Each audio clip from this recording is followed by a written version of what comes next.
Witcher is a weird word. It's a testament to the success of this series that you might disagree with the very first sentence of this video. It's easy to forget the humble beginnings that are now so distant from the pristine presentation of Witcher 3, and how greatly its presence has penetrated the landscape of gaming. Yet it's still true, Witcher is a weird word.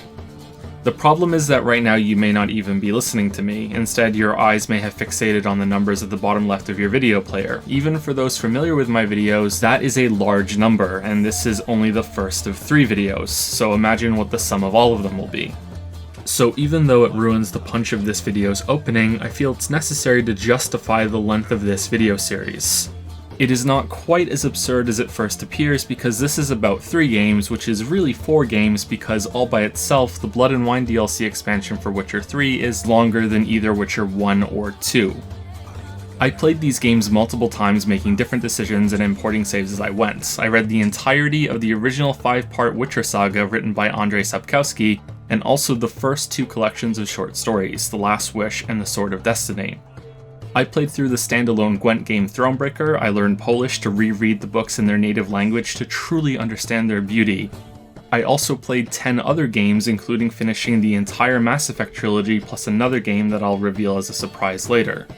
I felt they were necessary to draw experience from and use for comparisons to fully explore how these Witcher games succeed and fail. I also didn't shave or cut my hair for 2 years and started wearing it in a top knot like Geralt does. Only one of those was a lie, by the way, and it's not the hair one. Look, I know to some of you seeing a video this long for me is the visual equivalent of hearing... But to others, it's best to look at this video as a TV miniseries becoming available at once, with the start of each episode linked in the pinned comment below. And the same for the other videos that I've already finished on Witcher 2 and 3 that will soon be released. And as scummy as this may sound, and as scummy as I'm going to feel doing it, these videos took over 5,000 hours for me to make, so I'm going to plug my Patreon and PayPal. If you'd like to support more videos, toss a coin to your bitcher, O Valley of Plenty. After all of that, I don't think the monstrous lengths of these videos are unjustified. In fact, there are a few topics that I think could still be explored in more depth. We're going to get to that in just a few seconds, but there's one other thing that I think is worth mentioning now right at the start. Each of these 3 games do things better than the others. There is no clear best in every way Witcher game, even though the third one is my favorite overall. However, and this was the most surprising thing I encountered while making this video, the books were even better than that. I spent 100 hours with Witcher 1, another 100 hours with Witcher 2, 500 hours with Witcher 3 and its expansions, a few hundred hours with other games, and over 100 reading these 7 books, and it was that time that I enjoyed more than anything else. It was a delight to discover what is now my favorite fantasy book series, and I consider it a privilege to be able to devote so much time to analyzing these games and its world. Thank you so much for allowing me to do so, and I hope the following videos were worth the wait. So it begins. In 2007, the first Witcher game was released. It was revealed in trailers before this, and I, like most people, had never heard the word Witcher before. While it was a phenomenon in Poland, mostly everywhere else the word sounds like someone trying to cheat at Scrabble. There are witch-is, you can be a witch, you can bewitch, you can be bewitched. There's the witching hour, something that has a witch-like quality could be described as witch-y.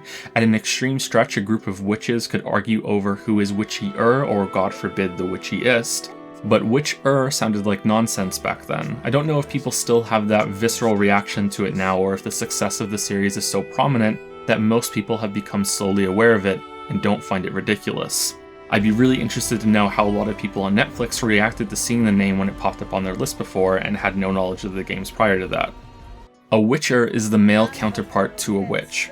The best way for it to click is to think of the female widow to the male widower, but there's also a deep connection on both sides to the hunter-gatherer roles of our primitive history.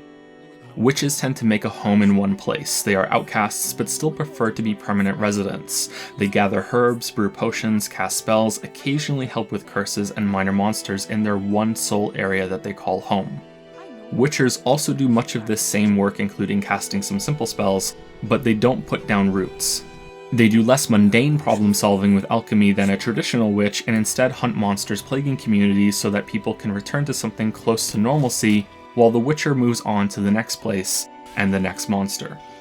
Both witches and witchers deal with similar supernatural problems, and they are both similarly maligned because of it. This is something that can be traced through our own history, when some real-life women were truly persecuted as witches. One theory as to why is that they were often women that had gained some amount of notoriety as being effective healers, even though, of course, there was never any real magic. They could give advice, offer solutions to problems, and then be met with incredibly sharp disdain if they ever failed, or so happened to be a perfect scapegoat when too great a tragedy befell a settlement.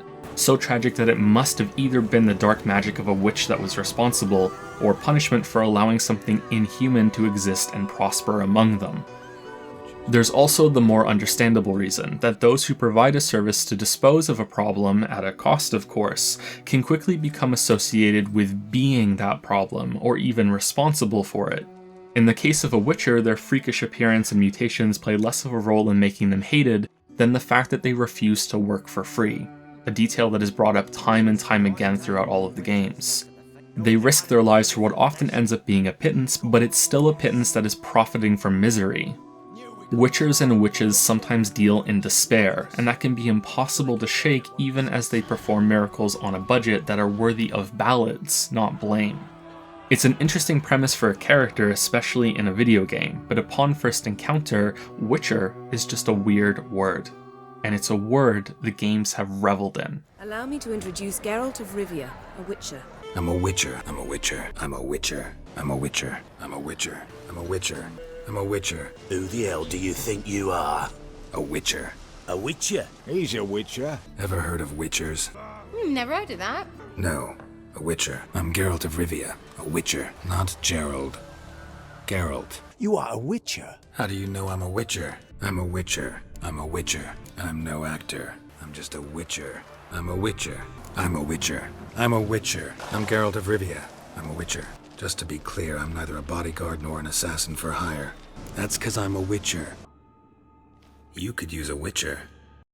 The world of The Witcher is just as interesting as this concept and character. For one, it has more in common with Shrek than it does Lord of the Rings or Game of Thrones, a Shrek that takes itself mostly seriously, often deathly so. Unfortunately, the video game series fails miserably to make this clear in its introduction. In fact, the opening of Witcher 1 is such a staggering stumble that I'm often stunned that this series got the opportunity to grow. And it's a harsh failing in more ways than one. I think it will surprise most of you watching that I played Witcher 1 at release.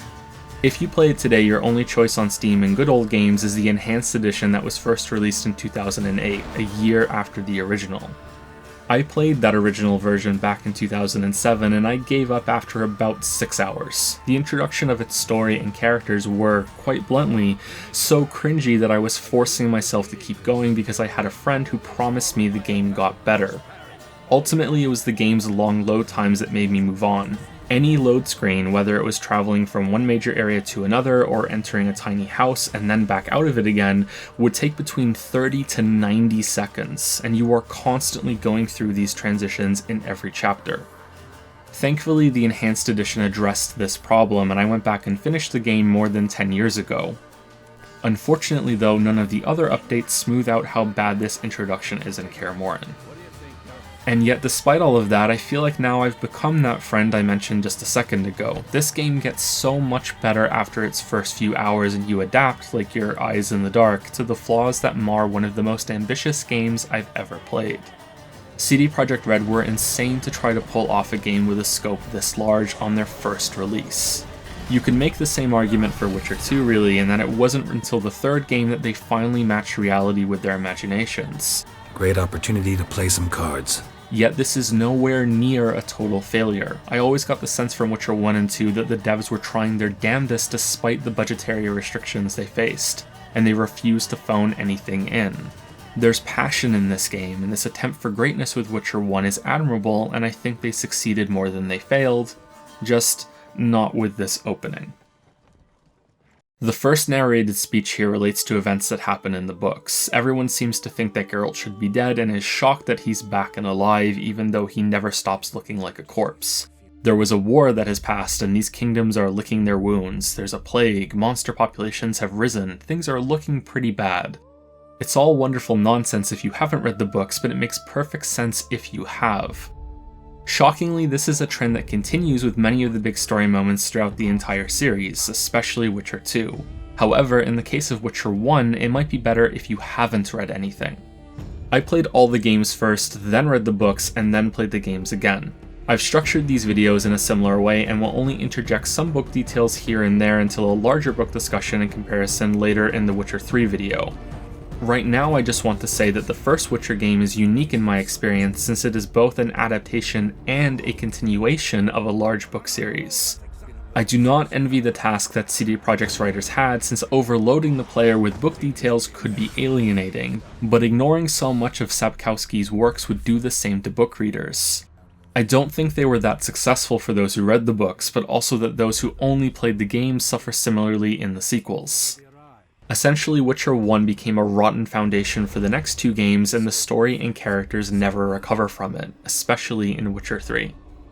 I'll go into too much detail on that later. For now, we're introduced to a bunch of other Witchers and their castle home of Kaer Morhen. We also meet the Professor in a quick flash of dramatic irony, since none of the Witchers are aware that they're about to be attacked by this guy, who comes across as a Saturday morning cartoon villain. How evil is the despicably evil man with his evil plans of evil, laughing so evilly? Your time nears its end, Witchers. Enjoy things while you can. He's also an example of that awkwardness from adapting the book, since there is also a character named the Professor in Sapkowski's stories who is also a mercenary, also tries to kill Geralt, even looks similar to this person in the game, but it's not the same character. This part of the game is the prologue. There are 5 chapters after this and an epilogue that finishes the game, but it's more like the true end of chapter 5, whereas the prologue is much more clearly separate from chapter 1. The rough introduction continues here with some stilted dialogue, awkward breast physics, and your first taste of combat, which can be politely described as less than ideal. And instead of moving on quickly to new systems and ideas, this entire section is a slog of awkward dialogue into fight after fight with this bandit group called Salamandra. By the end of this tutorial, you will have seen the vast majority of what combat has to offer in this game. Enemies are weak to a specific stance that changes the animations Geralt uses when attacking, and also the timing required to keep your attack combo going. On normal mode, this is your cursor flashing with a blade on fire. On hard mode, you have to look for the sword model itself streaking orange in the middle of the attack animations, which is also present on normal mode, and left click on the enemy you want to attack when it happens. I found the hard mode indicator to strangely be more reliable once I had gotten used to it, and I'd feel out the rhythm more than when I was waiting for the cursor change to show up. Some enemies are weak to strong style, others to quick, whereas every enemy except for shield bearers are susceptible to group style when there's enough of them to give Geralt an outnumbered damage modifier. When these conditions are met, group style is so powerful that it can kill individuals in a group in fewer hits than they would need in another style, even if the fight was one-on-one. It's not just more efficient as an AoE, it's higher single target damage too, as long as there are enough enemies around to give you this buff. This combat system is simply a rhythm game test of timing and only has a few ways for decision making to matter, sometimes changing targets with each time you press to continue combos more efficiently in groups, changing from quick style to strong style after weakening some enemies for extra damage, moving yourself away from an enemy that explodes upon death, and the occasional use of a magical Witcher sign to gain an advantage. But none of these are ever required even on hard mode. Instead, the challenge is making sure Geralt has been leveled up enough and deciding if you need to use a swallow potion to gain some passive life regeneration. Combat in this game was never fun, but I have to admit it succeeds in the way that is important for me in RPGs. It adds context without getting in the way. Much. In other RPGs like Baldur's Gate, Knights of the Old Republic, or Neverwinter Nights, which, having mentioned, it's worth pointing out that it was built with the same engine that CD Projekt used for Witcher 1, combat is a time-consuming chore of fiddling with positioning, spells, and special moves. I have never enjoyed combat in these games, but I do appreciate the context that these battles give to the stories that I love and the characters' capabilities. Witcher 1's combat system provides this without taking up too much time, and this simple timing challenge is a quick way to dive into a fight and feel like a monster slayer carving through enemies. It's a part of the fantasy of being a Witcher. The impressive combat animations also help, like seriously look at this stuff, it looks like it belongs in another game entirely, but coupled with the over-the-shoulder camera angle may give the wrong impression that Witcher 1 is an action game. The best comparison here is surprisingly Mass Effect 1, which also came out in 2007. Mass Effect also looks like an action game with the same camera angle, direct movement control, and aiming and attacking with your mouse. But just like the Witcher series, it's not until the second entry that the gameplay truly moves from an RPG to an authentic action experience, where the player's inputs determine the outcome of a battle far more than dice rolls and stat checks. Both of these sequels still have some leftover hitches from their first games though.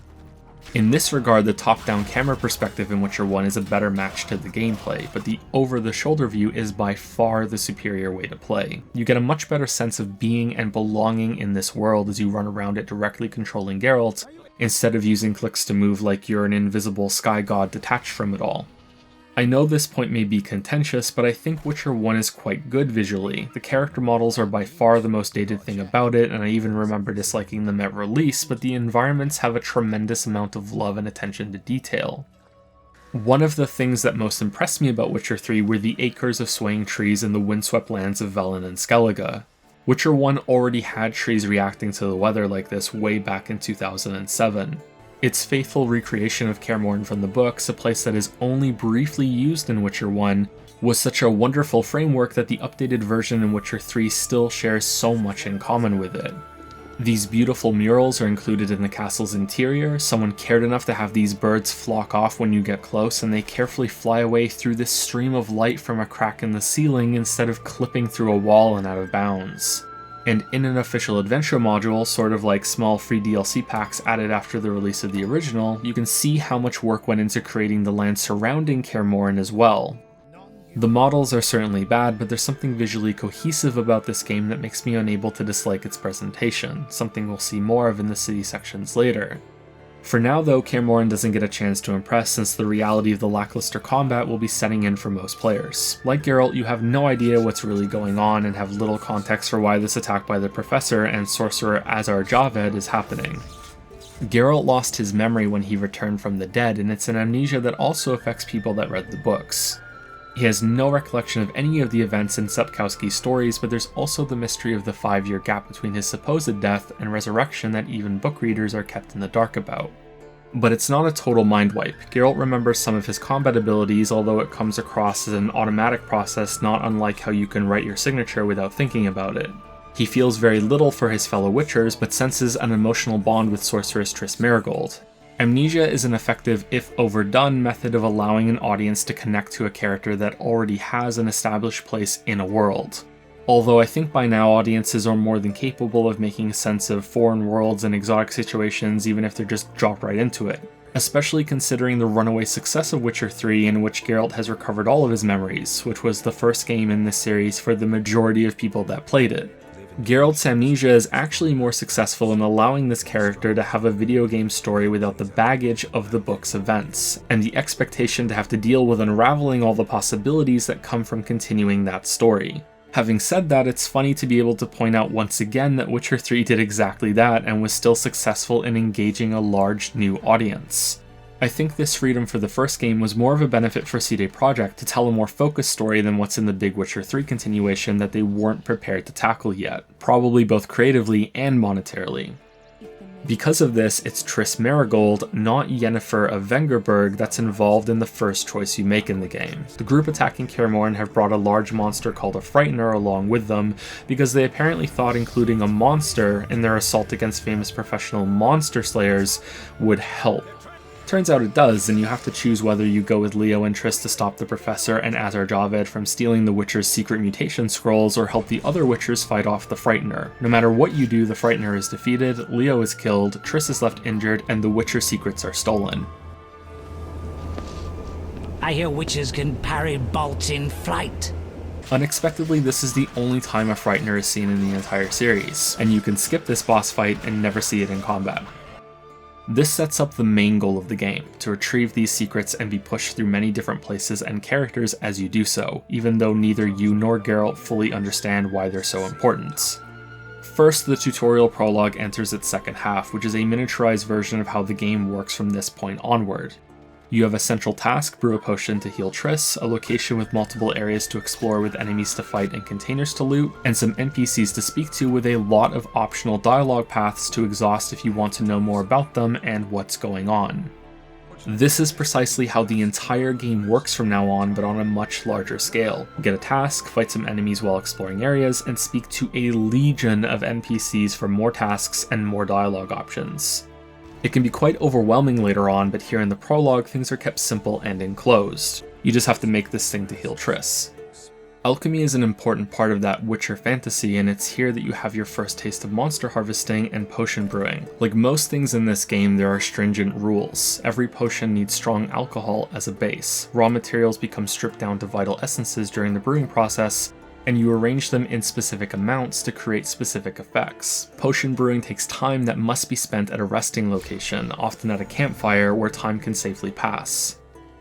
You can see more of the prologue's awkwardness here as Triss is sprawled out in agony throughout the potion process, meanwhile the other Witchers are sitting around eating and drinking, oblivious to it all, and wait for a really long time before carrying her upstairs to a bed.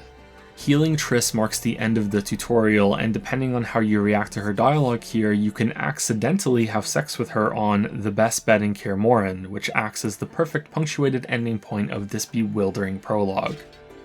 This is far from the only time Geralt can have sex with someone in Witcher 1, and I think its status is settled as being a mini-game along with playing dice and fistfighting. Although, like this time with Triss, it's often important to the story, whereas dice and brawling are not. Many people consider these illustrations to be collectible cards, but I'm not really comfortable with that description. They are marked as cards, of course, but Geralt keeps an extensive journal throughout the games. In Witcher 2 and 3, this is told from the bard Dandelion's perspective. In Witcher 1, it's all Geralt, from his point of view, and saturated with his thoughts. I prefer to think of these illustrations as being made by him for his journal, since they're also accessed in that menu, or there's something like a memento or a note that he's made, and these cards are representations of the memory he has of these encounters when he sees them. The final scene here is the group of Witchers plus sorceress Triss agreeing to fan out through the surrounding realms in search of the secrets that have been stolen from them. This is the last time that the player will see Vesemir, Lambert, or Eskel for the rest of the game. In fact, unless you play the extra adventure module, The Price of Neutrality, which is a story that takes place years before Witcher 1, you will not see these Witchers again until Witcher 3. Triss, however, goes to the city of Vizima in the Kingdom of Temeria, conveniently where Geralt is also going. It's also where the thieves have their main hideout, which turns out to be a lucky coincidence that is never commented on. I would love to say that this is the end of the awkwardness in Witcher 1's opening. Unfortunately, it gets much worse before it gets much, much better. Don't, Geralt. I detest goodbyes. I'm liable to cry, and there's nothing more pathetic than a sorceress in tears.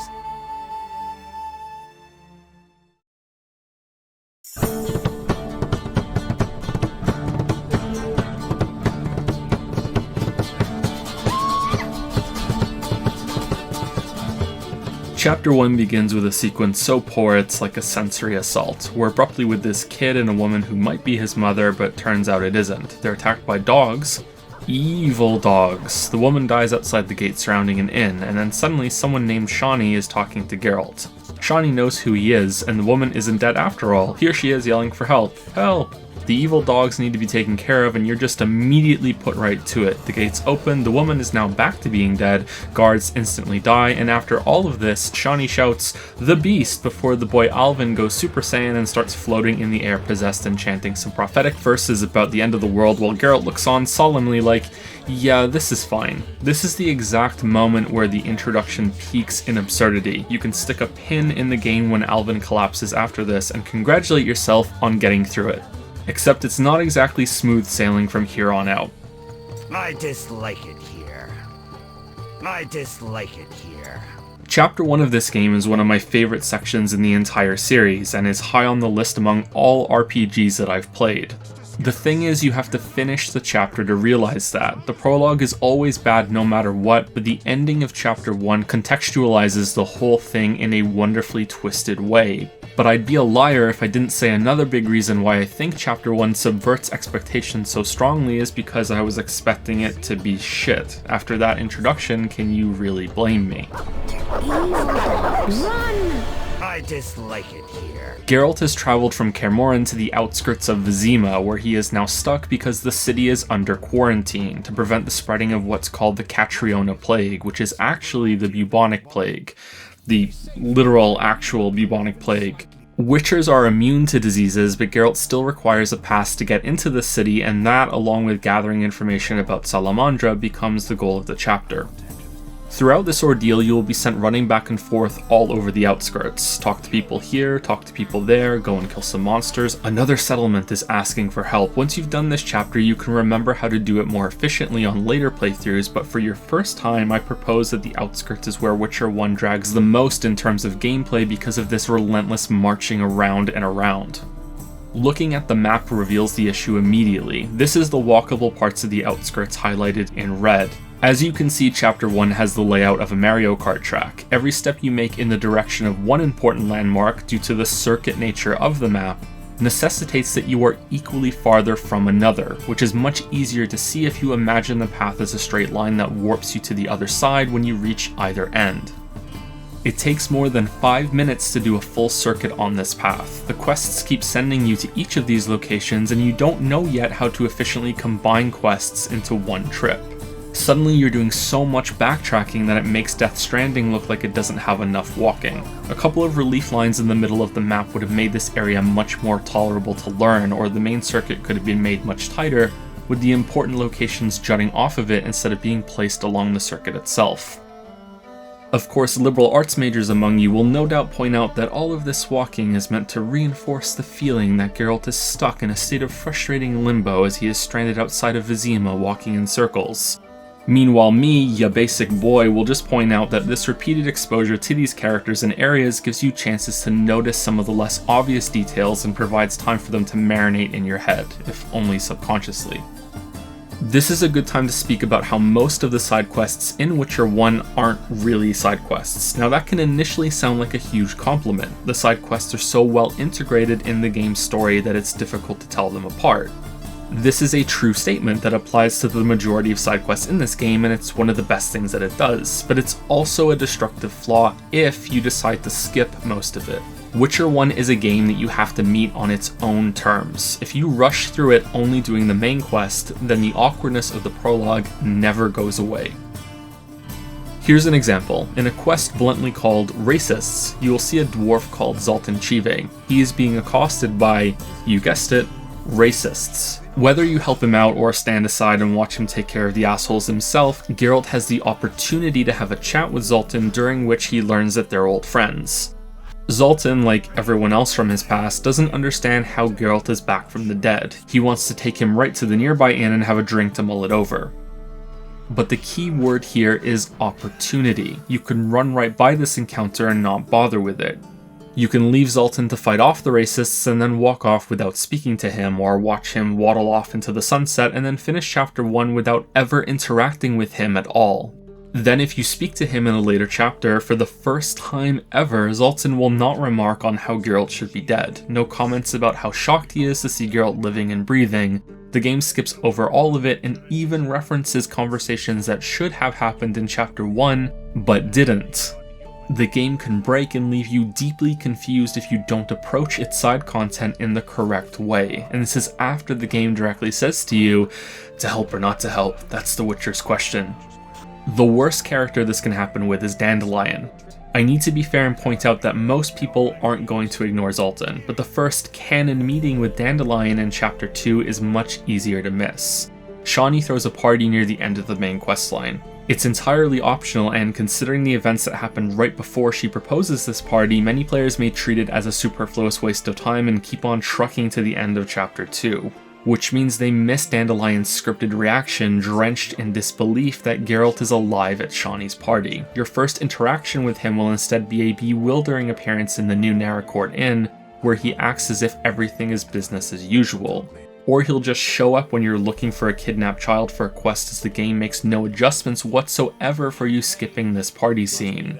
He never comments on how Geralt shouldn't be alive, and you'll be wondering who the hell he even is, when in reality he's Geralt's best friend in the whole world. Someone out there has had this experience with Witcher 1, and I feel so sorry for them.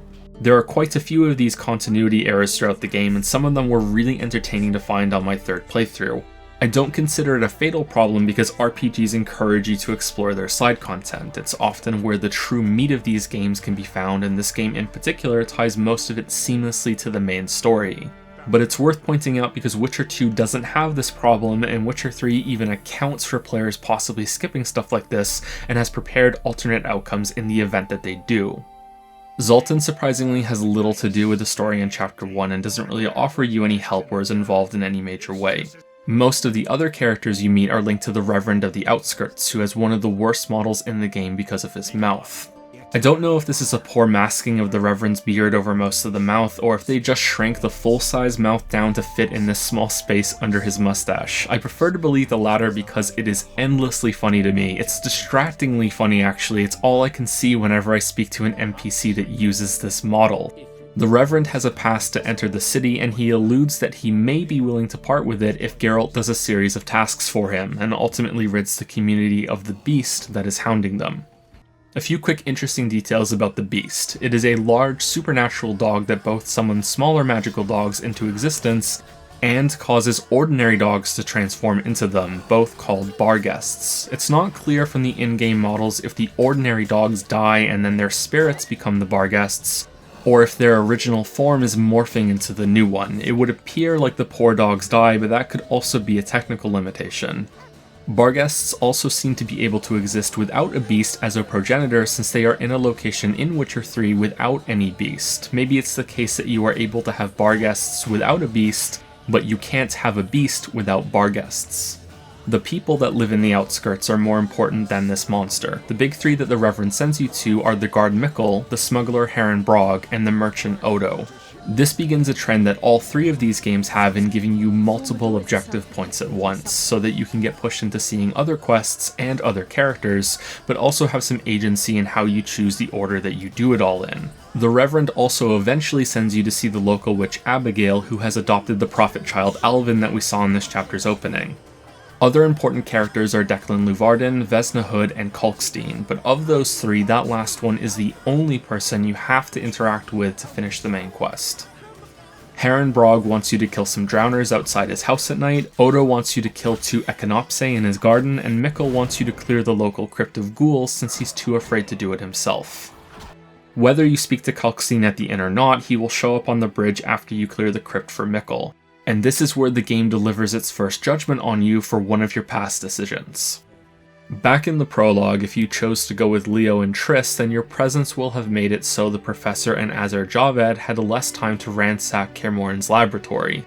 So now in the outskirts they are harassing Kalkstein because he is an alchemist and they want his supplies and assistance in order to further research the few secrets that they managed to steal. Salamandra is already on this bridge when you show up, and they attack you with a small force of bandits and a mage. Meanwhile, if you chose to stay with the Witchers and fight the Frightener, the Professor and Azar Javed had more time to plunder the laboratory, so Kalkstein isn't being harassed on this bridge. Instead, this is an ambush for Geralt from the same group of bandits and a mage, plus an additional new mutant hound, since Salamandra has progressed further into unlocking the Witcher secrets since they were able to take many more of them. They've been able to transform this hound into a half-monster already. This is only a minor difference that the accompanying cutscenes make appear to be a much bigger deal than it actually is. After this, there are no other changes that result from this decision, and I think that's for the best since most players won't have known their choices matter in this way. So this serves as a forgiving learning experience. In fact, even among games today, never mind way back in 2007, this sort of reaction is rare. It's a really good thing that so much attention is drawn to this difference, and the fact that you made a choice is made excruciatingly clear to you, because now you know your choices matter going forward. If I'd stayed and fought the Frightener with Vesemir, I might have faced a different threat today. Let's talk about Mass Effect for a second. This series gets unfairly criticized for broadcasting decision time to its players. I say unfairly because I often see the choices in these games being boiled down to Blue Paragon choice versus Red Renegade choice. The blue is supposedly meant to be the uncompromisingly idealistic, morally good decision, and the red is supposedly meant to be the uncompromisingly pragmatic, ends justify the means but still bad decision. You're working too hard. This is fair criticism for some of the choices in Mass Effect, but not all of them are this way. I was actually disturbed by how faulty my memory is when I played the games again and saw that some choices that I could have sworn had blue versus red options when I first played actually did not. but most of the decisions in this series do have immediate or at least foreseeable consequences. Much is said about the Witcher games taking place in a morally ambiguous world. I don't think this can be denied, but I do want to argue that this isn't really anything special.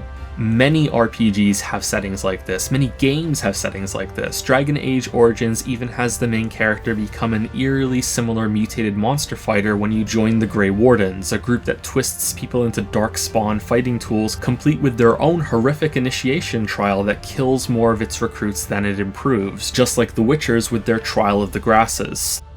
There are decisions in Dragon Age, Mass Effect, Fallout, Sonic the Hedgehog, Deus Ex, and many other RPGs that can be difficult to parse morally. Not all of the decisions are like this, of course, but neither are most of the ones you make in the Witcher series. However, what is special about the decisions in Witcher 1 is that so many of them have delayed, unforeseen outcomes, and that those outcomes actually matter. And this is so important in two distinct ways. The first is that because decision time isn't often shoved in your face and that you won't know until much later if something even was an important decision, you begin to consider every option more carefully. You can't just see what happens and then reload a save to pick again if you don't like the outcome, which, by the way, this made dissecting these games a nightmare. Not every decision can or should have severe consequences, but now you can't be sure. In fact, by the time you reach this bridge with the Kalkstein and Salamandra scene, you may have already made another big choice like this without fully realizing it when you helped Herrenbrog with his drowner problem. In a slightly perverted way, the game does something similar with women throughout the whole series. Because there are sex scenes, and because you can get them by acting in a certain way with women in the games, you may begin to treat encounters with any woman differently if you're feeling horny between monster hunting.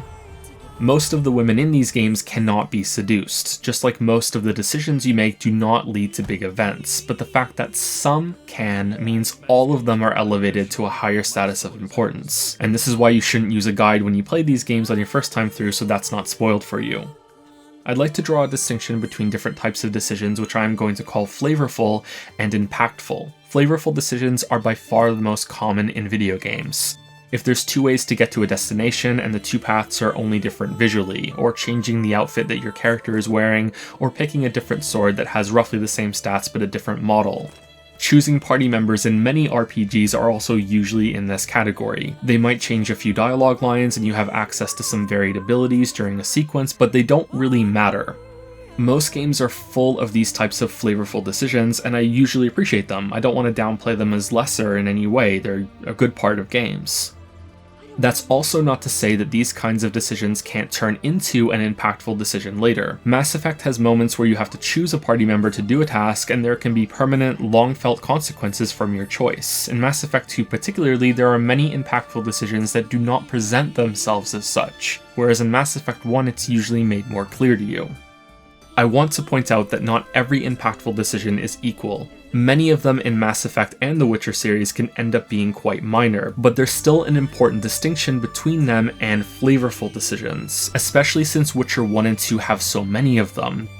There are many problems with impactful decisions in video games, and this series is a prime candidate for exploring why games might not be ready for this type of decision making just yet. For now though, I want to look at the other quests in the outskirts, which are thankfully more straightforward. There's only one major secondary area in the outskirts, the crypt that Mikkel sends you to that's full of ghouls and a woman that has tragically poisoned herself. There's also a small cave to explore and many houses, most of which have interiors that are woefully mismatched with how they appear on the outside. This is a common flaw throughout the first game. You will be seeing the same interiors over and over again, especially for crypts and caves which have the same basic layout, just certain pathways are blocked to make them appear more varied. This first room in the crypt with the huge grating in the floor will show up many times throughout the game. Dragon Age 2 had a similar problem, but I am far more willing to forgive Witcher 1 for it, considering the much tighter budget they had and how ambitious the rest of the game is. But it still is something that has to be forgiven, so it's a good thing that there's no way that Witcher 3 has the same problem, right? Some side quests involve doing favors for people, such as recovering the corpse of a man for Declan Luvarden and then finding a place to bury him, while other quests are routine Witcher work. I feel like Witcher 1 put the most effort into making these feel authentic. Most of the kill quests felt like I was doing a job for someone that truly needed these materials. like the ghoul blood for Kalkstein or the Barghest skulls for the witch Abigail. Ironically, it was the bigger kill contracts on unique enemies that felt the most like filler. These enemies simply aren't unique, and so they're just another drowner or another ghoul with a larger health bar, which is probably a flaw on the combat system more than anything else. Occasionally, these Witcher contracts can feed into story moments during chapters. Meanwhile, it's the quests that don't specifically need a Witcher to complete them that end up being more important, sometimes seemingly out of nowhere. For example, after burying that corpse for Luvarden, something called the King of the Wild Hunt appears next to you, and suddenly you're thrust into an incredibly important main story conversation that you can easily miss if you didn't bother to help Luvarden at the inn. The ghost of Leo appears to taunt you here, and this exchange between Geralt and the King of the Wild Hunt has implications not just for Witcher 1, but for the entire series, especially Witcher 3 and the books included. By now I'm hoping that this video is starting to communicate how good this game is in one particular way: atmosphere. There's a tremendous amount of things happening in this world, and it was so wonderfully refreshing that the majority of them don't revolve around Geralt. It doesn't revolve around you, the player. You are lost in it all, and sure, sometimes something specific will snap out of that gyre and make it all about you, but for the most part you wander and soak it in. The Witcher world has rules. Nighttime is dangerous, that's when most of the monsters come out, but the monsters don't just appear. They're around for a reason, whether that's the haunting of a beastly ghost or because the locals didn't seal their dead carefully enough so corpse-eating necrophages have been lured in to chow down.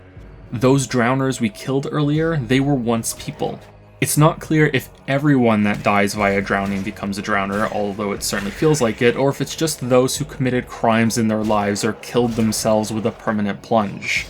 This is the standard the game's world upholds. Those killer plants we saw, they most commonly grow from curses, or atrocities that were never atoned for, or sprout from corpses of people unjustly killed.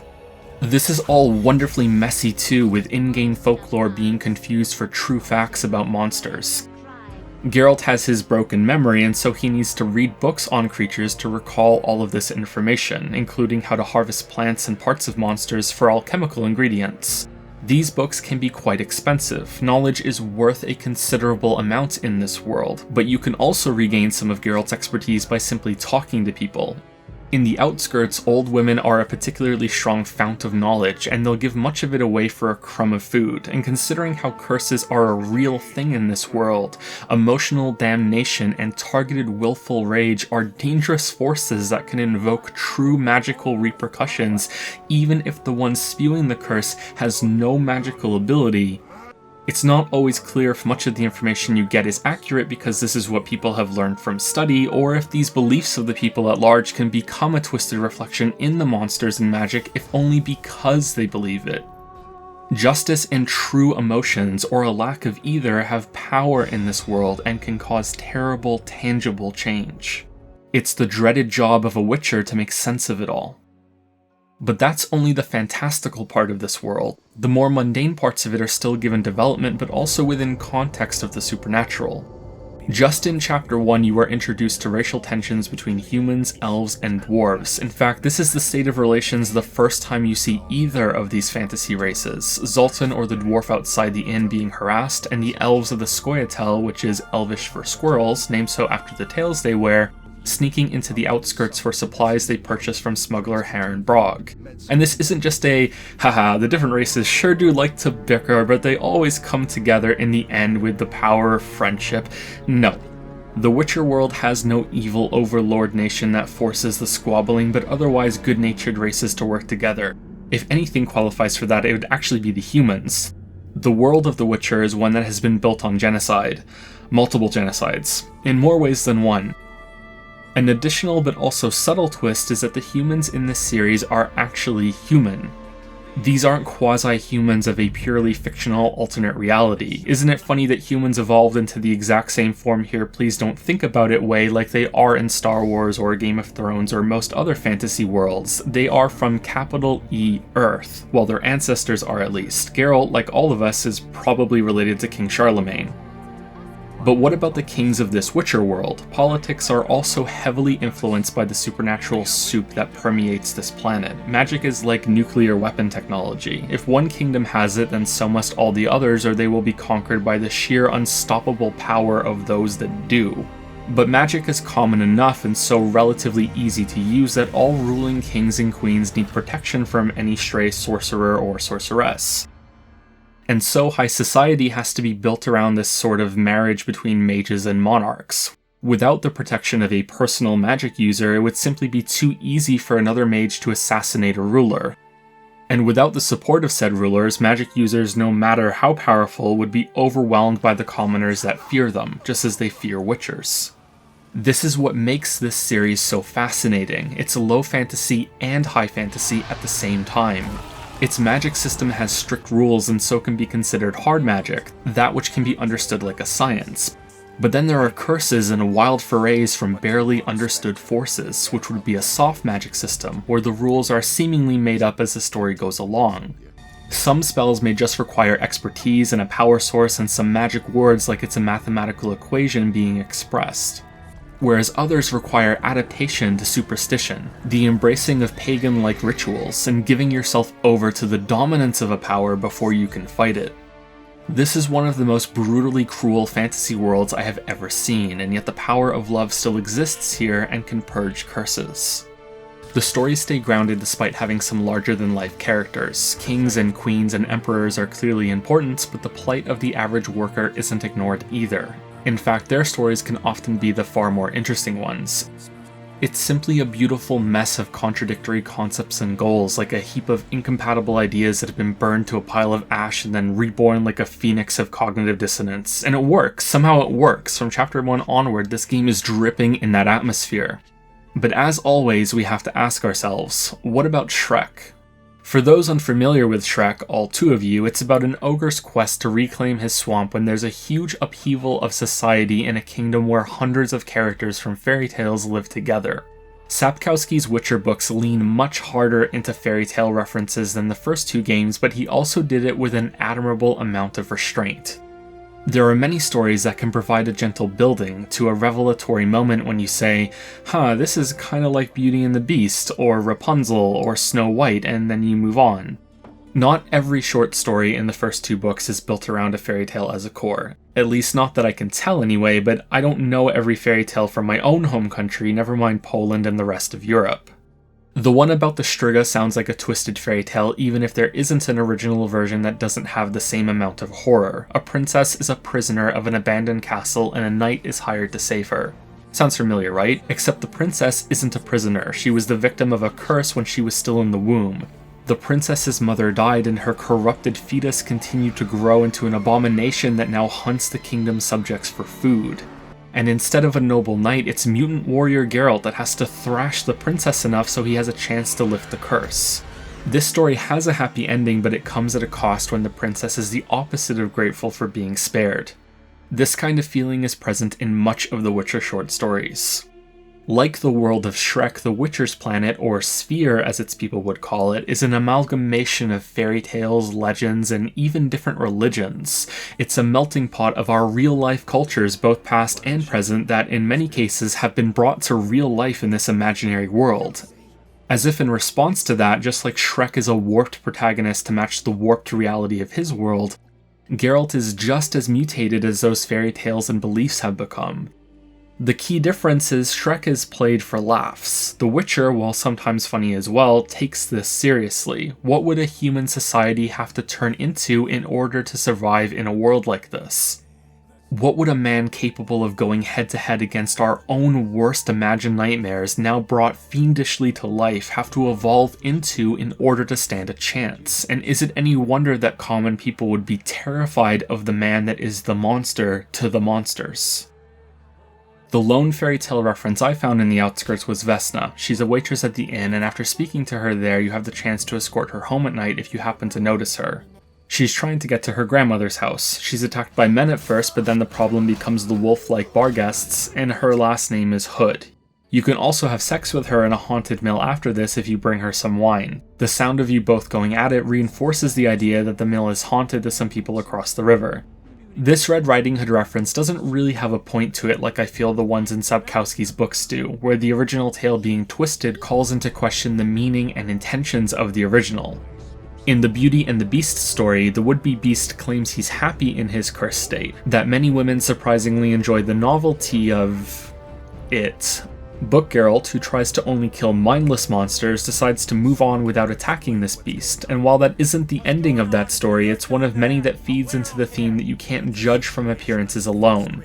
Just because something is expected to be a monster doesn't mean it has to be one, even if it looks like one or is suffering from a curse that is meant to turn it into one. That's right! The conclusion of Chapter 1 proves that CD Projekt is willing to embrace this idea, but it also includes another fundamental part of The Witcher, and especially Geralt himself: choosing the lesser evil. Choosing the lesser evil can be hard at times. Happen to know a thing or two about that. One of the Witcher 3 cinematics uses a shortened version of Geralt's speech about choosing evil from the books, but the meaning is mostly the same. What didn't sit right with me at first is that Geralt is choosing to do evil as his voiceover is saying he doesn't want to do that. Upon first watching, it may be easy to dismiss these Nilfgaardian executioners as evil for tormenting this woman accused of multiple crimes. We know the guards are guilty of overly cruel punishment right before Geralt turns around and dishes out his own cruel punishment and leaves one guard to suffer presumably even more. Just like we don't know if the woman is guilty of what sounds like some truly wicked deeds, another person coming along at this moment wouldn't know if the guards deserve what Geralt is doing to them either. Geralt is at least a little choosing evil in this scene, and I hope that hypocrisy is intentional because it's true to Book Geralt's character, which in this cinematic Geralt now is because this takes place after he's regained his memories. This Witcher is constantly finding himself in the middle of a problem and having to act when he's eventually convinced that even inaction becomes another form of evil, and a greater one than choosing what he believes is the better of two bad choices. The issue I have with this being the intended meaning of this cinematic, even though I can just ignore that and go along with my own interpretation, is that CD Projekt has a lot of trouble keeping the continuity straight between their own games, never mind with the books. So even though it may seem obvious that this is the deliberate message of this cinematic, I can't be sure. In Witcher 1's case, they contradict this very point within just a few chapters, whether Abigail the Witch is guilty of committing evil or not. The true reason why the beast has come to the outskirts is never confirmed. You are instead given two options and you must choose which you think is more likely. The people of the outskirts have committed many crimes, most of which happened before you arrived. The Reverend has recently led a revolution among the people in which they cleanse themselves and their families of all sin. This information is presented to you in a side conversation with the innkeeper, and the way he only alludes to what happened with families being culled of sin makes me very uncomfortable. It makes me imagine quite a bloody cleansing which, as the Reverend claims, will appease the religious force known as the Eternal Fire for it to protect the outskirts from the plague. Presumably many innocents were killed in this cleansing. It's important to point out that it appears the Reverend is no con artist. One of the first tasks he gives you is to light the altars of the Eternal Fire in one night to drive away the beast. It's a good idea to do this while also escorting Vesna Hood home. The Reverend believes this will work. It doesn't, but it's important to know that he believes it. Even though he is revealed to be a horrible man, his faith in the Eternal Fire isn't a deception. Unless this task is only given by him to make Geralt believe that he's honest, but I think that's reading too much into it, although characters do lie all the time in this game, so it's not that unreasonable. Isn't talking about The Witcher fun?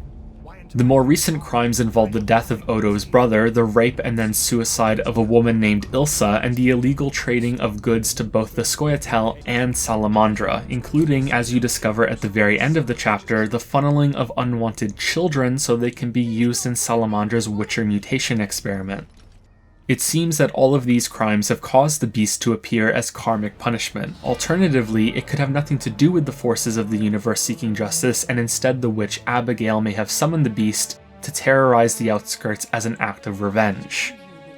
Even if you do decide that she's responsible, you may think that she was justified in doing so. I think that would be a hard thing to defend, seeing as in the opening scene we can see the beast attacking even newcomers to the village and a child, but hey, maybe you can understand where she's coming from at least. The last stretch of Chapter 1 begins when Abigail induces another prophetic episode in Alvin via a potion. The sins of the village are revealed through this rant, and Geralt reports to the Reverend that they can be rid of the beast if the guilty among them repent for their crimes. In exchange, the Reverend reveals that Salamandra has attacked the inn and that the innkeeper has a key to a nearby house where Geralt can find more of Salamandra's goons. When you get to the inn, the keeper is already dead and Shani is under attack.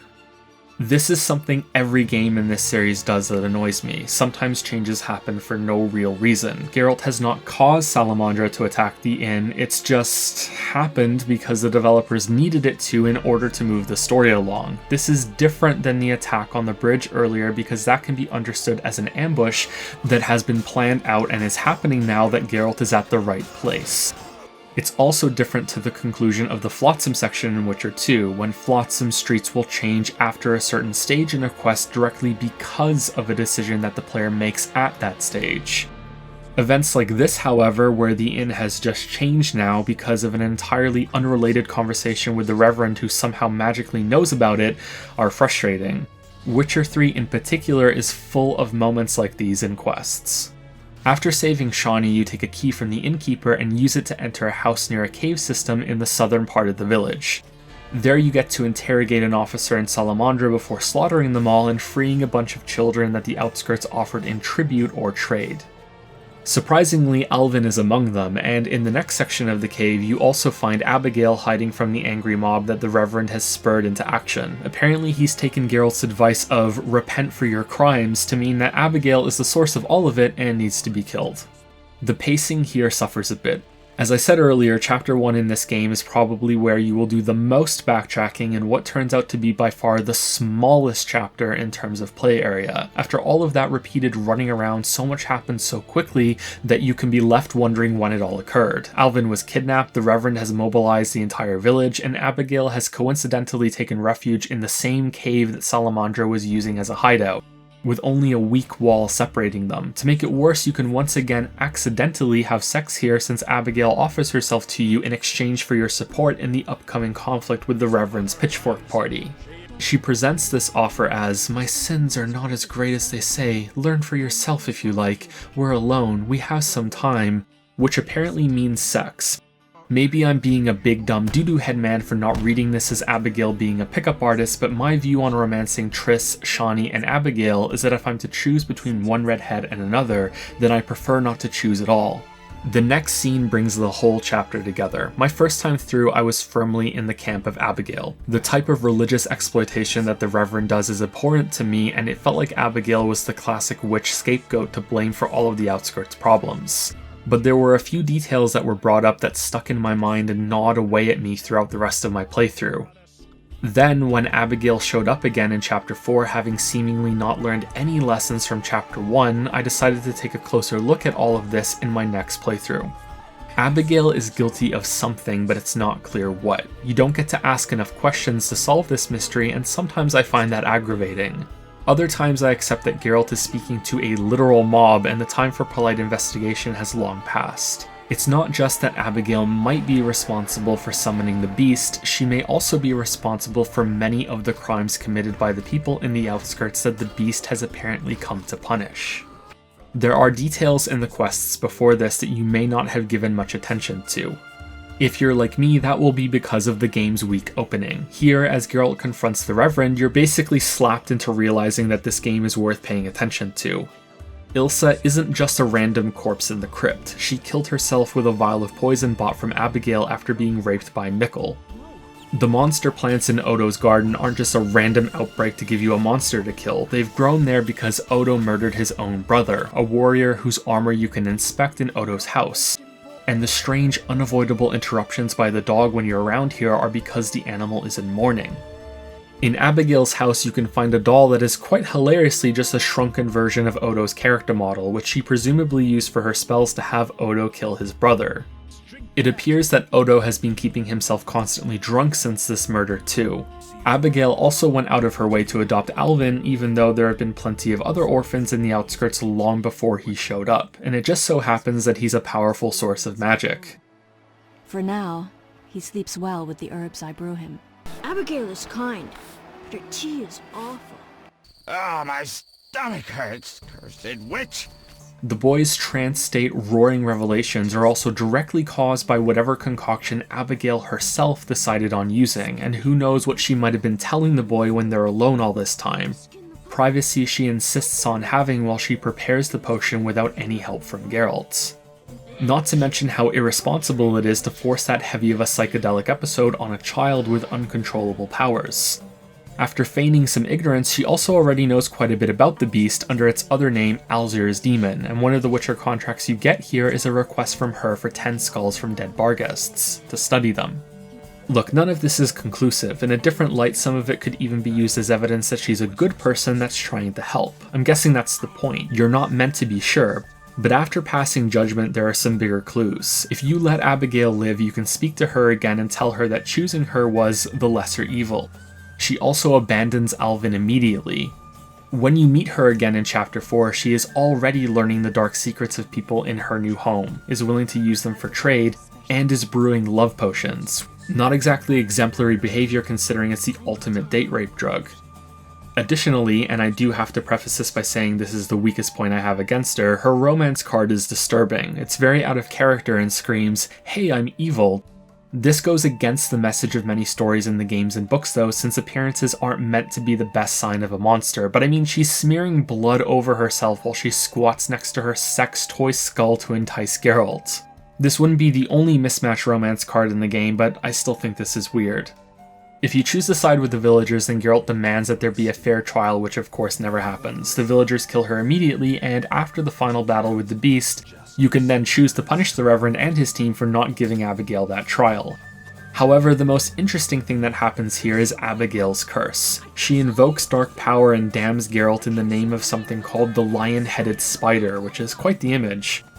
There's very little information about this cult, but any worship in the name of this deity is banned in most countries. The glossary entry in this game states that bloody sacrifices are expected by practitioners of this faith and that any captured cultists are tried as murderers. For Abigail to say this and suddenly be a believer of this faith after all of her calm and careful maneuvering throughout the chapter feels to me like she finally dropped the facade for a final attempt at revenge before she's put to death. Doubtless the villagers think so, believing me a monster. Are you one, Abigail? We all hide a monster inside us. I'm still not sure if she's entirely responsible for the beast. Many people in the outskirts are guilty too, I have no doubts about that. It could be that Salamandra is forcing them to cooperate, but even then, stealing children for them has nothing to do with Abigail, and that's worthy of condemnation all on its own. But there are many places full of horrible people like this in the Witcher's world. You can even visit some that have worse criminals than this, and yet the outskirts is special in having a beast, and in having a witch that knew enough about it to perhaps summon one.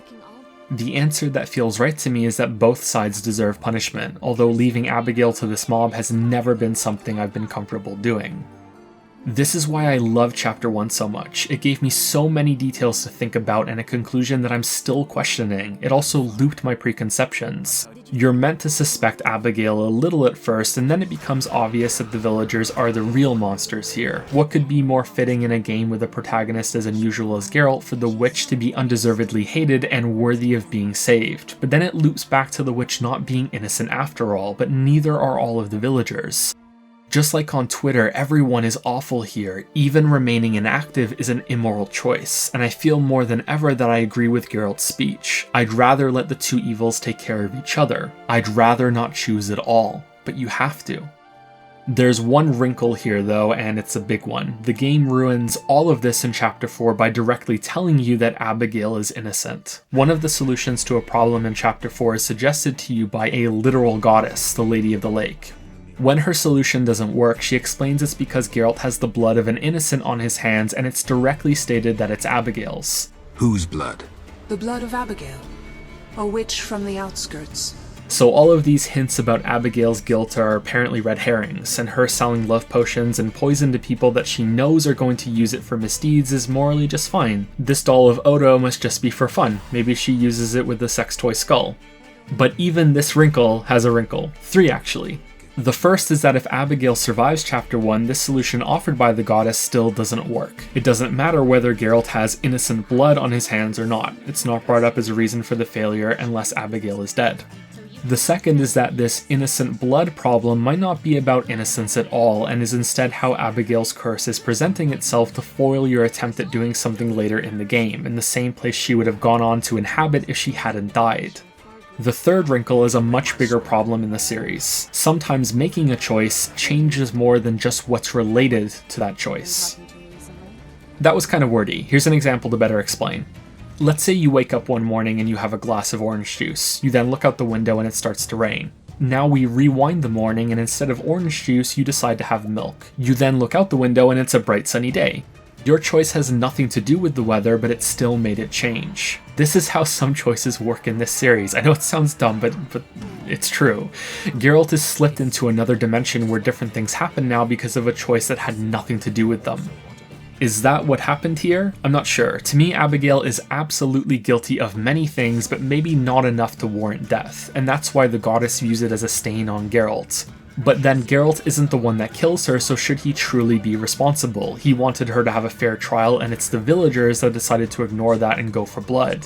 Geralt was the one cursed though, and away we go again. Like I said, there's a lot to think about here. Isn't talking about The Witcher fun? The fight against the beast is noteworthy in that it's one of the toughest battles in the game and it's this early on. The only fight I found more difficult than this on hard mode was trying to kill the Striga in chapter 5 instead of lifting the curse on it. Randomness is a big part of the fight against the beast since it can inflict pain, which is a status effect that stuns Geralt, but it's different than a stun according to the game because of the spelling. A single swallow regeneration potion is usually enough to get through this fight, although it's not always required if you get lucky with avoiding pain. Curiously, according to the notes you recover on the beast, there's meant to be a question that it asks you before you fight it. If you answer correctly, then the beast is weakened and can be more easily defeated. This beast asks no question, but the fight does come directly after the choice you make between Abigail and the villagers. The boss fight is much easier if you side with the villagers, but gameplay is so unpolished and janky in this game that it's impossible to know if that's intended. Abigail's magic should, in theory, be much more useful, but she usually gets knocked out seconds into the fight. It would have been cool if this decision between Abigail and the villagers was the beast's question all along, but we'll never know. We do find out about the ultimate fate of the Outskirts in Witcher 3 though. It's burned to the ground by an invading army, swept away. I dislike it here. After all of this, you get a pass to enter the city. You meet up with Shani and you both head to the city gate together. Mikkel is there and, depending on your choices, he may be the only survivor of the main Outskirts characters that you interacted with in this chapter. It's here that he betrays you, and after Shani conveniently vanishes into thin air after you get here, you're arrested and thrown into the city jail as your warm welcome back to Vizima.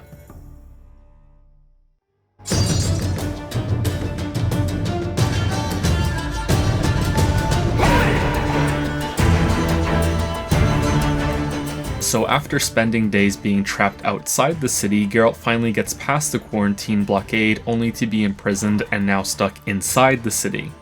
The Witcher series is not without a generous application of irony, especially in Witcher 2.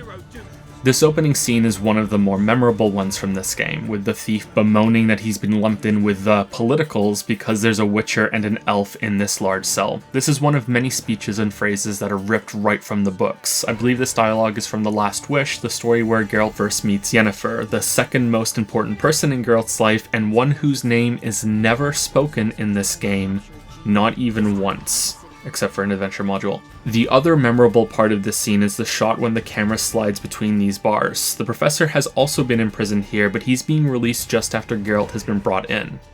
Again, I feel compelled to point out that the character models are pretty bad, but I still think this shot is cool, and it shows how, even back then, CD Projekt still cared deeply about the presentation of their games. It's not just the standard, we want our games to look as good as possible. Abso-fucking-lutely beautiful. It's a desire to push presentation forward and have it be a focus. The fully realized city streets of Vizima that we'll be seeing soon also support this commitment.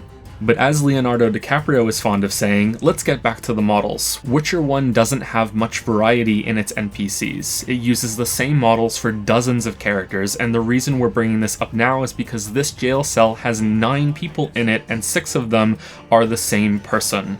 Same model, same voice. I'm going to catch a lot of shit for saying this, but I kind of like this about the game. It adds to that cohesive weirdness of the presentation. In this example, it's like a Super Nintendo RPG, the same model pasted to fill up space and dispense dialogue. Whereas on a case-by-case basis, with the same model coming back individually in different sections of the game, it makes it feel like a stage play performance where the same actor is rushing backstage to change into a different colored outfit for the next time he goes on stage as a different character. This definitely only works because of the strained low-budget charm CD Projekt was working with, and I don't think I'd accept it in a full AAA game, which means it's a good thing there's no way Witcher 3 has the same problem, right? My favorite of these NPC archetypes is the fat Jason Statham. He's usually paired with this voice that sounds like his lungs have been tied together in a bow. Yo-ho, Whitey, we fight for money. I crack up every time this guy is around, and I wish he had been included in the next games. He's in this prison scene too. Witch creep. Yo-ho! We fight for money! The captain of the guard, Vincent Mize, comes to the jail with an offer. Anyone who can slay the cockatrice rampaging in the sewer can go free. Fat Jason Statham volunteers as well as Geralt, and the game misses the incredible opportunity to have this be a buddy monster slayer quest with the best placeholder NPC. Instead, you beat him up and win the right to go kill the monster. This whole scenario feels like the guards wanted to get some free work out of a Witcher that they heard was coming into the city, because honestly, no thief or drunk in here could ever hope to pluck a single feather off a cockatrice and live. But then after you kill the monster, they still pay you on top of the pardon, although maybe that's just paying a much lower amount for the trophy that you bring in. Already the game is expertly setting up the story of Chapter 2. This isn't just filler and fun. You've quietly been introduced to 2 important new characters along with a refresher about the professor, and when you're given a silver Witcher sword that the guard garrison mysteriously has in their possession, you're given a lead to follow about a man named Taller. There was another Witcher in Vizima recently named Berengar. You can read some of his notes on the beast in Chapter 1, and upon receiving the sword, Geralt suspects that it originally belonged to him and that it's likely Berengar is dead. When you drop into the sewers, you watch Geralt adeptly wield his new silver weapon before you get to try it out yourself, and as is the standard for this series, you are met with another interruption immediately instead of these scenes being linked together. There's this awkward moment of control, like the eye of a storm between cutscenes, that abruptly stops just like how I jump from topic to topic. Unrelatedly, let's pause here at meeting Siegfried and talk about something else. Let's talk about the Witcher fantasy some more. Witcher 1 does an excellent job at gamifying the Witcher experience even if the combat is less than stellar. Geralt wears his arsenal in a way that makes him an embodiment of his profession. Sometimes the weapons on your hip slot can look too bulky, but even with that gone, you have the potions on the shoulder, the crossed steel and silver swords on the back, and a small weapon slot. It's a small thing to have these present all the time, but added with how you can't carry any other weapons in your inventory, it makes them feel much more real. Switching swords is also more meaningful than switching fighting styles. It starts to feel like these weapons are extensions of yourself, which is something Witcher 2 and 3 do even better. You also have a trophy slot to show off your most recent big kill. Then there's meditating, preparing, and alchemy. If you'll forgive the pun, this is where things are much more mixed, across all 3 games, not just this first one. Meditating is the most successful since it adds calm periods between all the noise and monster fighting. Time is way more important in Witcher 1 than it is in the sequels, and so you have to think not just about what you're doing, but also when you're doing it. Admittedly, this can become tedious when you want to do something specific and the time isn't right, but I think this occasional tedium is worth the fantasy weight of the day and night cycle. Potions and preparation are pushed in the opening cinematic. I'm sorry for the indulgence here, but I want to gush about this opening. I've always liked it, but it wasn't until I read the books that I began to admire this intro. For one, it's quite long at over 7 minutes. It perfectly sums up the Witcher fantasy and the type of world this is. Geralt has his ritual down to an almost fetish level of precision. He uses human bait without remorse, he meditates, drinks potions, readies his weapons, and picks the perfect time to fight. He's always in control of this battle. He doesn't draw his sword until 5 minutes in, and then the Striga runs away instead of continuing the fight. Playing the game is nothing like this, but with the limited budget of the first game and its focus on being more of an RPG than an action game, I think it's understandable. It's the later action-focused games that are more disappointing, even if the combat is better, right? It is better, right? What I can't understand is how alchemy is entirely useless outside of the occasional use of Swallow. And even then it's just used to save time. Health regeneration is a part of this game, you just have to pay for it with some basic ingredients to make a potion for the regeneration to be faster. Outside of that, I did not have to brew a potion in any of these 3 games, even on the highest difficulties, Hard in Witcher 1, Dark in Witcher 2, and Death March in Witcher 3. I still did brew some to see how they functioned and to explore that part of the system, but even as optional gameplay tools they were underwhelming. I don't care about this much in the first game because again, it's all about stats and leveling. At best, a potion would grant a short level boost or a temporary talent's worth of bonus stats, but I feel like the opening cinematic of this game was the target. In all 3 games, considering how in-depth the alchemy system is in all of them, and yet it's a waste of time. That takes away a large part of the hunting preparation phase and the Witcher fantasy, and we can see that here with the Cockatrice. This is communicated to you as being a much bigger deal than a basic drowner, and you just run at it and hit it with your sword a bunch of times, then it dies, just like a drowner. Turns out it can be a buddy monster hunt after all though, since this is where you meet Siegfried, who is one of the nicest characters in the game and wants more than anything else to be your Sieg friend. Siegfried is a knight in the Order of the Flaming Rose. They're a monastic military mass mouthful that acts as the forceful arm of the Eternal Fire's interests. They're meant to keep the peace and help the less fortunate, which some of them, like Siegfried, actually do, but there's also that pesky tendency that many orders like this have with setting heretics on fire as an example to others. Siegfried and knights like him hunt monsters for free, which is something Geralt finds offensive.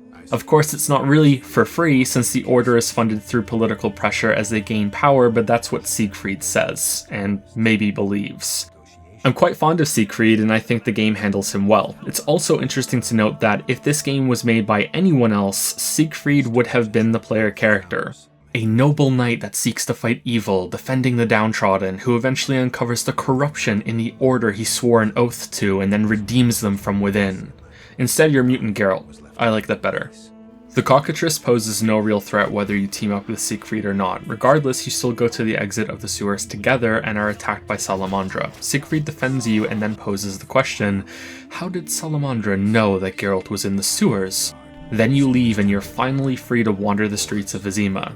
The game opens up substantially and you'll probably feel a great relief to finally be somewhere new after so much time in the outskirts.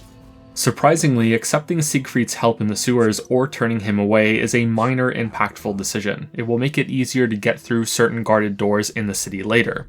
But the real reason I think this happens is to push you towards seeing Siegfried as an ally. If you accept his help, he'll be present at the gate to the dock and insist that the guards grant you passage, otherwise you'd need to bribe your way through. If you don't accept his help, then he has decided he needs to punish himself for failing in his monster hunt by taking extra guard duty in front of the hospital.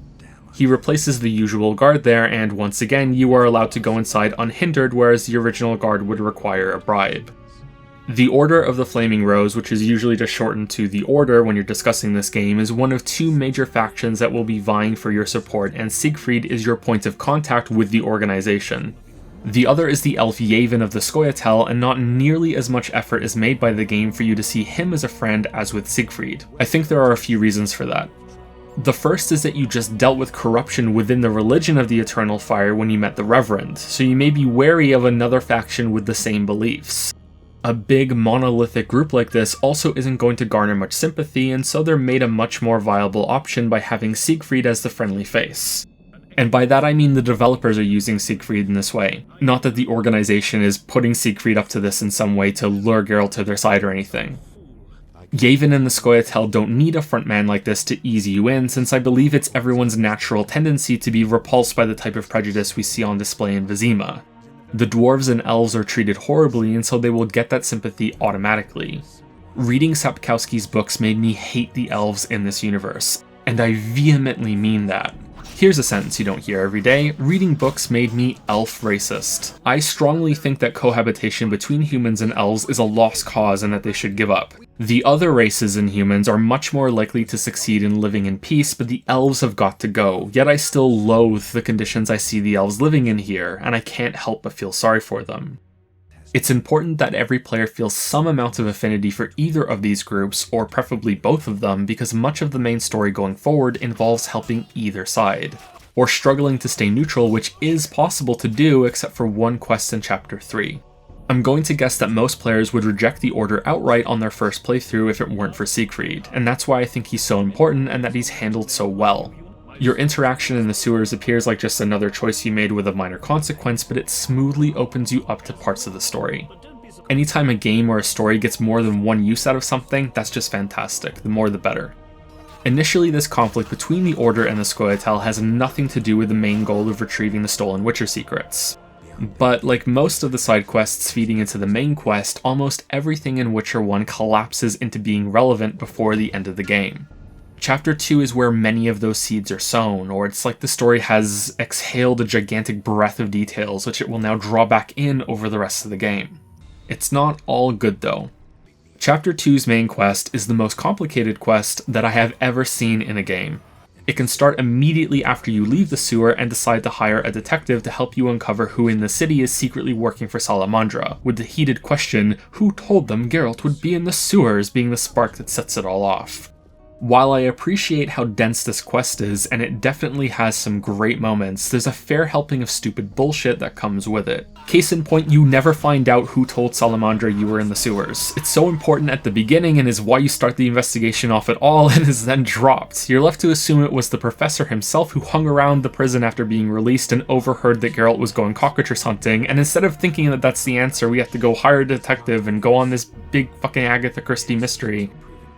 The detective lives right next to the sewer entrance in this part of the city, and you're encouraged to see him right away, but you can wander around doing literally every other quest you can find before this instead, and the main quest will wait for you, which is fine, there's nothing wrong with it, it's a nice option. Raymond Marlove is the name of the detective, and he has a vested interest in finding Salamandra too, since they were responsible for killing his wife and son. Apparently Salamandra was trying to mutate people long before they stole the Witcher's secrets, and Raymond's boy was one of those victims. His horribly transformed corpse was found a while after the boy was kidnapped, and no one else made the connection that it was his missing son except for him. The father has devoted his life to tracking down the murderers.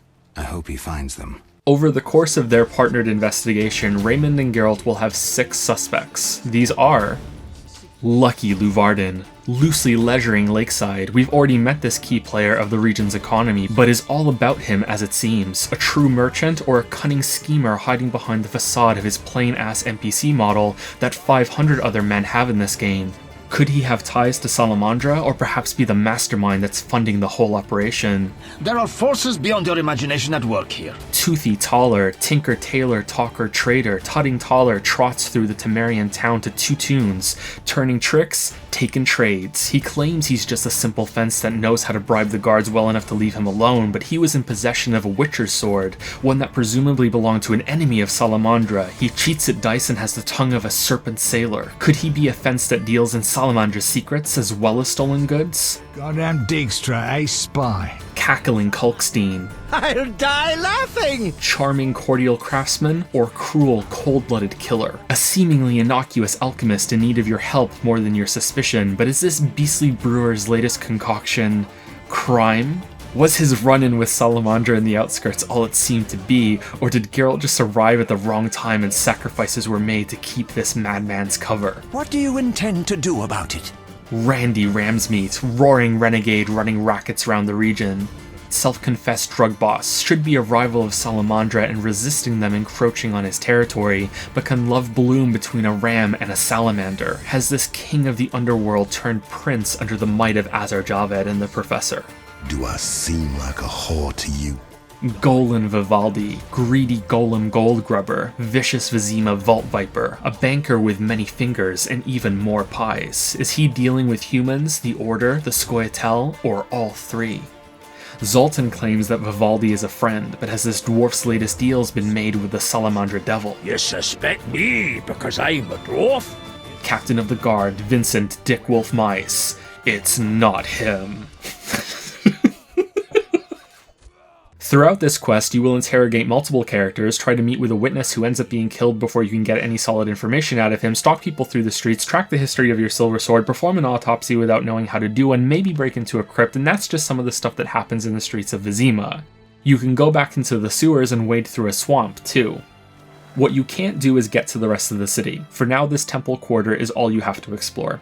If we check out the map, we can see a big improvement from the circuit style we were forced into in the previous chapter. There are many more ways to get around, and even in the swamp, although it's much larger than the outskirts, it's much more enjoyable to explore because you have more freedom to choose a direct route from most noteworthy locations. My only gripe is how the slum is sectioned off with only one way in or out. The Hairy Bear Inn is at the end of this path, and taverns in this game act as your base of operations. This is where your item storage can be located in each chapter, and it carries over from tavern to tavern. It's also where you can reliably find a resting spot for a small fee, and combined with your stash, makes it the perfect place to brew some potions if you decide to engage with that system. I think a door in the back of the tavern leading up here to where the second floor meets this high street would have worked wonders for cutting down the repetition of running through these slums just to get back here and then running through it again when you want to leave. The game largely gets better about not inconveniencing the player via its streets as the game goes on, but I'm surprised these problems in the first chapters weren't addressed, especially in the Enhanced Edition. Same goes for having to repeatedly select the confirmation that yes, you do indeed want to cross the river via the ferry whenever you want to go to the swamp. Although this one might be a joke, one that wears out its welcome. How many times are you going to ask me that? What I really like about Vizima is that it feels like a small part of a much larger city. This is something I'm enjoying more and more in video games, when a condensed slice of a place gives the credible impression that the sprawling world around it is actually real and fully realized if only you could get out of bounds, even though the developers only created this tiny part of it. This feeling in Vizima is also helped by how you do get to explore different parts of it later, but even with the cemetery and trade quarter unlocked in Chapter 3, it's still only a fraction of Vizima's true size. Novigrad in Witcher 3 is the most impressive city I have ever seen in a fantasy game, or maybe any game at all, and I will gush about that when we finally get to it, but Vizima manages to be just as real to me by feeling like it belongs in a larger place that truly exists. There are so many people to speak to, so many buildings you can enter, there are 2 markets and people coming and going from other areas in the world. It feels like there are enough homes for the amount of people you see walking around. The streets have gutters that fill with rain, people also run for cover whenever a downpour comes along, NPCs have schedules, they eat and sleep. Considering how rough and rushed this first game clearly is, I find all of this so amazing. The main quest is the same way. I have many complaints about it, the biggest of which we haven't even gotten to yet, but I can't hate it because it's like nothing else I've seen in an RPG. There's just so many layers and options, and so much of it can be rendered obsolete by those decisions. The game responds to your choices and how successful you are at pushing against the boundaries of what you're being told to do. This is how the game springboards off the success of the previous chapter. Now you know that details in this game actually matter and that NPCs are more complex than in most games. They have fully realized lives, backstories, and secrets. Some of these you don't learn until later. For example, Carmen, the mistress of the local brothel, appears like a throwaway character at first who is there to simply dispense a side quest that has you kill Salamandra goons that are harassing her girls at night. But she's also the banished, estranged daughter of the Reverend from Chapter 1, and is currently in a secret relationship with Vincent. These are 2 details that don't even come up in Chapter 2. You can take Carmen as your guest to Shawnee's party and never learn about either of these things about her, and even when you do find out she's the daughter of the Reverend, it's just a low-key revelation. It's not important at all. But it is important to me because it shows so much damn effort in making NPCs more than robotic entities that exist only to serve the player. NPCs with green names usually have more interactions than others, but some of them have way more than others. A homeless shoe shiner and a gardener at the hospital have pages between them, but sometimes blue unnamed NPCs can open dialogue trees as well. The world feels real even though it looks fake. Were I just a few years younger? Characters lie to you because why wouldn't they? They can also get pissed off if you say the wrong thing to them, and they won't talk to you until you've been gone for a while. They don't abide by the same laws that many other video game NPCs follow. You're the famous White Wolf, Witcher Geralt, on an important mission. Yeah, so what, says Vincent and Thaler and Ramsmeet and Kalkstein and Vivaldi and Luvarden. They have their own plans and schemes and they have no idea if you're a friend or a foe. Do something for them if you want something in return, but don't be surprised if they continue to keep you at arm's length. Maybe you're working for Evil Salamander after all, how the hell do they know otherwise? The game is built around every character acting in accordance to their own limited perspective. Beautifully, this is exactly how it is in the books and the larger world of The Witcher. Information isn't always reliable. There are lore books in this game that lie to you because CD Projekt thought about how these books would actually be created, by flawed sources with unreliable perspectives or dishonest ambitions. I can 100% confirm for you that humans aren't originally from this world, but this book in the game is going to tell you otherwise. Elvish propaganda, it's got to be. Magic is the source of all evil. Witchers don't have feelings, they're emotionless mutants. Witcher 1 wants so badly for you to pay attention to all of this and engage in thinking deeply about its world and stories. The problem comes up when your potential choices don't match or aren't presented reasonably. Clearing the names of the suspects on your list is not a fair task, and it's done so awkwardly by Geralt ranting off information in the suspect's face and then concluding whether or not they're innocent. The double flaw here is that sometimes this is done with ridiculous leaps of faith, and even after Geralt is satisfied that he's correct, you can later learn that he wasn't, yet the quest slashes off a name like your Sherlock Holmes moved on from the Hounds of the Outskirts to your latest, greatest deduction. You learn that Vivaldi has lost control of his bank. The professor was released from jail at the beginning due to bail money being provided from said bank, but learning that Vivaldi isn't in charge of it anymore is the instant trigger for him being concluded innocent. There could be much more going on with this, like a double deception or it being used as a cover to move money, but no, innocent for sure. Luvarden can be cleared when you find someone buying Salamandra badges at the Hairy Bear and pressure them successfully for info about who they work for. Apparently, Luvarden buying these badges is enough to deem him innocent, even though he could be using these purchases as a front on Salamandra's behalf to discover any enemies they have that are killing their people. Vincent Mize is crossed off if you discover one of Ramsmeat's men named Coleman is an informant for him against Salamandra, which doesn't mean anything really since Vincent could still be working for more than one group. Ramsmeat himself, as well as Kalkstein, are a bit trickier and the best of the six. Oh, so you believe it's not me? Taller is the most bizarre. Proving his innocence on your own requires that you decide to stalk a mysterious man through Vizima at night so you can see him enter Taller's house to sell some stolen goods, definitively proving that Taller really is the fence he claims to be. There's no clue at all that this man is related to Taller or the quest, or that Taller's position as a fence is even doubted enough to warrant proving, or that proving it even means that he's not working for Salamandra on top of being a fence. But this is the final piece of the grand puzzle for Geralt to determine his innocence, and to top it all off, it's wrong. Taller is a Temerian spy pretending to be a fence to help keep the peace in the city. He's King Foltest's right-hand man and is here trying to prevent the political situation in Vizima from getting any worse, which is a conflict Geralt isn't aware of yet. You may have already picked up on the problem. This quest isn't about appeasing any in-game logic, it's just about Geralt. All that matters is if Geralt believes it. And maybe that makes much of this weirdness palatable for some of you, but I find it frustrating because Geralt leaps to these conclusions without you and then sticks to them. You're in total control of this character until all of a sudden, like it's an exorcism, he starts spewing dialogue out of nowhere that you might strongly disagree with. That concludes your investigation? I'm almost disappointed. The big punchline I haven't revealed yet is that none of your 6 suspects are working for Salamandra.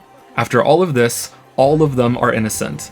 The true culprit? Raymond the detective that you hired to help, but it's also not Raymond. There's a wounded Salamandra bandit in the hospital that has information and is willing to cooperate as a witness. When you visit him, you're attacked by Ramsmeat's thugs, so all you have time to hear is the witness say the name Kalkstein. After you confront Kalkstein about this and are rebuked for not having any stronger evidence, a phase change occurs in the quest and Raymond is attacked by Salamandra when you next visit him. You come to his rescue and he decides he has to leave for a while to lose their trail, and this is the last time you ever see him. When Raymond returns, it's not the real Raymond, it's Azar Javed using a magical disguise. I need you to understand how difficult it is to grasp all the intricacies of this quest. I had to do a ton of testing with different suspects and quest phases to find out when this attack on Raymond occurs, and I'm still not entirely sure that this Kalkstein trigger is the only one that causes it.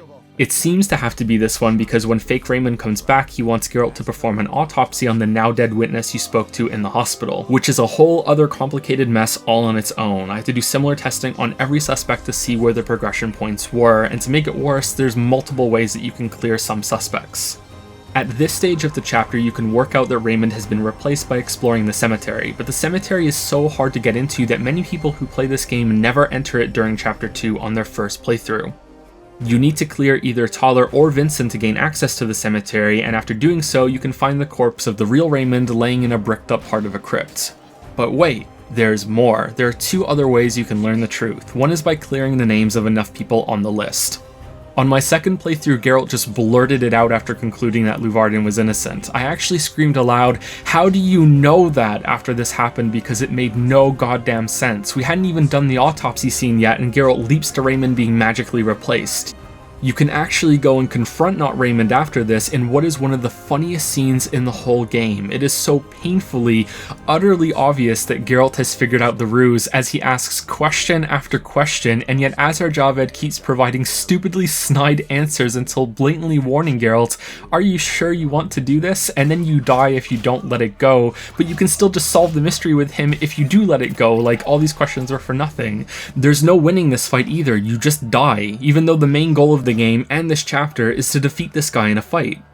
Something similar happens earlier in the chapter when Raymond is still Raymond. The professor and his gang is waiting outside for Geralt, and he decides to eavesdrop and then lets the professor go, even though his main goal here is to catch the professor. This isn't about avoiding a fight either, because then you kill the whole gang immediately just after the professor casually gets to leave. It's bizarre. Indeed. The final way to learn that Raymond has been replaced is the autopsy. This is also the way you clear Ransmeet and Kalkstein from your suspect list, apart from actually finding the corpse of the real Raymond, of course. The autopsy is a perfect specimen to sum up Witcher 1 since it's both brilliant and terrible at the same time. The idea behind it is so good and its implementation mostly succeeds, but the flaws are glaring. Let's begin. Shani is required to act as your coroner. You also need to retrieve the body from the gravedigger in exchange for a bottle of dwarven alcohol. There are multiple ways that you can prepare for this procedure. You can purchase a book on forensic science and, unbeknownst to you on your first time through, another book called Zerrikanian Insects and Other Vermin. There are also NPC sources for this information from these books. The constant gardener outside the hospital can fill the same hole in Geralt's memory about the foreign insects, and in what is by far one of the most strange things in the whole game, simply asking the gravedigger about the corpse in a different option than the one that you used to get the corpse delivered to the hospital somehow grants Geralt extensive enough knowledge about autopsies that it unlocks options to direct Shani. The last of the bad stuff here is that you can become locked into progression paths during this autopsy. You may think you're exploring options, but some of them push you down the path of a conclusion that you've already started. It's completely different to the other autopsies that you do in Witcher 3, where you can explore every option. This isn't just a standard investigation. This corpse is a piece of theater prepared by Azar Javed. That quality of the set piece is really good and why I think the autopsy is so impressive, but it feels unfair that you can be deceived just from exploring dialogue options. Also, asking Not Raymond for autopsy tips provides information to nudge Geralt into getting the conclusion that Javed wants you to make, which is a part of this quest that I really like. In any other game, this would be an NPC providing you with enough information so you can understand the context of this autopsy that you're doing without having any forensic medical background yourself as a player, of course. But here it masquerades as that quality and instead pushing you deeper into Javed's deception if you follow his advice. It's great. If you only defer to Shani's expertise throughout this, you will fall for that trap, but there are two layers to this. If you don't choose your inspections carefully enough or don't have the required knowledge to open up those inspection choices, you will conclude that Ransmeet had the man killed with a stab to the heart. If you push further, then you will think Kalkstein did it instead. The man has been poisoned, the cirrhotic liver and his missing tongue prove it. And this is so clever on Javed's part since the first layer of deception that he put on the corpse's story now looks like Kalkstein trying to cover his tracks instead of Javed. Instead, there's another layer that requires knowledge of an insect from a distant land, Zerrikania, where Azar Javed happens to come from. The eggs of a species of fly look like Fistek, which is the Witcher world's equivalent of cocaine and is snorted in the same way. It's also a drug that has come up quite a few times in the game so far. There's a guard in the city jail that's addicted to the stuff and keeps sniffing whenever you talk to him. The flies usually lay their eggs in the noses of their victims, and they hatch and then burrow into the brain to kill them. On the day that the witness died, Shani was given Fistek by Raymond since she didn't have anything else to give the dying man as a painkiller, which was his way of having the witness killed before he could talk, and then he tampered with the corpse later. If you have this knowledge, then you confirm this by having Shani crack open the man's skull to determine the true cause of death and conclude that Raymond has been replaced. I really do appreciate how conniving this section is since most games would only have one deception to see through. It's yet another example of the thought processes of the characters in this game being taken further than most. However, I can't ignore the problems here.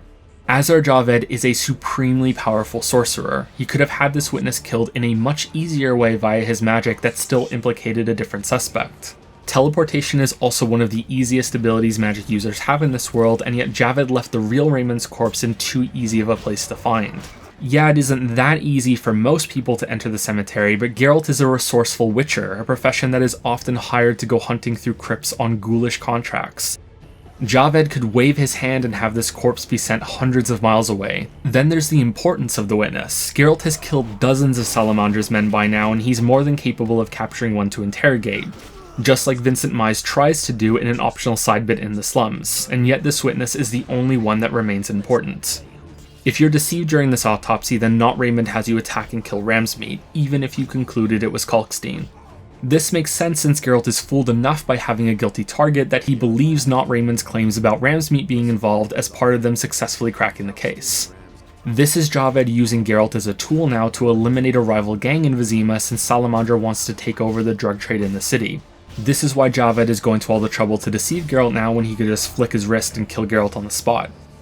If you're not fooled, then you lie to Not Raymond by saying the autopsy was a bust.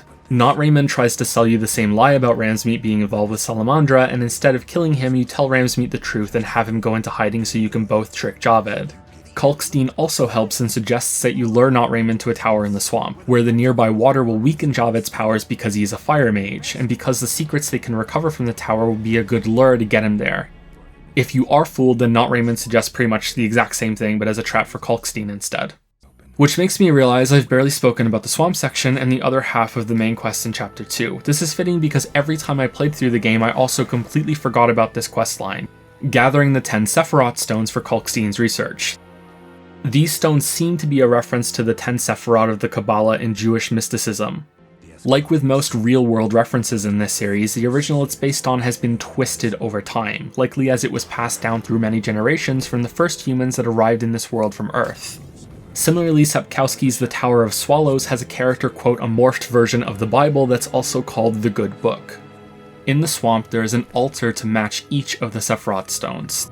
This quest is here to give you a reason to explore. It's a chapter-wide scavenger hunt and the sole reason why you enter this cave system, help these villagers, defeat this golem, and so on. All the while you're being pushed into finding new NPCs and new quests and new things to do in the game.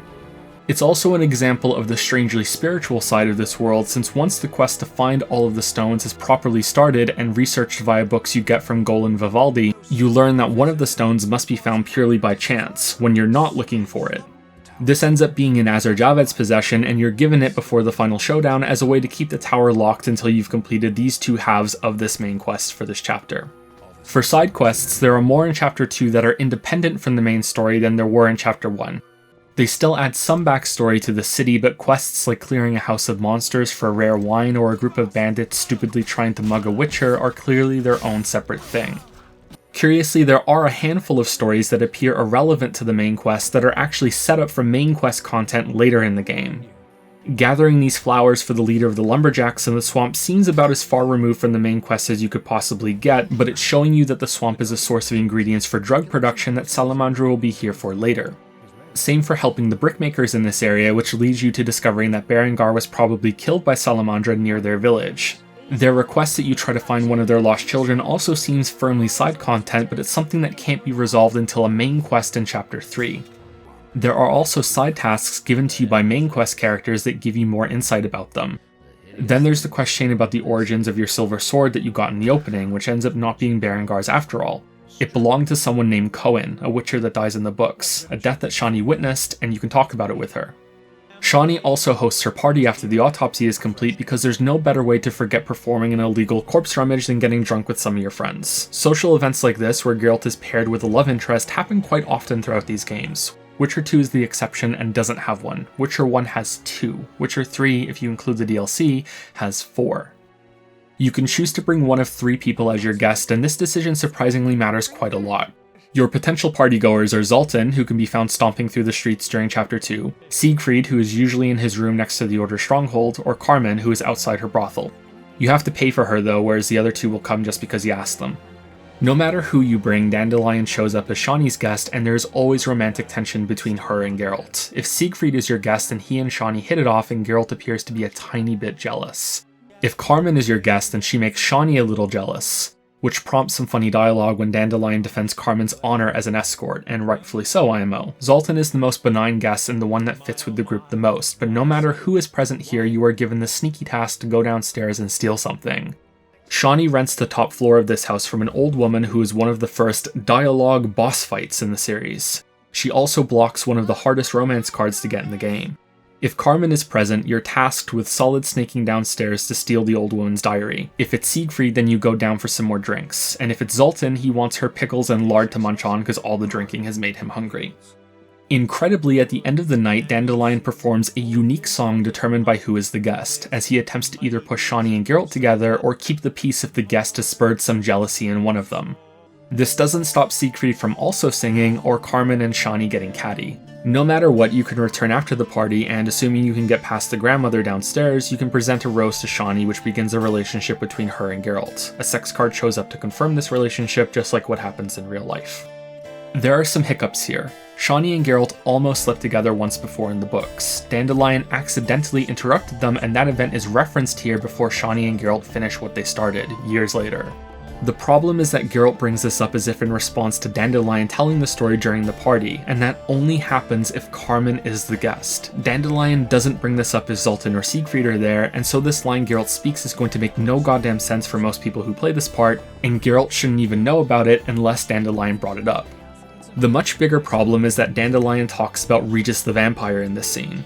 In the books, Geralt befriends this higher vampire and learns that they only drink blood the same way that humans recreationally eat sweets or drink alcohol. Regis dies in the books helping Geralt. This is also something Dandelion explains during the party, so don't shout spoilers at me just yet, but the problem is that he doesn't talk about anything else. If you've read the books or played Witcher 3, then you know how important Yennefer and Ciri are to not just Geralt, but also Dandelion, Triss, Vesemir, the other Witchers, and even Zoltan a little bit. This is a top tier issue in the series, how the first two games just ignore Yennefer and Ciri. We're going to talk about it far more in depth in the Witcher 3 section, but it's worth acknowledging now because it calls into question whether Witcher 1 is even canon, or should be considered an unreliable source of Geralt's story for this game just to abolish this gaping flaw. But for now, let's talk about sex. Shani isn't the only opportunity you have in Chapter 2 to expand your deck, but she is the most serious about it. Shani and Triss's attitude toward Geralt make me uncomfortable about how the game treats sexual encounters with other women. Most of the time it's heavily implied that Geralt is always in an open relationship, and it's only serious, could fall in love romances with other women that's a problem. Triss seems to enjoy this benefit as well from what she says in Witcher 2, and she reads Geralt's mind enough to know about all the women he sleeps with and never tells him it's an issue, aside from Shani, as does Yennefer in Witcher 3, aside from Triss. But then every so often something happens to call these open relationships into question. Even worse is that not all of the sexual encounters are consensual. For the minor controversy that the sex cards made when this game was first released, at least no one can claim that any of the women Geralt sleeps with are being taken advantage of by him. All the women that have sex with Geralt in this game want to have sex with Geralt. However, the opposite is not true, and there are at least 2 times in later chapters when sex is arguably forced on Geralt.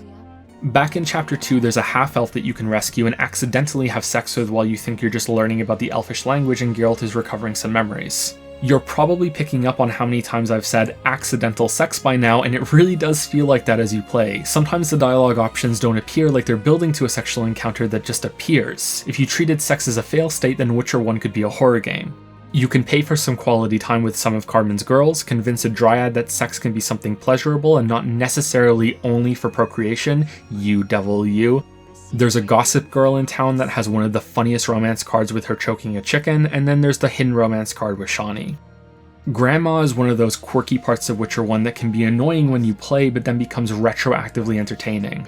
There's something funny about the frustration of this old lady blocking you from seeing Shani again and again.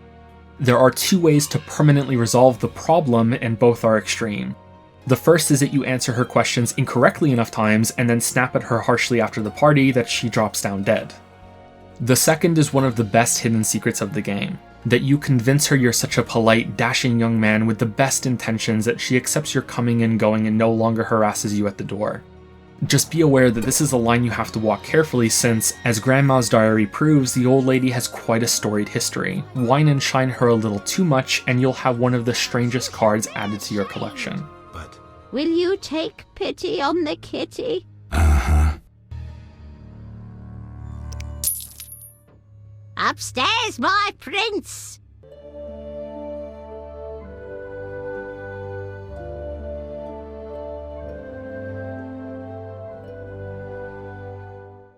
To close out Chapter 2, let's look at choices. So much of what we just saw is optional. The party, taking pity on the kitty, many side quests, the cemetery, even the autopsy. You don't need to clear every suspect, although talking to Shani after the party is another way to get Taller off your list, since the two of them were once dating and she learned that he's a spy. He's a lot younger than his Witcher 1 model makes him out to be, as you can see from how he looks in Witcher 3. This revelation from Shani is another cool way that side content isn't really side content. Most of it feeds into each other.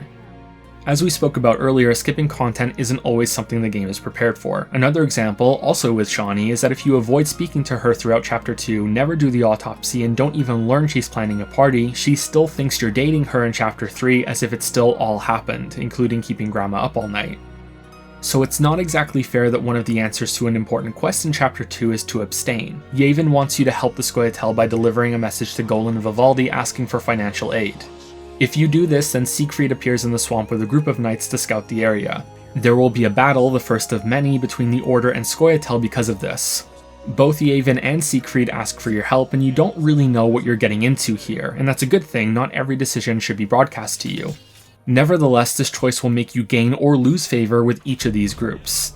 The blacksmiths that both sides have in Vizima will either start or stop accepting you as a customer depending on your choice, but here simply staying out of it is a valid decision and the game is prepared for you to do that, remaining neutral for the only time you can avoid fighting either of these factions. Your choice with the Scoia'tael in Chapter 1 will also come back to haunt you by impeding your investigation with Raymond. If you let them have the supplies outside Herrenbrog's house, then Captain Vincent's informant, Coleman, will be killed in the Hairy Bear shortly into the chapter. This is one of the best ways to clear the captain from your suspect list that's gone forever, as is completing a delivery quest if you don't turn it in early enough. If you don't allow the Scoia'tael to have these supplies, then you will have to kill them. This causes Herrenbrog to fear revenge by the rest of the unit they belong to, and so he sells them out to the city authorities, and still dies in the process. Vivaldi's nephew happens to be a part of this unit, and so the banker is arrested under the suspicion of collaborating with them in Chapter 2. You'll need to bail him out of jail if you want to use him and the books he has to progress the main quest with Kalkstein. I really enjoyed this butterfly effect style of choices and consequences. This was also one that caught me by surprise on my third playthrough because I usually give the supplies to the Scoia'tael, and I thought the only consequence from that was whether Coleman lives or dies. Unfortunately, the main choice at the end of this chapter is weak. Whether you ambush Azur Javed at the tower after seeing through his deception or being fooled by his ruse and being ambushed yourself, the outcome is largely the same. This is especially disappointing considering that Kalkstein suggests attacking Javed here because his fire mage abilities would be weakened by all the water around the tower, which is a true thing and even confirmed by Javed himself in this battle. And yet Javed still attacks you here even if he's successfully fooled you. It's not like the fight is easier either, since the professor is called to help him no matter what. The cinematic that plays before the fight is the only change, although I guess any players that are actually fooled by this their first time through also have the shock that they've been duped. The story of Raymond ends quite tragically, and I wish the game paid a little more attention to that. His real corpse vanishes from the crypt after this. It also vanishes if you attack Ramsmead after the autopsy, so that's the cutoff. For some reason you're locked into being duped by Javed's disguise if you take things this far, and I think it's a bit lame that the corpse just vanishes for no reason that's linked to this attack. There is one other consequence tied to whether you get tricked or not, but it doesn't happen until the end of Chapter 3. For now, no matter what choices you made, Geralt is defeated by a poison smoke bomb.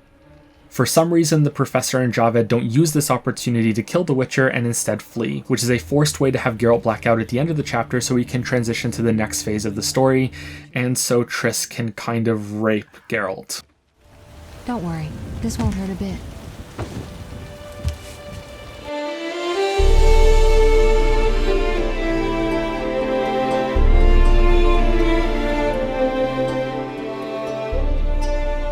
The complexities of Geralt's relationship with Triss require full knowledge of the books and all three games to understand, especially when it comes to judging her actions in this game. There is a section of this video series devoted to just that, including Yennefer's side of it all in the Witcher 3 portion. We're not ready to discuss it right now, but I think it's important to mention as we see this scene with Triss pouncing on Geralt play out, that you can make a very strong argument that she is raping him here. Triss is lying to Geralt in more ways than one and even admits to at least some guilt in Witcher 3, and she will exert herself onto Geralt in this scene whether you initiated sex with her in Kaer Morhen or not. However, the fact that Dandelion Zoltan or any other Witcher does not bring up Yennefer or Ciri either make it equally possible to argue that there's nothing wrong with this scene. Triss and Geralt have a strange but healthy relationship. But it's hard to buy into that completely, seeing as if we rewind this part, another sorceress kinda tells Triss off for what she's doing. Who this is and what they mean is never confirmed. It could relate to cut content, or was a line that was planned to link to something in the sequel and that CD Projekt changed their minds. To me, I think it's clear that this sorceress in the mirror is Philippa Eilhart, an astoundingly complex character from the books and one we will be meeting in Witcher 2, and I think it's equally clear that what you're hiding is that Geralt was madly in love with Yennefer before he supposedly died, and still would be if it weren't for his amnesia, which makes this... Don't worry, this won't hurt a bit. ...disgusting. However, it's more complicated than that, and so I find it difficult to judge Triss. Even in this scene, she's encouraging him to regain his memory on his own, and doesn't want him to be too influenced by her vision of Geralt. For the sake of finishing this Witcher 1 video without opening the can of worms that is the book comparisons, let's move on with the assumption that Triss is not a rapist. Chapter 3 is when you get a new area of Vizima to explore, the Trade Quarter with its new crowd of NPCs, stories, and side quests. At night, the peace of the streets in the Temple Quarter of Chapter 2 could be interrupted by bandits and lesser vampires. In the Trade Quarter, there's a Kikimor problem. You can still go back to visit the Temple Quarter, the swamp, the sewers, and the game even has main quests that make you do that. The game alleviates some of the tedium of doing so by having the Trade Quarter be another map that has multiple paths to get around, and you now have access to 3 fast travel points that link major locations instead of just the one you had in Chapter 2 that linked back to Kalkstein's lab. Nevertheless, this is where the game retreads the same ground. Literally, I still found it interesting, but some people may find it boring for that reason. Chapter 3 is when the final parts of the foundation are laid down for the ending, and many people seem to dislike these narrative setup sections in media, so I'm going to propose that, aside from the god-awful prologue, Chapter 3 is probably the worst part of the game for most players. Chapter 4 is a break from that and serves as time for the major characters of the story to assemble for the final showdown in Chapter 5. For that reason, there is blissfully less to speak about in Chapter 3. The main quest is a series of assaults on Salamandra's operations that are some of the most dull in the game, attack their base in the sewers, stop their harvesting groups in the swamp, and then coordinate with the city guards to break into their secret base in the Trade Quarter. Geralt himself criticizes the way the investigation has become routine when Luvardin gives him his orders. The swamp and slums again. Great. Yes, sir. Permission to commence mission, sir. It's everything else outside of Salamandra that makes Chapter 3 interesting for me.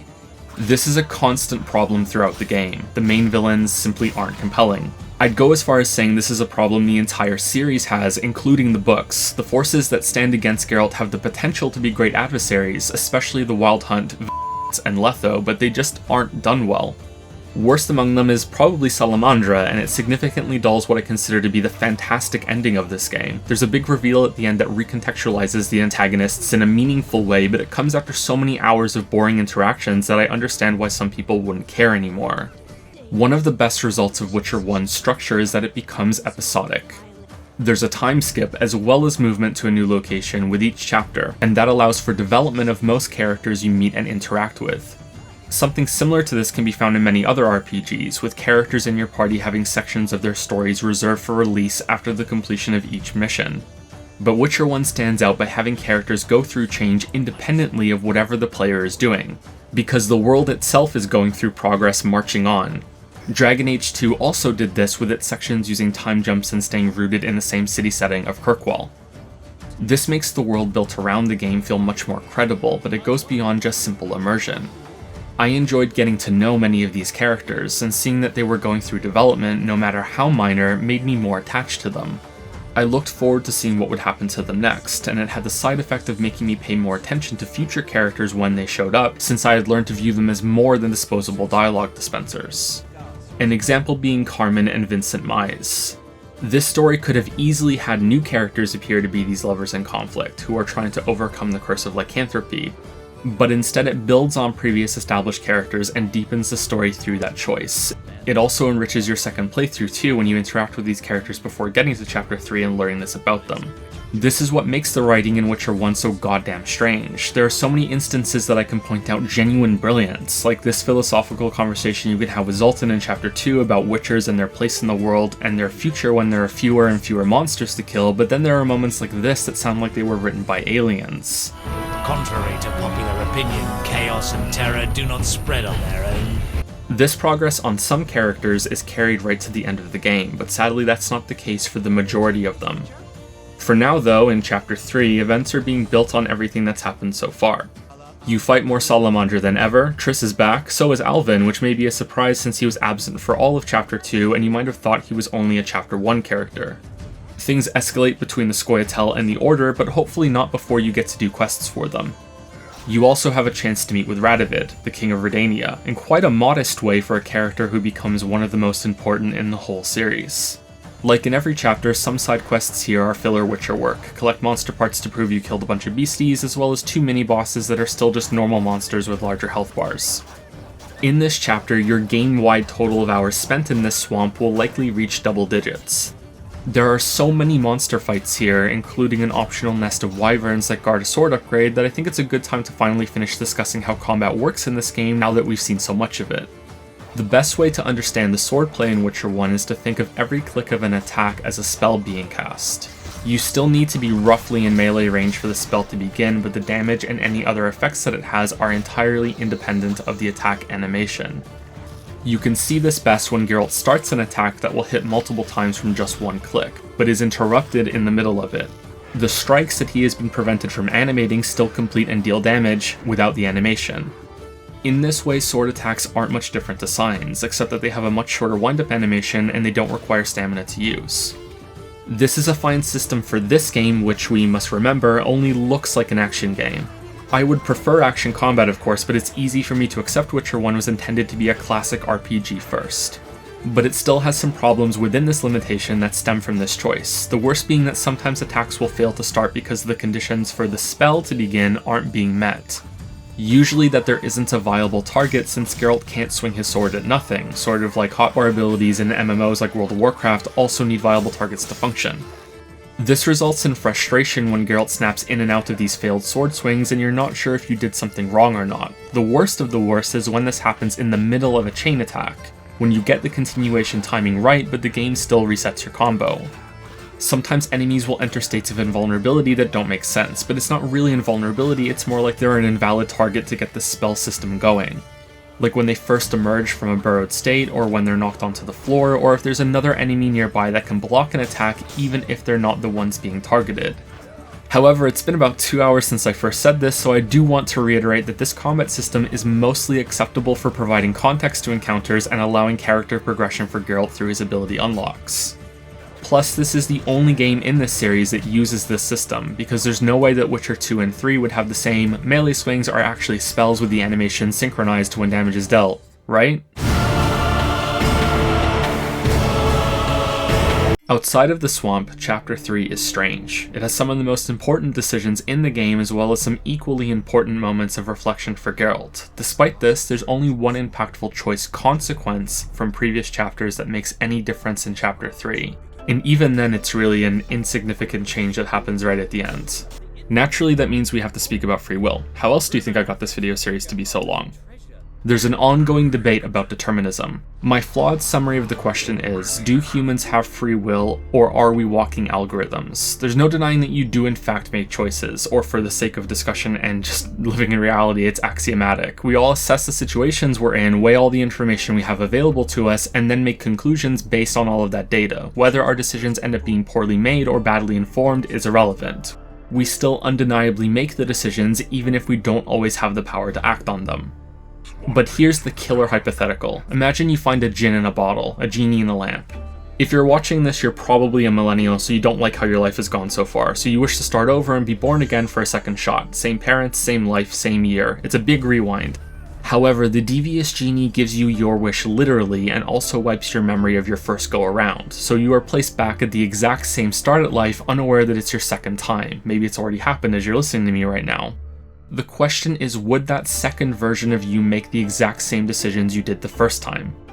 Would you end up, however many years later, literally holding the same lamp asking for literally the same wish while the genie patiently waits for 2 more cycles to be over so it can confound you by saying, "You've already had your 3 wishes, go away"?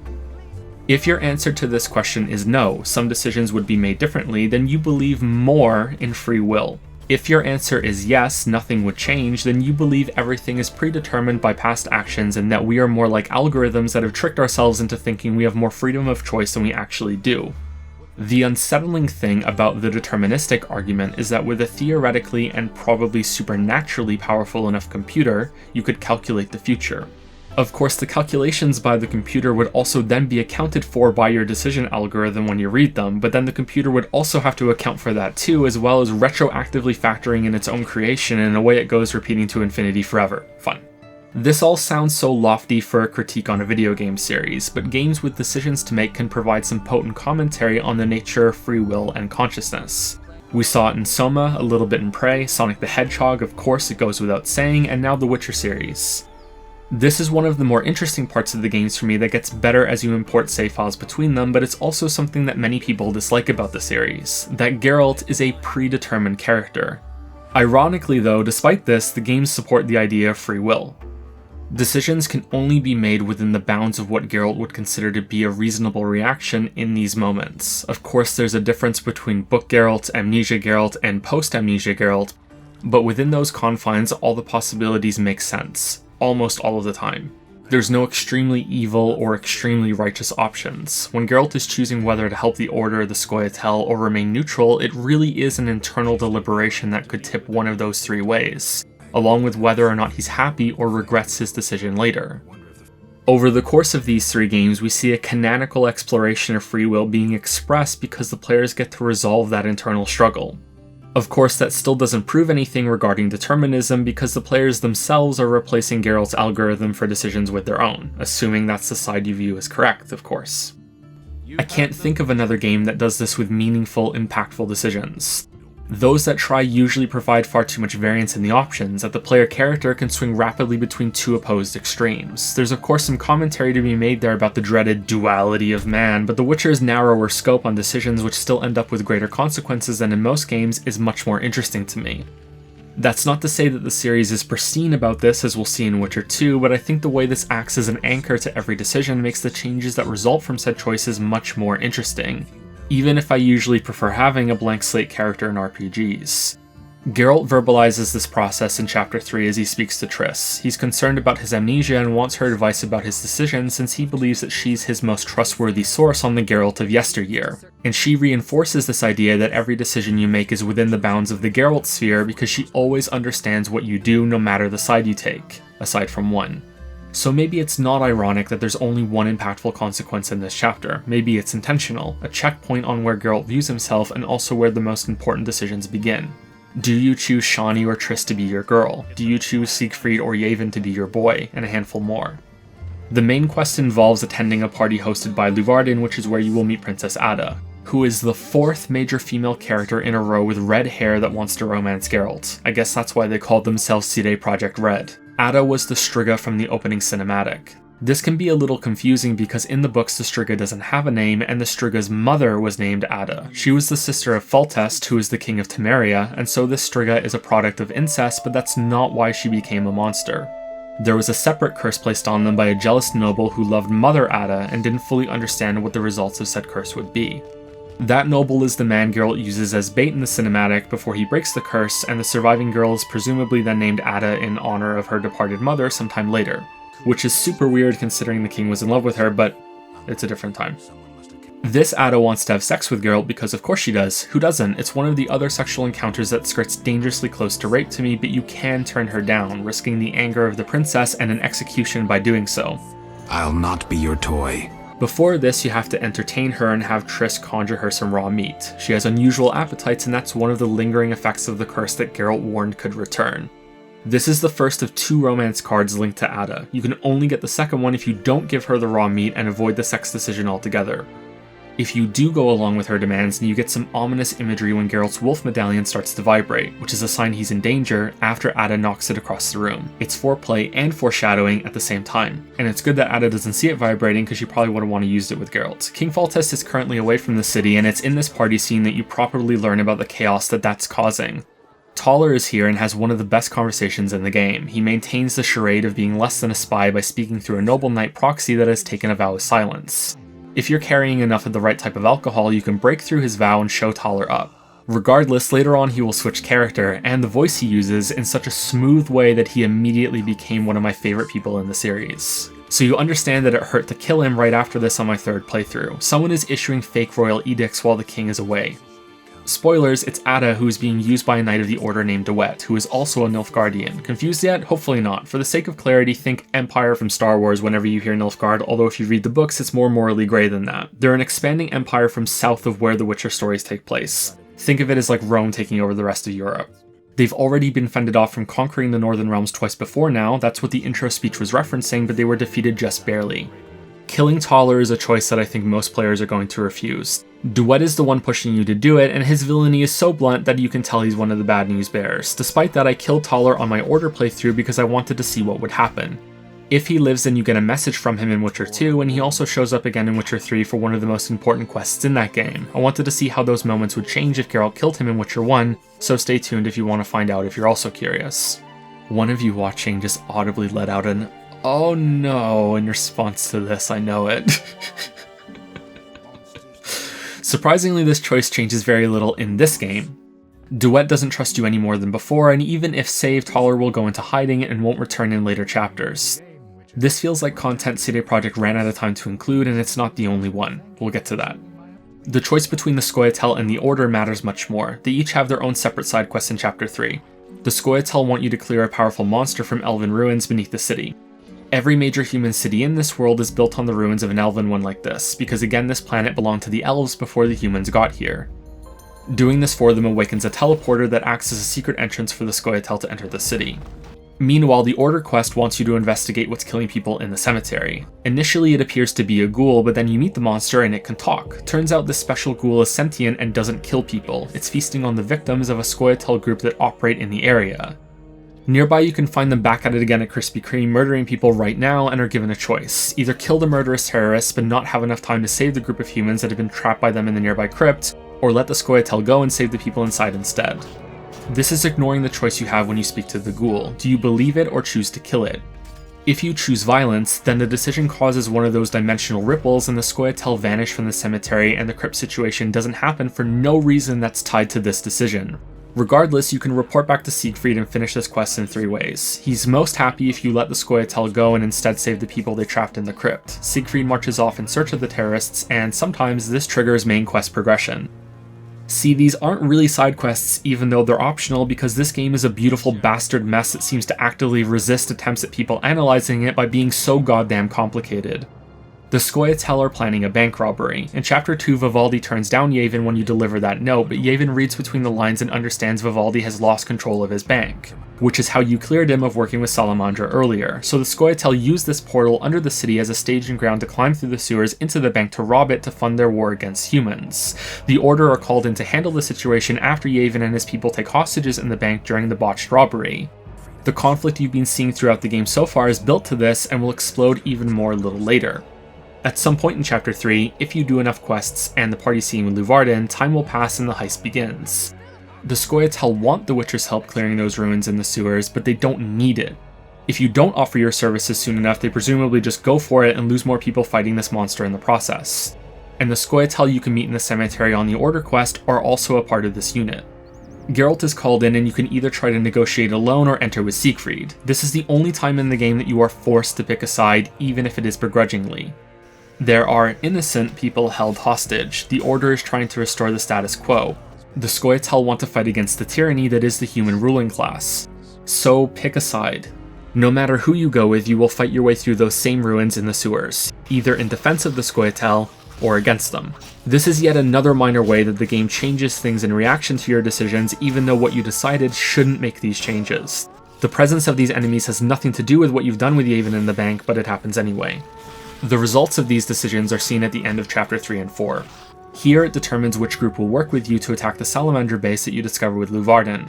In Chapter 4 it's about who won't work with you. The side you go against here is permanently pissed off and won't work with you for the rest of the game.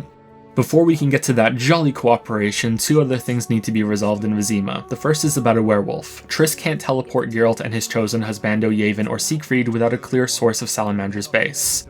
Geralt finds this sneaking through the sewers with some of Luvarden's men in the city guard. This attack is when you see Salamandra asking Radovid for aid, and when a werewolf interrupts your assault. This is another example of side content not really being side content, but in a bad way. If you don't speak to Carmen in the swamp in Chapter 3, then this werewolf just comes out of nowhere and you'll likely be left looking at it like, what the hell, why is there suddenly a werewolf, huh? Of course, there's also another clue in Chapter 2 if you speak to Vincent enough. Full moon soon. I got paperwork to do. It'll take a while. Good luck solving that mystery. Like, just imagine being Vincent and saying that to a famous witcher and hoping he doesn't crack the code. Helping Carmen lift this curse is a multi-stage questline. There's a lot of misinformation about curing lycanthropy, and Geralt hasn't recovered enough of his memories to know what is and isn't bullshit. You try to make a potion with the Tears of a Virgin, which rewards remembering that Siegfried has taken a vow of celibacy when he joined the Order. You gather fool's parsley leaves for Carmen to weave a shirt that, if worn, supposedly prevents the werewolf transformation, and after all that fails, you convince her to lay out her true feelings to totally not Vincent, since the power of true love can work miracles. Said miracles can't happen before this fight though. You have three options here. You can be a by-the-book Witcher and kill Vincent since he is a monster, or you can be a by-the-game's main theme Witcher and decide that intent and actions make a monster, not appearances. The third option, if you've progressed Carmen's questline enough but not to its conclusion, is to try to work a bit of Witcher love to see if it succeeds more than true love. I can help you break the werewolf spell. Very well.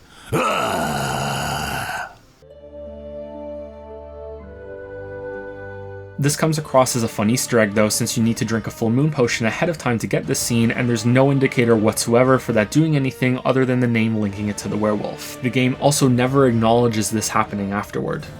Weird, but I think it's cool that the shirt made of leaves is on the card though. After this you can track down Radovid, and I want to use this conversation with him to contrast another with an unnamed butcher you unceremoniously meet in the streets nearby. Both of these men have multiple conversation paths. They speak about the state of the world, politics, magic, major nobles in the city, and both of them even talk about something called the Lodge of Sorceresses, of which Triss is a member. I like Radovid as a character in this game, but the conversation with the Butcher is the more interesting one to me. These two characters are very close to each other in the city, and I find the juxtaposition of them so telling about the priorities CD Projekt had when building this game. Care went into the low-level details of this world. You get a perspective from a king, you get a perspective about the same topics from a butcher, and second-hand information from his wife through him. Any character in this world is going to have opinions about the state of it, even misinformed ones, and the delivery of those opinions change depending on the source. Then there are little details like the blacksmith in the marketplace nearby needing a gemstone for a sword he's making for DeWitt. This could have easily just been, I need a gemstone for something, go get one for me, but instead it's a small, neat way to tie this back into the story around you. The game is full of things like this that enrich its world, and you are better rewarded for engaging with its characters because of it. After all of this, you may rightfully wonder why Alvin is so important to the main quest that you can't finish this chapter without finding him. He's just a kid, so how is he on the same level as Super Werewolf and Kings? Surprisingly, the game has prepared for players doing this section last and justifies it through Triss. She has to use a spell to teleport you and Siegfried/Yavin into the Salamandra base, and before you investigate, Alvin's presence is a major magical question mark. Remember, they don't know it's Alvin yet, and Triss is just detecting a large source of magic that could disrupt her spellcraft, and so you need to track down the source. Which turns out to be a source, Alvin, a child with incredible powers that are out of his control. He has the exact same abilities that we'll see Ciri use in Witcher 3, although it's not clear if he's as strong as she is. Like Alvin, Ciri is also called a source. Shani has decided to take care of the boy, but she's not doing a good job because he's already been kidnapped by Salamandra. It's never stated why exactly Salamandra wants the kid so bad. My guess is that this kidnapping has nothing specifically to do with his powers, and it's just another child they were going to use for Witcher mutation experiments, and through that they learn he's important to Geralt and try to get him again as leverage. Either way, you save him with a smidgen of help from Dandelion and then have a choice, Shani or Triss. This is both choosing who is the best guardian for Alvin and who you want to pursue in a more serious relationship. The problem here is that you can turn down their advances and even ignore them, but both of these women still think you're dating them. It's like being back in high school, right fellas? This is most awkward with Shani since she casually asks you for a romantic mid-relationship tier kiss earlier in Chapter 3, and if you've avoided her for the most part until now, you may start flapping your arms at your monitor making confused crazy noises as it happens, or maybe that's just me. So you're torn between two sorceresses. Who will you choose? Yep, that's right, 2 sorceresses are vying for your attention, Triss the Sorceress and Shani the Sorceress. There are 2 sorceresses. Did any of you pause the video and write out a comment correcting me yet? I've noticed this is a thing that Witcher 1 fans love to go wild about. Shani isn't a sorceress. She's just a medic. What the hell? She doesn't use magic. Pay attention. Did you even play the game? Did he even play the game? He doesn't know. He doesn't know. He didn't play this game. He doesn't know. The other is saying that Geralt's swords are silver for monsters, steel for humans. This is apparently unforgivably wrong. Both are for monsters. Even though post-amnesia Geralt says it himself in Witcher 3. Well, one's for monsters, the other for humans. Are you gonna correct him too? As for Shani, I don't think this is fair. You are correct, of course, Shani is not a sorceress. She is just a medic, but she does use magic to heal you because Witcher 1 is a celebration of a holiday Todd Howard likes to call Happy Janksgiving. A holiday that moves to a new day whenever Bethesda releases a new game. There's your found a way to criticize Bethesda even though the video has nothing to do with them bingo space for this video. This magic she uses is probably just the game's way of responding to a healing aura buff that both Triss and Shani give off. You can see the same effect here from both women, and so I think it's more than forgivable that some players might think Shani can use magic. It's not made crystal clear that healing in this world is also done the mundane way when magic is so common. It is made clear in the books and in Witcher 3 though. This choice is a significant, impactful decision that has several consequences. I mostly prefer Shani as a person to Triss, but I think Triss is the better choice as a guardian since Alvin needs an education for his magical capabilities, but rejecting either of these women makes them become stunningly petty and vile, especially Shani, doubly so considering how level-headed she is in Witcher 3. It's so stark a change it's out of character. Triss is not without her own vindictive streak and out-of-character moments. If you give her Alvin, then she won't proceed with the teleport spell to assault the Salamandra base until you've ended it with Shani, even though you may not even be in a relationship with either of these women, and Geralt becomes too much of a whipped man trope to speak up for himself, which is also quite out of character. Again though, this is a symptom of the disease the game has in assuming you did all the side content that ties back into the main story when you might have skipped it. Ending it with Shani has nothing to do with the teleport, and yet Triss still makes you do it because she has the leverage to do so, and is role-playing as Yennefer in this game. Whoops, did I just say that? Please ignore, let's move on. Go. In a related bout of awkwardness, Geralt goes out with Dandelion and Zoltan here to get trashed. This can possibly be the second time you ever speak to Dandelion, and the first time you ever speak to Zoltan, but let's not repeat the whole point. This scene is important to the book discussion we'll have later, so I want to point it out so you can make a mental note of it. Afterwards, you go home drunk off your ass to either Triss or Shani, depending on who you chose. You can pursue your choice for a second romance card if you prove your commitment to them, with a ring for Shani or a positive fatherly interaction with Alvin for Triss. Then you're finally ready to fight Salamandra with either a satisfied sorceress or one that has decided to deal with you in a professional capacity only from now on. Instantly gone is the helping hand to guide Geralt through his amnesia, and we'll have to see how awkward this choice can make things in Witcher 2. Whether Triss is happy or angry isn't the only main plotline that becomes entangled at the conclusion of Chapter 3. You meet her with Luvarden and your chosen fighter at the new Naracourt Inn. Somehow Salamandra has gotten wind of your attack only after you progress this quest in a private conversation with Triss, and they're waiting to ambush you at the entrance. If you did not kill Vincent Mies, then he will also be there to help you, as a man or a werewolf, again depending on your choices earlier when it comes to helping Carmen. Either way, he considers himself a werewolf avenger that has come to your aid, and I love this line Geralt says here if you fight alongside him in this form. And Vincent's a decent werewolf. If you killed Vincent, then this battle is probably the second most difficult in the game, or at least I was getting unlucky with failed attacks and stuns when I did it. After getting upstairs, De Wet appears and will try smashing down the door to stop Triss's teleport, which makes things awkward if Siegfried is the one helping you, since De Wet is a superior commander in their order. He ignores this, proving once again to be a great Sieg friend, and you teleport away earlier than planned. Whether the Scoia'tael or the Order help you largely doesn't matter for the battle, it ends up being a flavorful consequence. You clear out some Salamandra goons, and if you try to fight without activating the teleport gate nearby for reinforcements, you will learn that Salamandra has an infinitely spawning fighting force that will trap you here forever. Reinforcements help you solve this problem, and after a large brawl you confront the Professor and Azir-Javed, again, for the third or fourth time at this point. This is where the only impactful consequence is found in the whole of Chapter 3 that is a result of a decision not from this chapter, whether you got duped by Azir-Javed's performance as Raymond. This is a strange one because the fight at the tower goes the exact same way regardless of whether you figure out the mystery or not. Geralt is left there dying and the Saturday morning cartoon villains get away no matter what, but the decision recap here retcons this and makes the got duped defeat far more serious even though both paths are identical.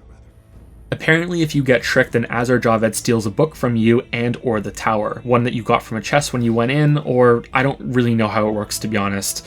If you're not tricked, Triss takes it instead when she saves you after detecting the magic Javed uses. She doesn't tell you that she took this book from you when you were unconscious, and so it's a surprise she's able to cast a very powerful shielding spell on you that she's learned from it. This is set up as a moderate mystery that is never brought up again. The immediate effect is that Azar Javed is helpless against Triss's shield spell in this encounter at the end of Chapter 3. Despite also being a capable swordsman, he freaks out and runs away, leaving you to fight the professor with the strong shield buff arcing out attacks from you against all enemies in the area. If you were tricked at the end of Chapter 2, then Javed has this spell because he took the book, even though that didn't happen at all. You're not immune to his attacks, so you get wrecked, but in true shitty cartoon villain fashion, they don't kill you when they have the chance for what is the second, third, or even fourth time now. Instead, you're allowed to recover, and then he leaves you to fight the professor who has a shielding spell instead of you, making the fight slightly more difficult. Neither Triss nor Javed ever cast this spell ever again after this. I've been hard on these villains throughout this video, and I will continue to do so while being condescendingly righteous about it because Azar Javed isn't even the real antagonist of the game. However, I do want to praise the only good thing that comes from them because it was set up in the prologue and finally pays off here. The professor kills Leo with a jeer about how the legend of witchers being able to parry bolts in flight turning out to be just another fairy tale. Leo is still in training and hasn't been mutated like the other witchers, so he fails to do this, dying. Geralt performs the feat in this scene, and the professor, about to be killed, is still impressed. I appreciate when things like this are set up and then called back in a way that isn't obvious. When you can't know for sure that, oh yeah, this will come back up later. This also gets bonus points for being a book reference. They also lovingly call attention to it in the first episode of the Netflix show. The professor is not the real boss fight here. When you defeat him, he causes an explosion that makes you both fall deeper into the Kikimor caves. You're both quite deep underneath Vizima at this point. After the dust clears, there's a Kikimor queen that eats the professor, except that she doesn't eat him, she just mimes it and tosses his body aside. You can even see it, but later on you gut the queen's corpse to get at the professor's body, and I am very sorry that I am sick enough that this bothers me, but it's jank that I can't ignore.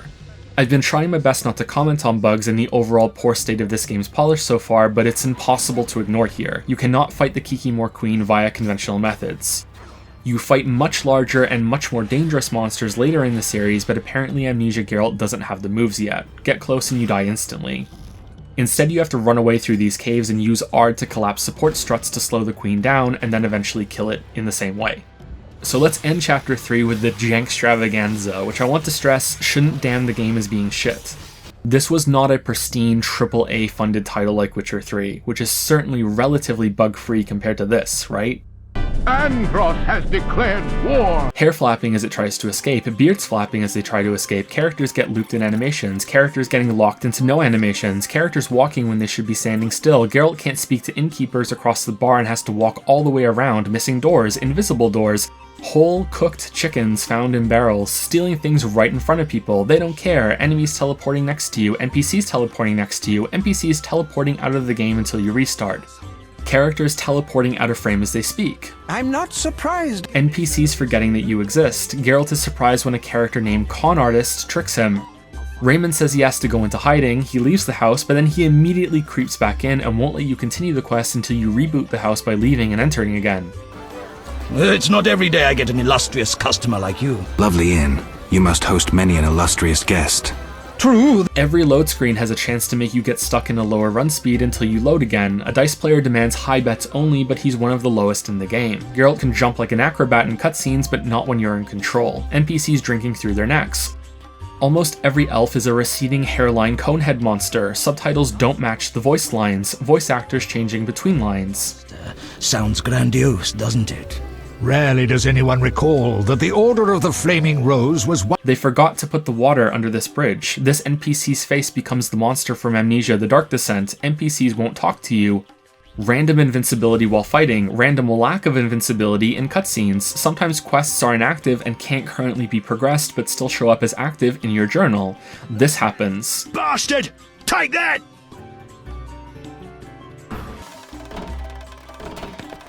And arding down the walls in this cave to kill the Kikimor Queen fails more times than it doesn't.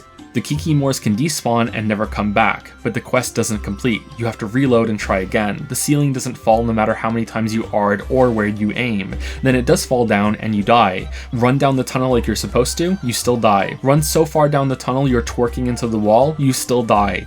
I appreciate the attempt at a different type of boss encounter here, especially against a big monster, but this part is so poorly rigged that I dread it every time that I get here because I know I'm going to have to try multiple times before I get through it, like I'm glitching through the glitches.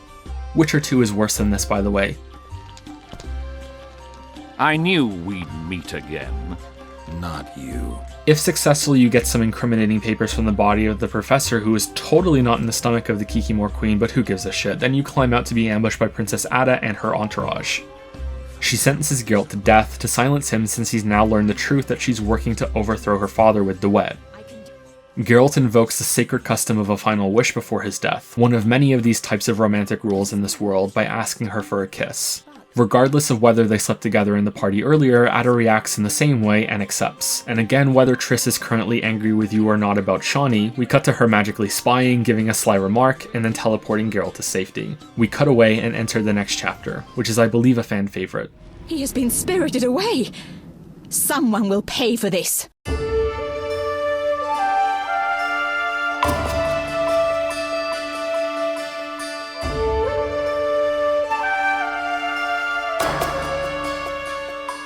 Chapter 4, Where to Start. It's almost entirely quarantined from the rest of the game. You could replace it with text on a black screen that says, Geralt laid low for a month, and then only show the last hour of the chapter and not much would change. It's that disconnected from the rest of the story. Yet it's probably my favorite section of the game. I always look forward to getting to this part. Triss has sent you south from Vizima across the water. You are in Lakeside at the village of Murky Waters. I think it's obvious by now that I think the atmosphere is the real star of the Witcher series. I enjoy most of the characters, Geralt himself, and much of the writing, but it's the setting and characters of the world that I appreciate the most. So far, in just this game, that world has been a terrible, gritty nightmare. My last cow died. Geralt can't even have a few weeks of peace to recover from being brought back from the dead. This is the kind of place that throws him into fighting for his life and then dealing with horrible places with horrible people doing horrible things, usually to each other.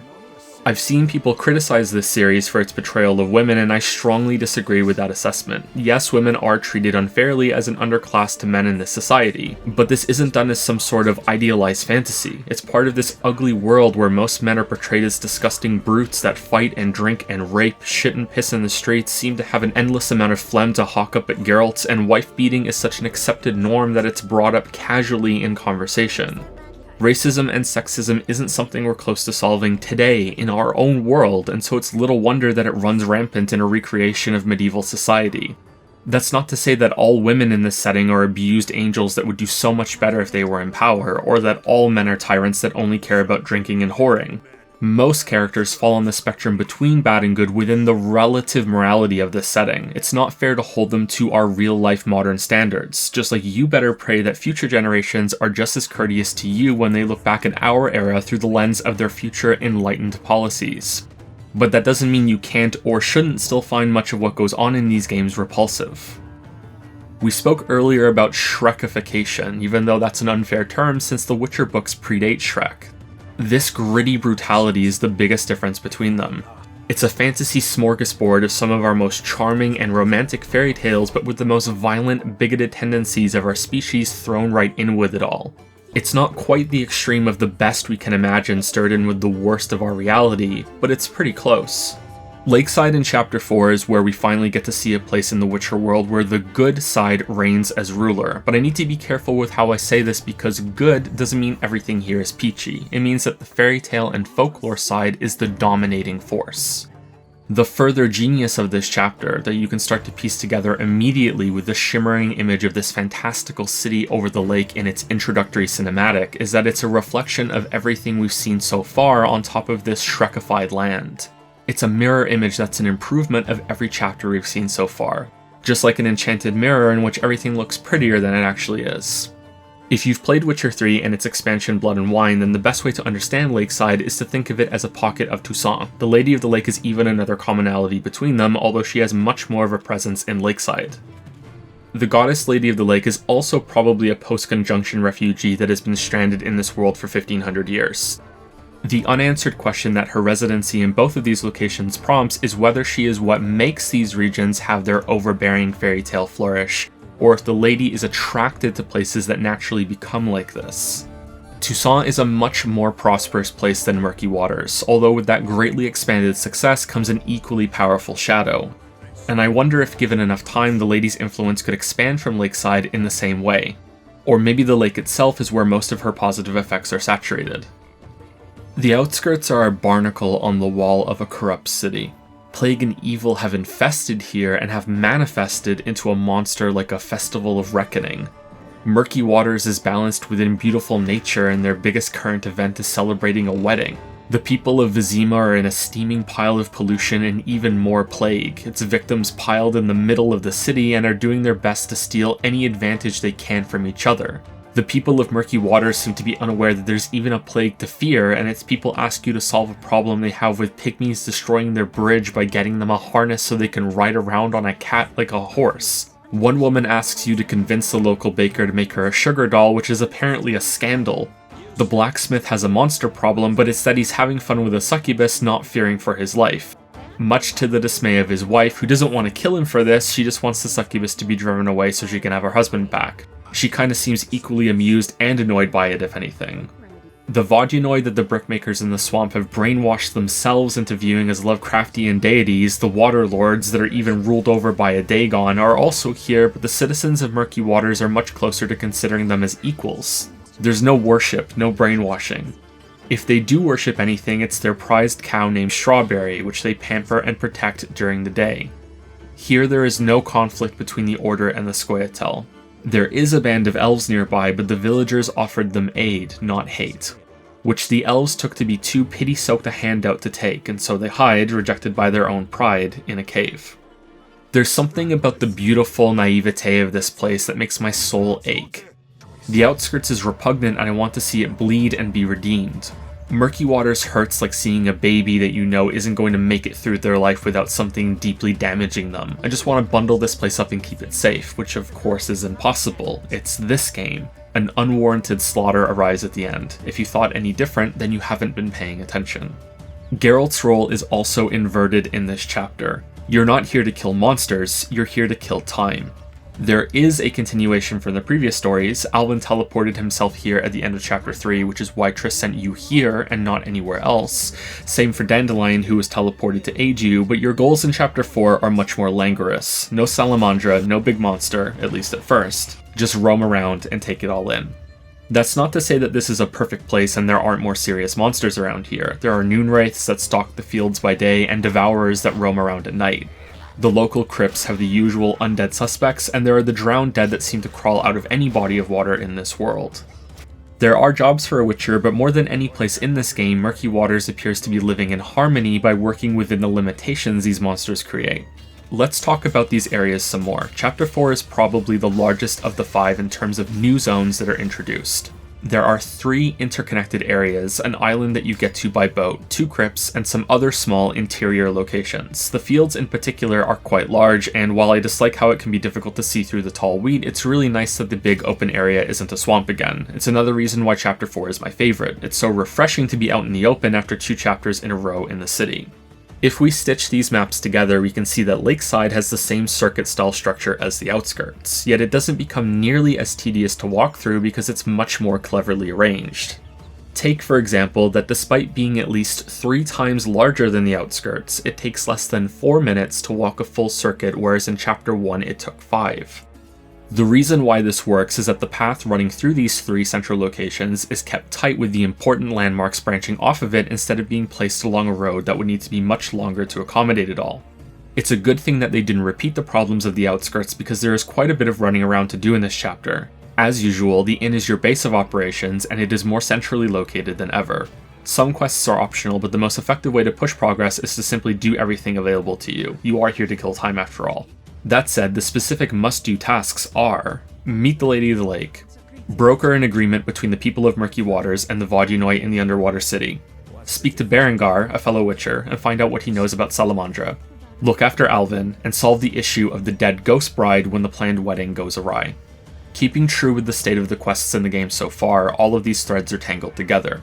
The Lady of the Lake wishes to keep the peace between the humans and the Vodyanoi. Berengar was contracted to solve this problem before you arrive and take it over. Alvin is currently being looked after by Alina, who is the bride-to-be in town that dies. And her fiancé is Julian, who is leading the group planning to plunder the Lake of Riches, which is why the conflict between the humans and the Vodyanoi has occurred to begin with. It's all neatly tied together. Isn't it lovely?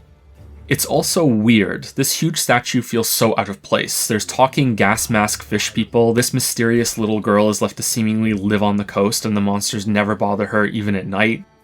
The Lady of the Lake is of course from Arthurian legend. She has her mute helper the Fisher King and a hermit that lives in the southern ends of the fields. You can learn about her prior party of devoted knights who were searching for the Holy Grail, and trying to do so yourself is the wrong answer. Doing so will make the lady displeased and grant you the title of Sir Bonehead, because what she really wanted from Geralt was to bone his head, a goddess with benefit situation. I'm not kidding, she is lonely. The King of the Wild Hunt is here and he's just chilling in a field. I can't focus attention to this yet because in the context of Witcher 1 you have no idea how baffling it is for this character to be here vibing like this, but since you've probably played Witcher 3 you likely understand why I'm so flabbergasted.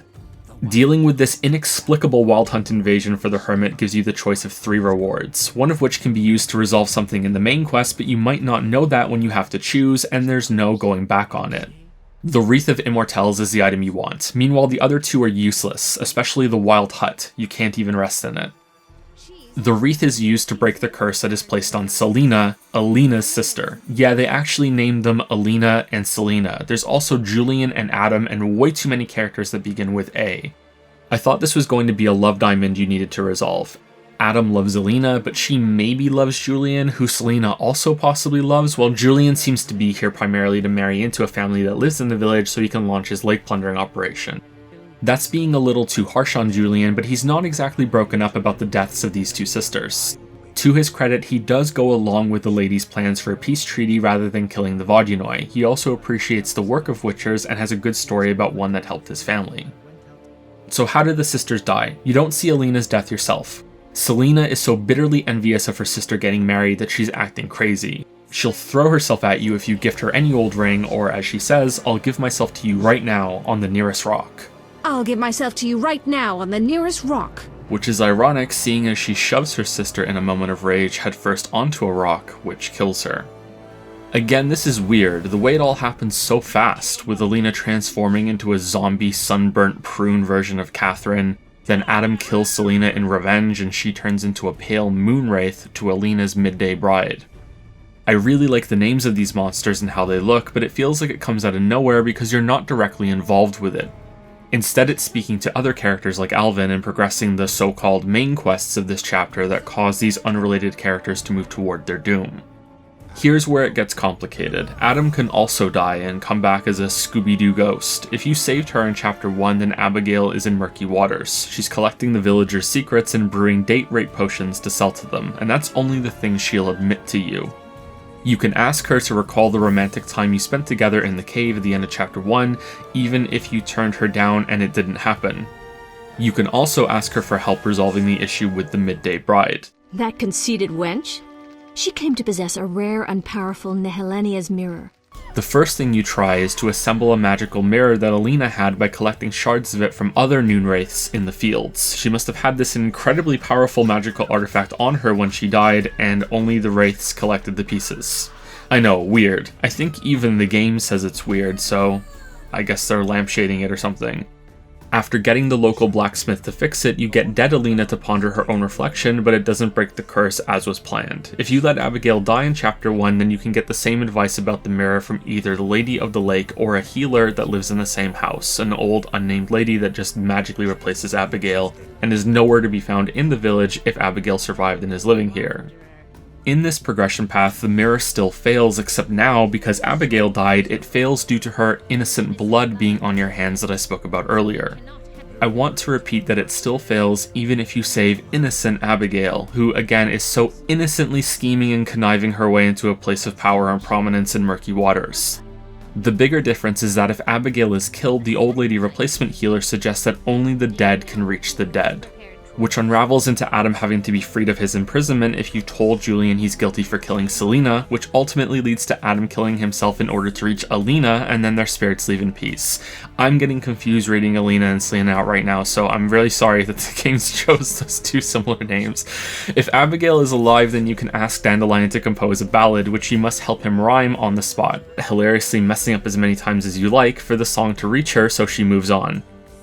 After this, you can use the Wreath of Immortelles to break the curse on Selena. If you chose wrong, then she's just stuck like this forever, I guess, or until the next Witcher comes along. You can't go back to the Hermit and tell him what happened and change your answer or trade the useless hut for the wreath. That's all she wrote. The other main quests build on the events of the previous chapters. If you left Alvin with Shani, then he can be found at the side of the river with a new dog he's adopted. You rescue him from a devourer, and then Geralt has a moment of reflection where he realizes that a future with Shani is impossible because his witchering profession is too dangerous. He also has a lapse in amnesia which causes him to say, I miss them. Her. If you left Alvin with Triss, then in Murky Waters you find him at some ruins talking to a ghost, because Triss was teaching Alvin to use magic and Alvin heard the ruins had magical properties, so now he's curious and he wants to go check it out. This is one of those little differences that actually makes sense when you think about it, so I really like that. You can either beat the ghost at dice or use your sword to get rid of him. Geralt's thoughts are more favorable toward a relationship with Triss, but he still considers himself unfit to be a father. Then he has that same lapse in amnesia. I miss them. Her. Geralt's amnesia breaks like this quite often in the game, and I'm not sure it's intentional or if CD Projekt wrote some lines before settling on the amnesia plot device, or if they ironically forgot when they were writing some sections. This happens as early as Chapter 1. Geralt will comment that he usually gets ripped off when he hands in Drowner kills when he's never done that before, so there is no usual experience that he has a reference for. He says things like he usually works alone when he's only a few weeks old and hasn't been working alone for all that time. There are other comments like, I've heard so many high and mighty speeches that yours doesn't impress me, which again just isn't true. He hasn't. He can still be unimpressed, but his reasons are just incorrect. This could be explained as his imperfect amnesia waxing and waning in strength. It's acceptable, but it can be odd to experience. In the case of these internal monologues after finding Alvin, I think this is a deliberate seeping of his memories of Yennefer and Ciri. Geralt doesn't really know himself who he's speaking about here. It's an emotion he's feeling that's true and raw and powerful, but he doesn't know what it is. Chapter 4 is also the only place in the entire game that mentions Ciri, the innkeeper who must recognize Geralt but knows not to overload an amnesiac with too much personal information, or maybe he's trying to test if this is the real Geralt or an imposter, will recount much of Ciri's story from the books without triggering a scrap of recognition from Geralt. Like many things in the game, it's rather sad. Geralt loves Ciri like a daughter, but at least we know they'll find each other eventually, right? Alvin is like a boy version of Ciri in many ways. He has most of the same powers, which is how he ended up in Murky Waters to begin with, by instinctively teleporting here in a moment of strong emotion. To combat this, Triss sends a Dimeridium amulet for him to wear. Dimeridium is a special material that dampens any use of magic. Shackles made of this stuff can be seen in later games to render sorceresses useless. Curiously, wearing anything made of Dimeridium doesn't seem to affect Geralt's ability to cast signs, although this may just be an oversight, nor is he restricted by dampening locations like other magic users. Alvin agrees to wear the amulet only after Geralt compares it to the wolf medallion that he wears. Real quick, I'd like to point out that this amulet has two settings that you can swap between upon meditating, which is something I think many people who played the game might not know about. There's no real purpose for doing this, nor do I remember it ever being mentioned in the books, but you can still switch between detecting magic and danger. Speaking of things you might not notice, it took me until my third playthrough and close to 100 hours of playtime if we include when I played Witcher 1 in 2008, before I learned that you can hold down Control when you click on things to loot them without opening a window. Same for discovering that when Geralt is drunk, which can last for about 10 real-world minutes unless you rest or drink a potion to get rid of it, you can circumvent his stumbling low movement speed by strafing to walk about twice as fast. About 100 hours before I noticed that too, feel free to laugh at me. It's like learning that you can hold down E to drink water sources in Fallout 3 and New Vegas all over again after hundreds of hours of playing those games too. From this point on, Alvin will follow you around in most of the areas in Chapter 4. This begins before Alina dies, and his prophetic channeling is the only real warning that you get that disaster is about to strike.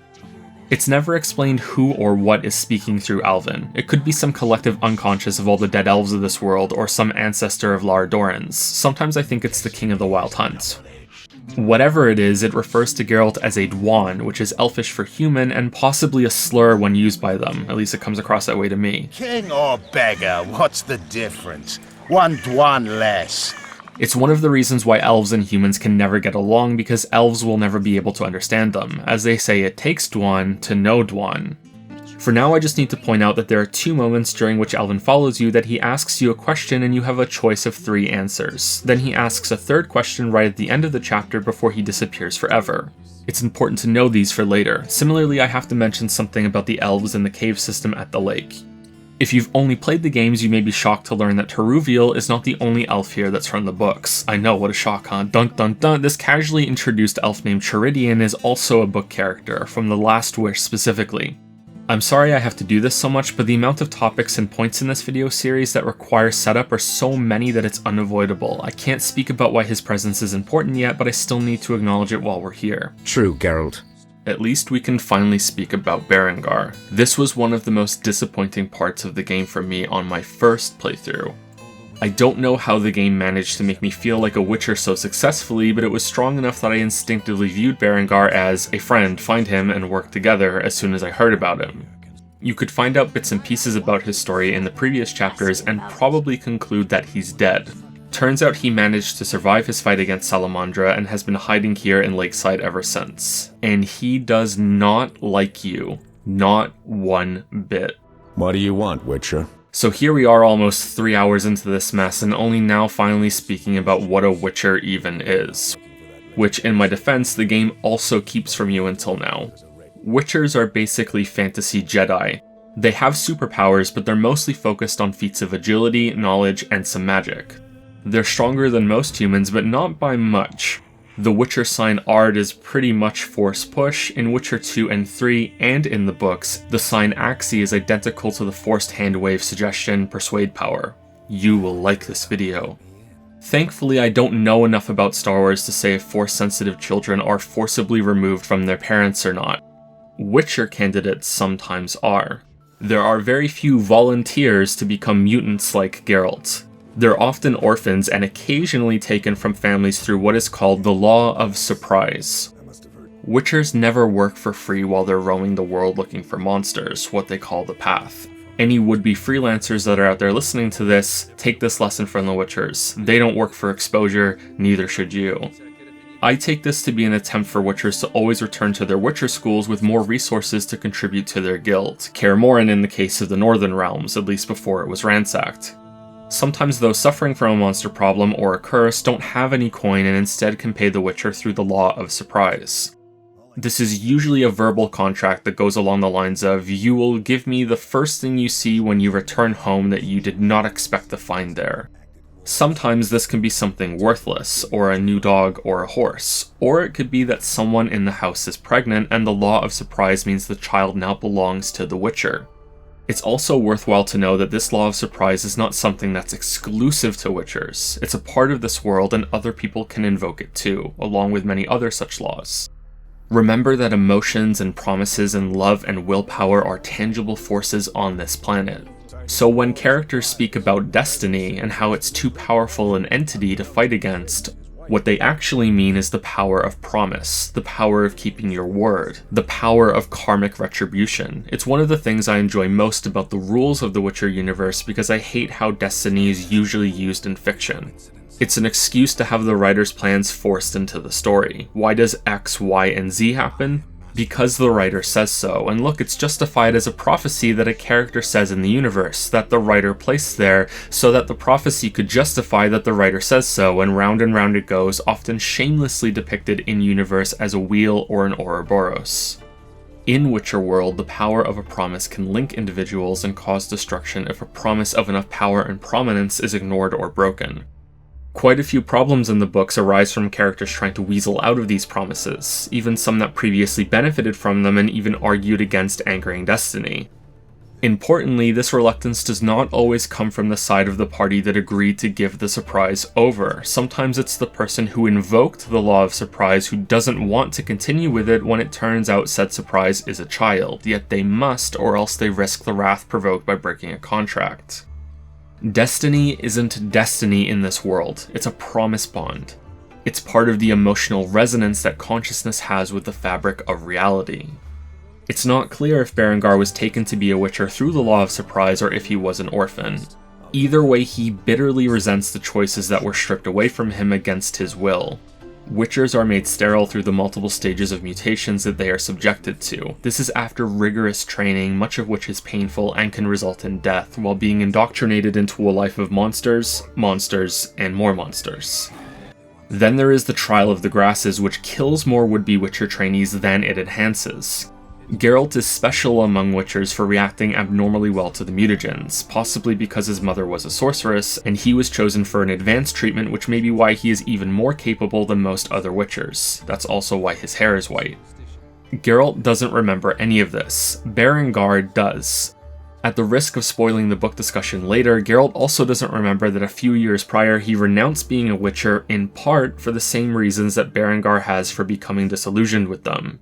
Berengar has been working with Salamandra, but he doesn't commit to whether it was against his will or not. It's probably a mix of both. He didn't need to be coerced that badly. This is a stumble in the story because this is honestly quite compelling. Salamandra is doing exactly what the old Witcher schools did at their conception, you just don't know that yet because you learn about it in the next chapter, so this fairly powerful scene in Revelation that comes from Berengar has little impact.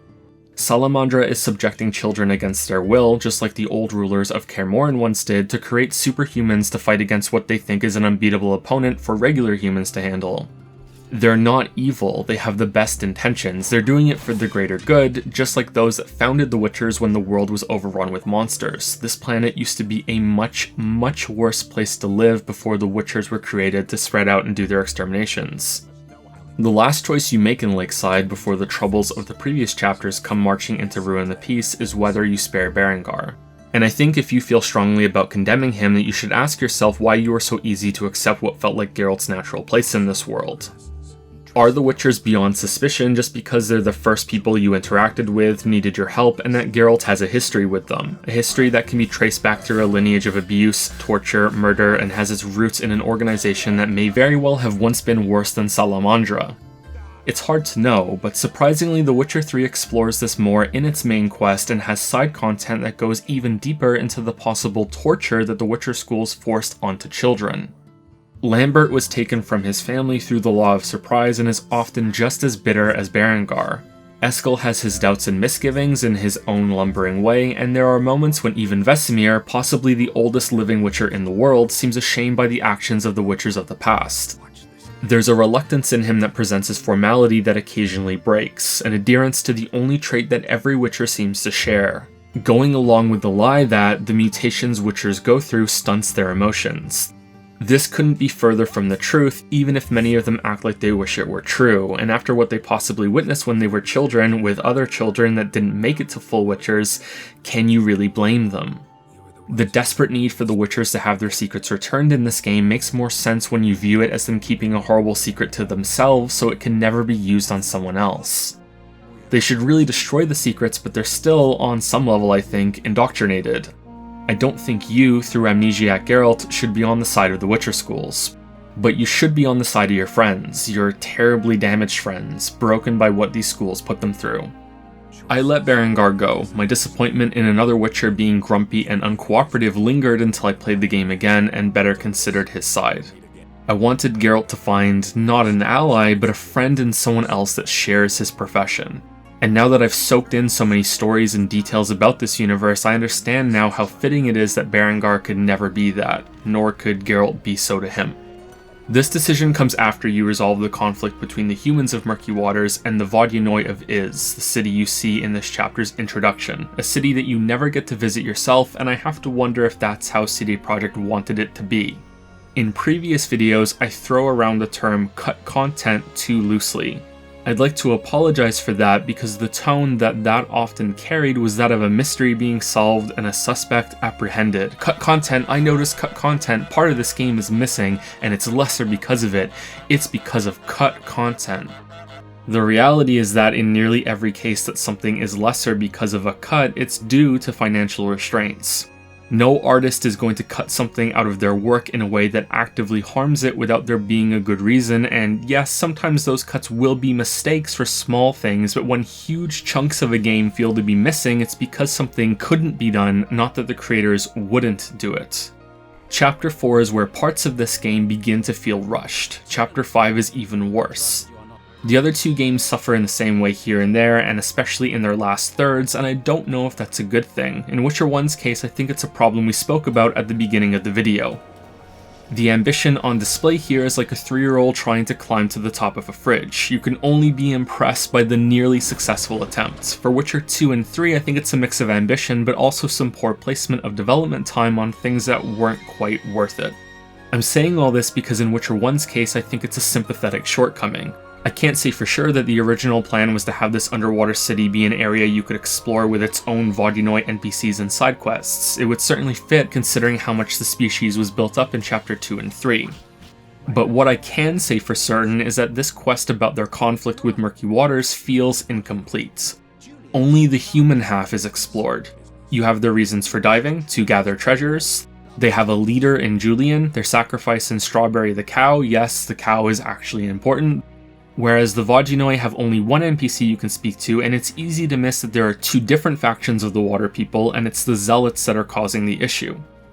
The Lady of the Lake stresses the need for compromise, but it doesn't matter. It doesn't even make sense. You need a blood sacrifice to summon Dagon, the leader and also barely developed cause of the trouble who may or may not be a god. And also with the way the conjunction of spheres works in this universe, this may literally be the same entity from Lovecraft stories. If you go along with the lady's plans, you need to collect a sacrifice from both Julian and the Vodunoi priest that adheres to the inscription on her statue. Asking for the correct items and presenting them to the lady will prompt her to grant a droplet of her blood, either as a reward for proving that these two races can work together, or she just really wants these items for some reason. You can use this to draw Dagon to the temple for Geralt to fight him, but any blood works. Side with the Vodunoi and you lure Strawberry the cow here and sacrifice her to summon Dagon. Side with the humans and you kill one of his acolytes who's already at the temple. I don't understand why Geralt thinks he has to go through all this trouble though when there are wyverns filled with blood on the island that you kill just while walking around, and to top it off, even if you do go the compromise route, you still kill this Dagon acolyte and about a dozen more in the boss battle.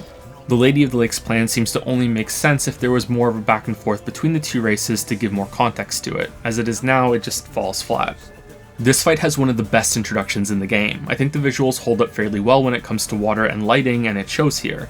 This is also quite possibly the most mystical fantasy that the whole game series ever gets, save for when the lady presents you with a sword here a little later. But the combat of this boss fight is a boring series of the same rhythm timing against underlings while Dagon passively wades around seeming not to care. You don't actually kill Dagon himself, you just kill enough of his underlings that draws life force from him, I guess, and then he dies, or is weakened for a while and goes away. I don't know actually. Then no matter which side you choose, the lady still celebrates you for a job well done. You get presented with the magical silver sword Erendite and are even knighted. The real difference that comes from the choice is either a big diamond from Julian to sell, a crappy steel sword from the Vodunoi, or a silver talent from the lady. This is teased as her restoring a portion of Geralt's memory, and instead it ends up being this useless talent that you probably have too many of by now. It's a shame because this could have been a rare story reward with part of Geralt's lost history being unlocked and you get to see a hint of why he is the way he is, but no, it's just a minor gameplay thing. I sincerely doubt that CD Projekt is happy with the conclusion here. It weakens the rest of the chapter and I'm a bit heartbroken that it doesn't seem to be fully realized. I'm even more heartbroken about what was possibly cut in Chapter 5. But I think it also stands as a testament to how well done this chapter still is that it remains a good time despite missing what feels like a third of its planned content. This was also a missed opportunity for another morally grey, difficult choice. If you could explore the Vodunoi side of the conflict, then enough information could be presented for most players to be persuaded into thinking either the humans or the Vodunoi are in the wrong, depending on their own moral convictions and how much time they spend thinking about it. Ideally, the struggle would be understanding that the lady's solution is the morally correct one, but that you feel strongly that one of the sides doesn't deserve it and you still want to punish them. As it is now, I can't even say the lady's way is the clear best option. It just doesn't matter. Everyone gets what they want no matter what you do. Having said that, it's time for me to uncomfortably bring up one of the points I know will be among the most controversial in this video series, but it won't be the most controversial. That'll be in the Witcher 3 part. Don't you worry. These 3 games don't actually have many morally ambiguous decisions. It definitely has a world and stories and many characters that are difficult to classify as good or evil, but choices? There aren't many that qualify. For me, the most difficult one is with Abigail in Chapter 1, and the game ruins that quality if you let her die. I need to quickly clarify that I'm not saying that the quests and decisions you make don't spiral into morally ambiguous situations. That definitely happens, and much of the time you're left trying to make the best of a bad situation with the intentional foil of not knowing all of the facts. Like giving the Scoia'tael the supplies of the river in Chapter 1, you don't have enough information to truly know what you're doing. But I think the praise this series gets for its morally difficult decisions is overblown or maybe misunderstood or misappropriated from the wrong parts of it. Even in Witcher 2 and 3, most of the decisions you make have obvious morally superior options when you are presented with enough information. Gramps in the swamps is clearly a cannibalistic monster. That's 100% confirmed when a jungle of evil monster plants come to his defense if you attack him. Meanwhile, Vincent is just as clearly not a monster. Adam deserves some punishment for what he did to Selena, who also deserves some punishment but not eternal damnation for manslaughter. Alvin should be with Triss for his own safety, and as we just went through, I think you'd be hard-pressed to justify why Berengar deserves death, even if you do think he should be punished. I know it may come across as narrow-minded that I think I've solved all of these moral dilemmas, but I really do think that, even if I'm wrong on some of them, that the vast majority of the choices in these games have clear right and wrong answers. Some of them do require you to think about them for a while though to reach those conclusions. At which point I become uncomfortable and start to wonder if maybe these are holes in the writing of some of these situations and they're meant to be a morally ambiguous decision, but it turns out it isn't because it just wasn't crafted carefully enough. There's an encounter with a werewolf in Witcher 3 that I think is supposed to be a difficult decision. You're not supposed to know what the right or wrong answer is, but if you think about it for a little bit, I think you do come to a very clear answer for what is morally correct, and I'm not sure, again, if that's intentional or if it just wasn't put together well enough. For an example of something like that happening in this game, in Chapter 3 there's a difficult decision because of jank, not morality. It's in a side quest about vampires running a brothel. One of the new women there is a runaway and has been declared missing from a noble family. Her brother hires Geralt to find her, and after a romantic investigation, you can conclude correctly that the blue-eyed woman is who he's looking for. The conclusion that seems like the correct one, which also ties into the theme of monsters not always being monsters, is that the woman is here of her own free will after dreaming of freedom from her old life of comfortable captivity. The vampire matriarch has granted her greatest wish and empowered her through vampirism, and this is a good thing. Except the woman is clearly in some sort of trance, just like every other woman here. Thralls to this higher vampire who all sound the same and act the same. And call the matriarch Mummy, which is creepy.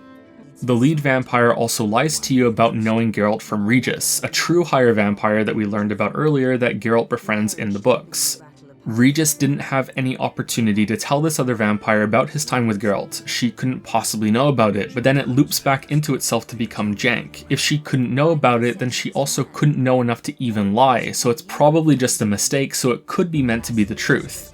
And are all the women here really in a trance, or is it just the copy and pasted NPCs that give that impression? The romance card you get here initially made me think I had made the wrong decision by siding with them, but the tone of the conclusion in either path heavily implies that the vampire brothel is doing nothing wrong and all the women are free agents that all just coincidentally decided to remain in soft servitude and worship this vampire matriarch.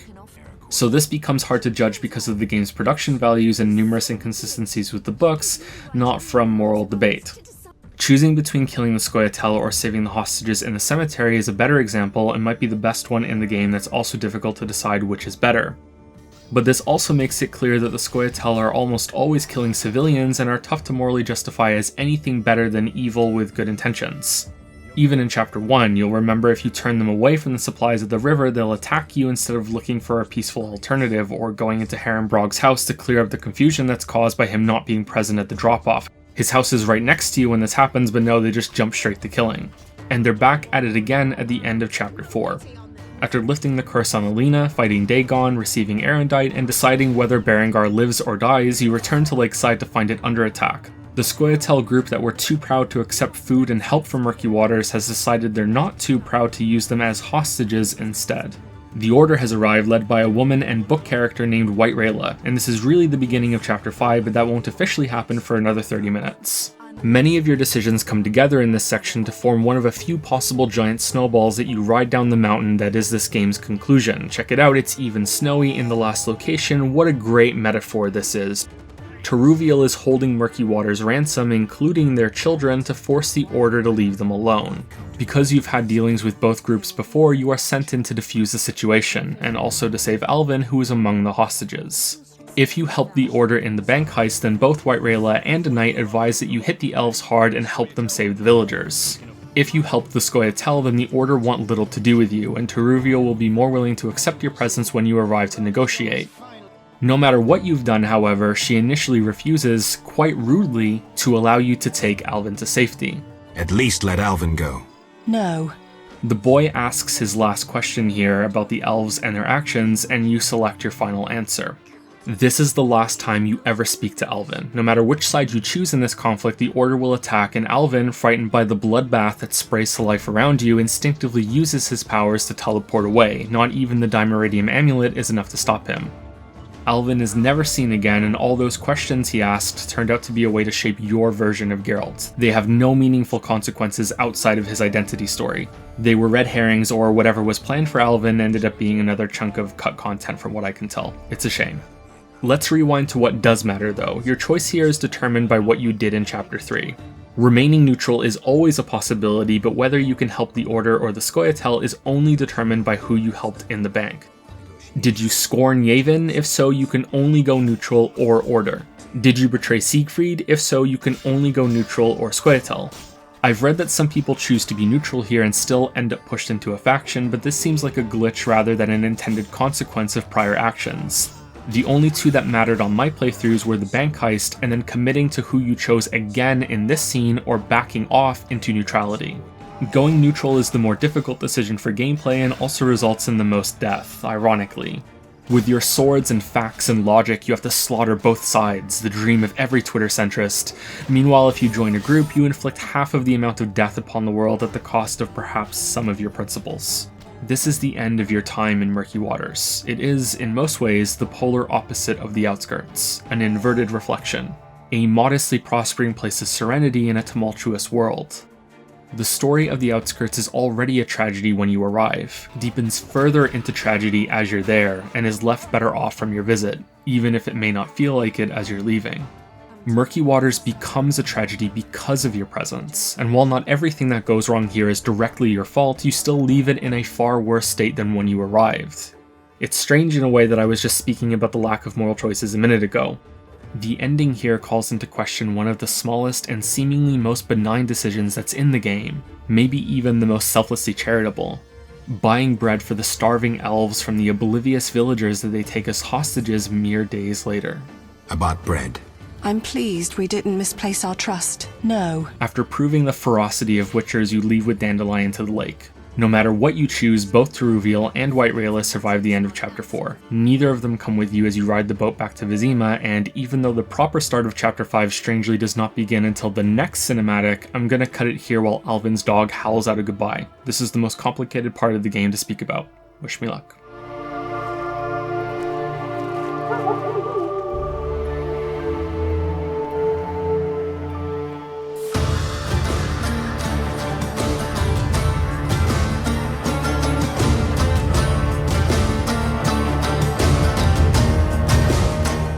Zoltan, Dandelion, Siegfried, Yevon, Triss, Shani, Teruviel, Rayla, Kolkstein, Carmen, and Vincent.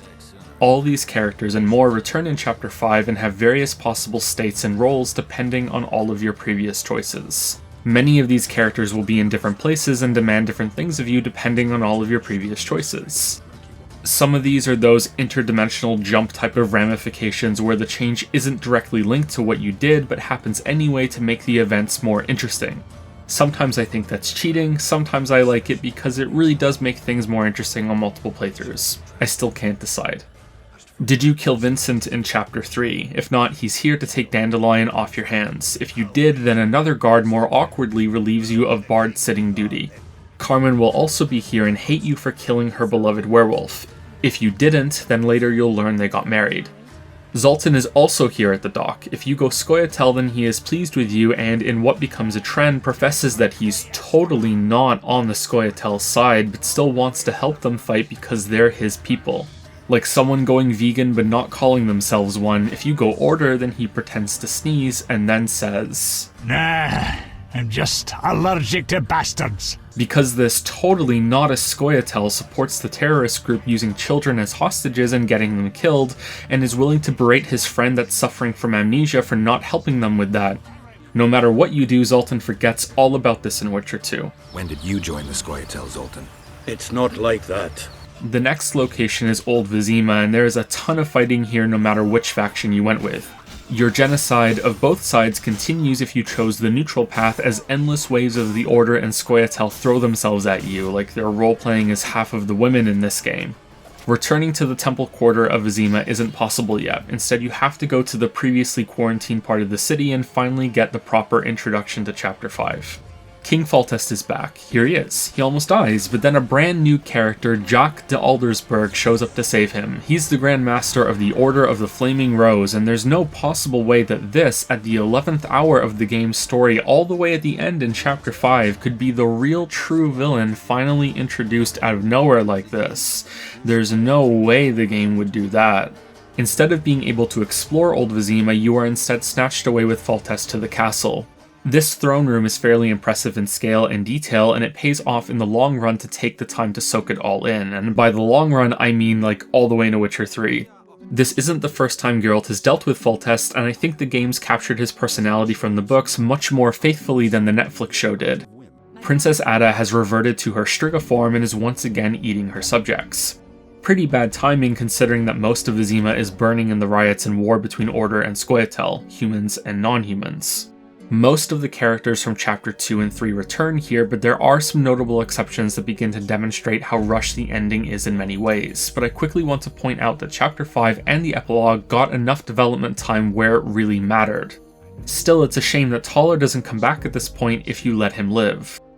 This is a problem that many games have with characters being killed off. Actually, some books and TV shows have the same issue.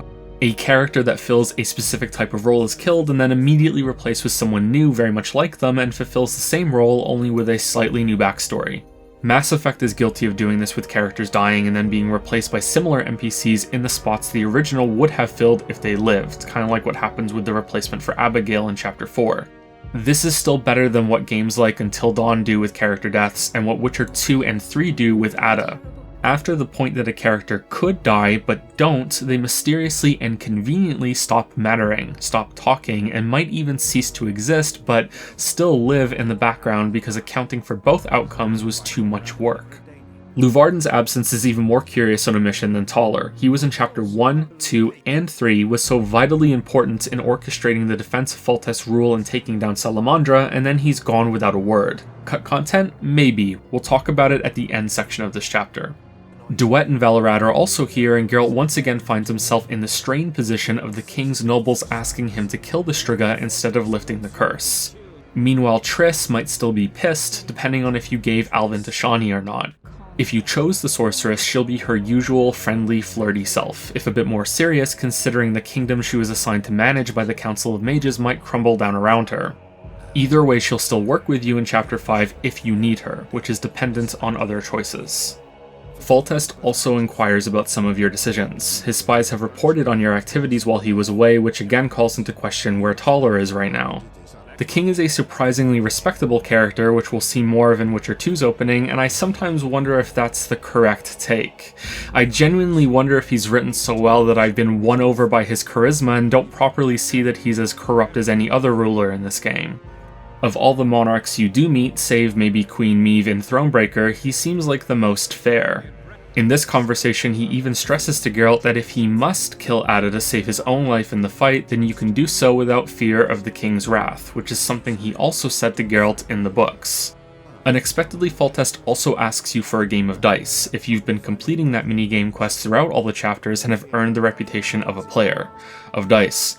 Not this. No one else at court will give Foltest a proper match, they let him win out of fear or respect, and so Geralt is a special opportunity for the king to have a proper game while the city is burning.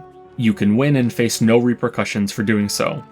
Dice is one of 3 minigames in Witcher 1 if you include seeking out all of the romance cards. All 3 are tied into the game's economy. Dice and fist fighting are ways for you to always make money, meanwhile seeking out some of the romance cards is a way to always spend it.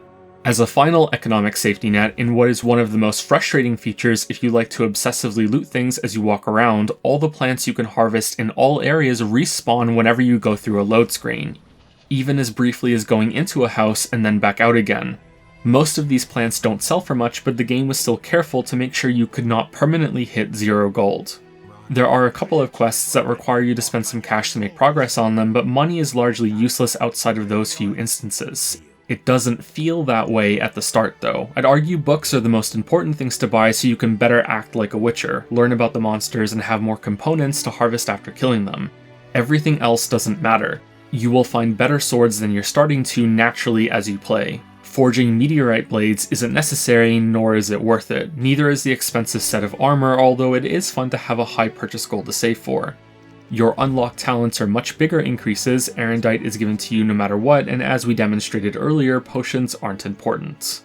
What I haven't spoken about yet is the inventory system. Witcher 1 uses slots instead of weight, so it's like Stardew Valley, not Skyrim.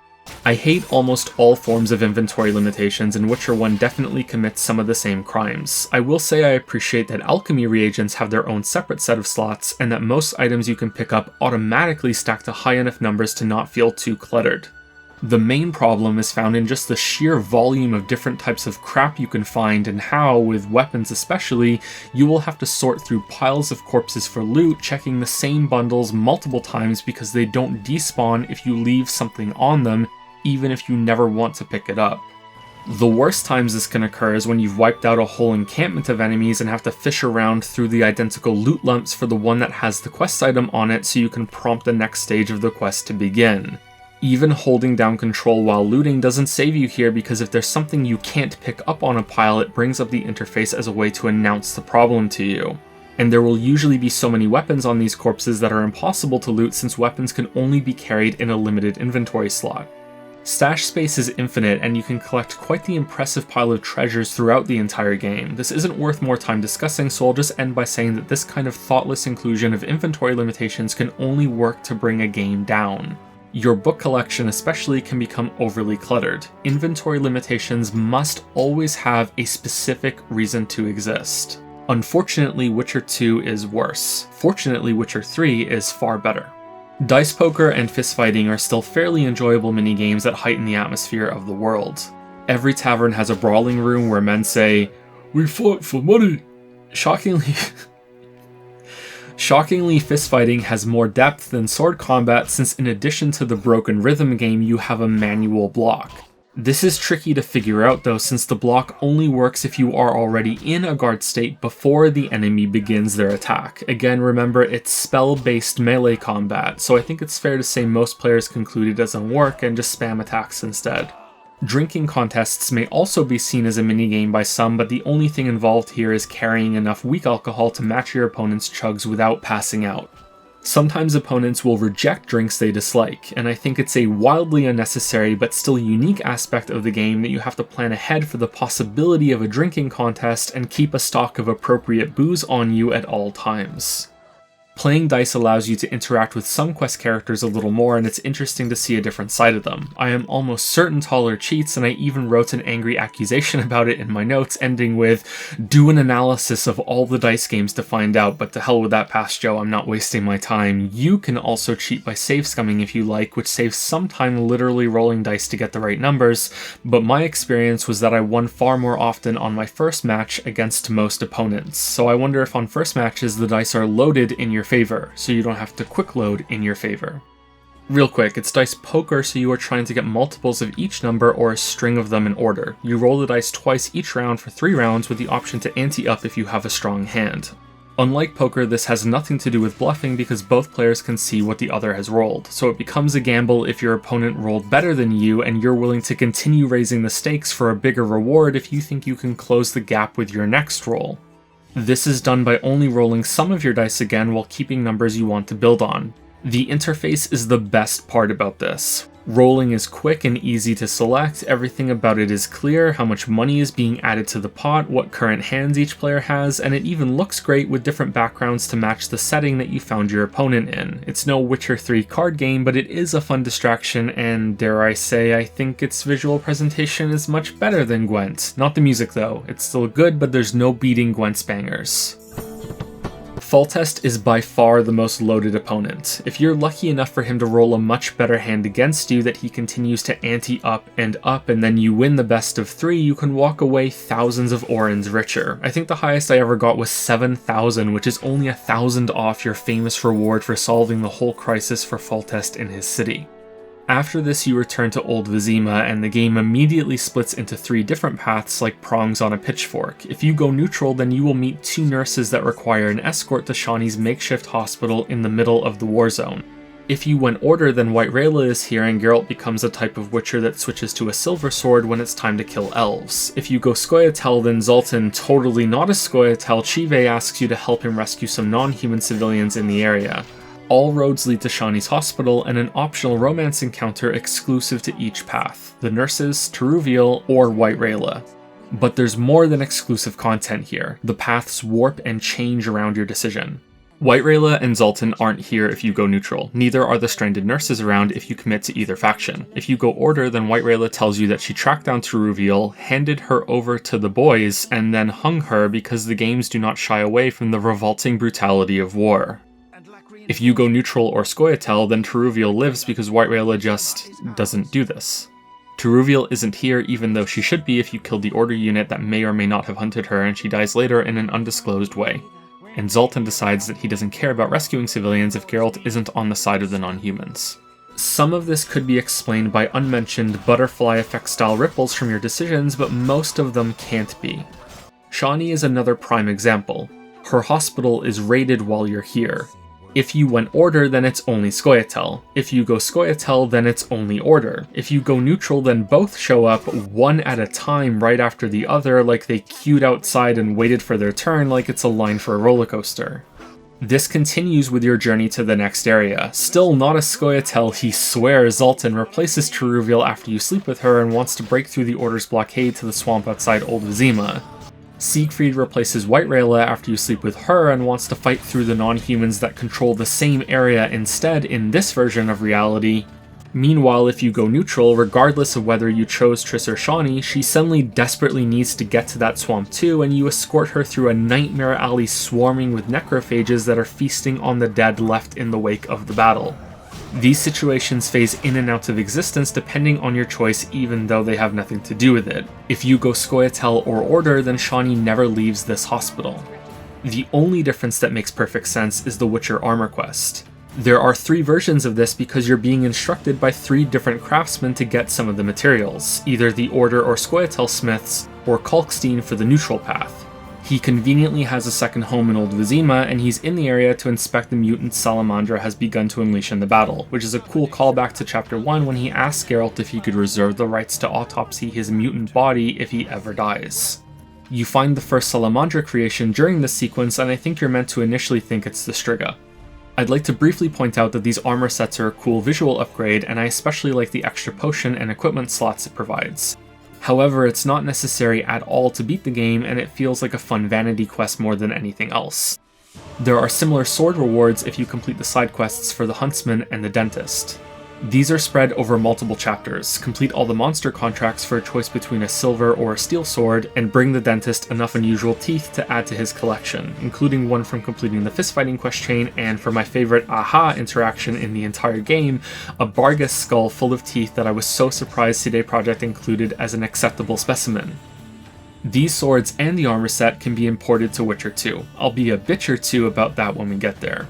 No matter the path you're on, White Rayla will end up standing out in the open at the conclusion of this area and will be assassinated by Yavin, who is the only person in this world that can climb. Then you go through the wall to another swamp outside the city and are saved by Grandmaster Jacques de Aldersberg, even though you could quite easily clear these monsters all on your own. You have a short conversation in which he does a little bit of secret villain posturing, then you lose whichever of the 3 companions you had along for this section and you're free to explore the new swamp. So far, this chapter has mostly been a recap because it's quite difficult to speak about how the game works when there's so many possibilities that they become the game, which is why the Witcher 2 video is longer than this one despite the game itself being shorter. These branching paths are what really makes Chapter 5 and the conclusion of this game stand out. The same areas are used, but the ramifications of your choices are important enough that it feels like the whole game is coming together. In reality, as you can see, the choices don't change all that much, but it's definitely not something I can call bad or even mediocre. It's enjoyable to see the game react as much as it does, and you get to see different sides of this conflict. I also think it's an analytical trap to focus on only the differences when, even if there was only one choice here, the culmination of these different plot lines that have now burst into literal flames in Vizima is quite satisfying. Think of our first encounters with the Scoia'tael and then the Order a short time later. No matter what you've done, it's come to this and you understand why. You've been involved even if you tried to stay neutral, and for Geralt's larger story throughout this trilogy, this is just the beginning for how he can get swept into things beyond his control. Chapter 5 is also a dramatic departure from the structure and tone of the previous sections. Gone is the central tavern as your calm sanctuary. Frustratingly, you even lose access to your stash for most of this chapter. You can roam around a little in Old Vizima after fighting through the blockade, and there are some quick detours in the new swamp, but for the most part Chapter 5 is a linear romp through new content with its own unique story built on foundations that were laid down in earlier chapters. It's extremely fortunate that despite how much content that seems to be cut here, that CD Projekt still managed to make each major area a new one. Old Vizima's streets, the swamp that feels distinct from the first in the game, far more untamed and dangerous than the Lost Manor and its interior. The only shame is that the crypt with the Striga in it is the same as the others you've already explored in every chapter before now. The urgency of the story here is matched by the urgency inflicted by these changes in structure and the lower amount of side quests. Funnily enough, I don't consider this a sign of missing content. I like the sharper focus on the story's conclusion. It's other parts of Chapter 5 and the epilogue that feel lacking. You learn that soon enough. Something that I do feel is missing but is a mistake rather than absent due to production restraints are more interactions with Ada and DeWitt. I think the game could have benefited greatly from one more major interaction each with Yavin and Siegfried, and they're already in the game a fair amount. Ada and DeWitt are arguably just as important pieces of this story, but before Chapter 5 you only see them once in a major scene and then briefly again later. Another side quest in Chapter 3 would have been a great way to build more familiarity with these two, perhaps showing a side of DeWitt that isn't just, "I'm such a villain, wahaha." When you see him in Chapter 5 you may think to yourself, who is he again? Which is a bad reaction to have for someone who has caused so much trouble in the story and for Ada to return to her Striga form. As for the princess herself, I think you possibly may be familiar enough with her if you follow her orders at Luvarden's party, but another major interaction between this and her attempt at executing you certainly wouldn't have hurt, especially since you can skip much of the party bit. Regardless, I still think most players are going to choose to cleanse this curse instead of killing her since, 1, it seems like the right thing to do based on the game's theme so far, 2, it follows what happens in the opening cinematic, 3, you will probably be more sympathetic to Foltest than the nobles telling you to kill her. 4, she didn't kill you immediately when she had the chance to earlier. And 5, even if you want to, it can be a challenge to kill her before the sun comes up depending on your difficulty and build decisions. All of this makes it strange that killing her seems to be the canon decision. She disappears forever after this. She marries King Radovid, who is in both Witcher 2 and 3, and she never shows up again even though she has plenty of reasons to, of which we'll speak about in those sections. Fighting the Striga is one of the most lackluster moments in the game, and it's one of the rare times that I have little sympathy for CD Projekt. They shot themselves in both feet by leading with such a fantastic opening cinematic and creating themselves the unfavorable comparison that every player will make when they get to this fight. This is a rematch of that battle in the opening, and I want to take a moment here to demonstrate how this works even as a love letter to Sapkowski's version in the books. They did make significant changes, but, well, judge for yourself.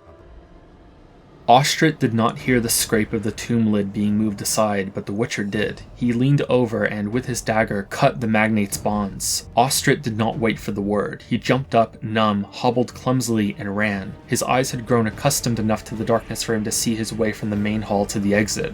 Geralt, prudently behind the staircase balustrade, saw the misshapen figure of the Striga speeding swiftly and unerringly in the direction of Ostrit's receding footsteps. Not the slightest sound issued from the Striga. A terrible, quivering, frenzied scream toward the night, shook the old walls, continued rising and falling, vibrating. He knew that the Striga, although well fed after the last full moon, would not readily abandon Ostrit's corpse. The heart and liver were, for her, valuable reserves of nutrition for the long periods spent in lethargic sleep. The Witcher waited. By his count, there were about 3 hours left until dawn. The cock's crow could only mislead him. Besides, there were probably no cocks in the neighborhood. He heard her. She was trudging slowly, shuffling along the floor, and then he saw her.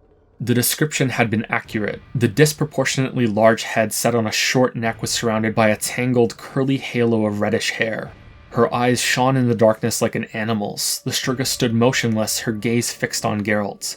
Suddenly she opened her jaws, as if proud of her rows of pointed white teeth, then snapped them shut with a crack like a chest being closed, and leapt, slashing at the Witcher with her bloodied claws.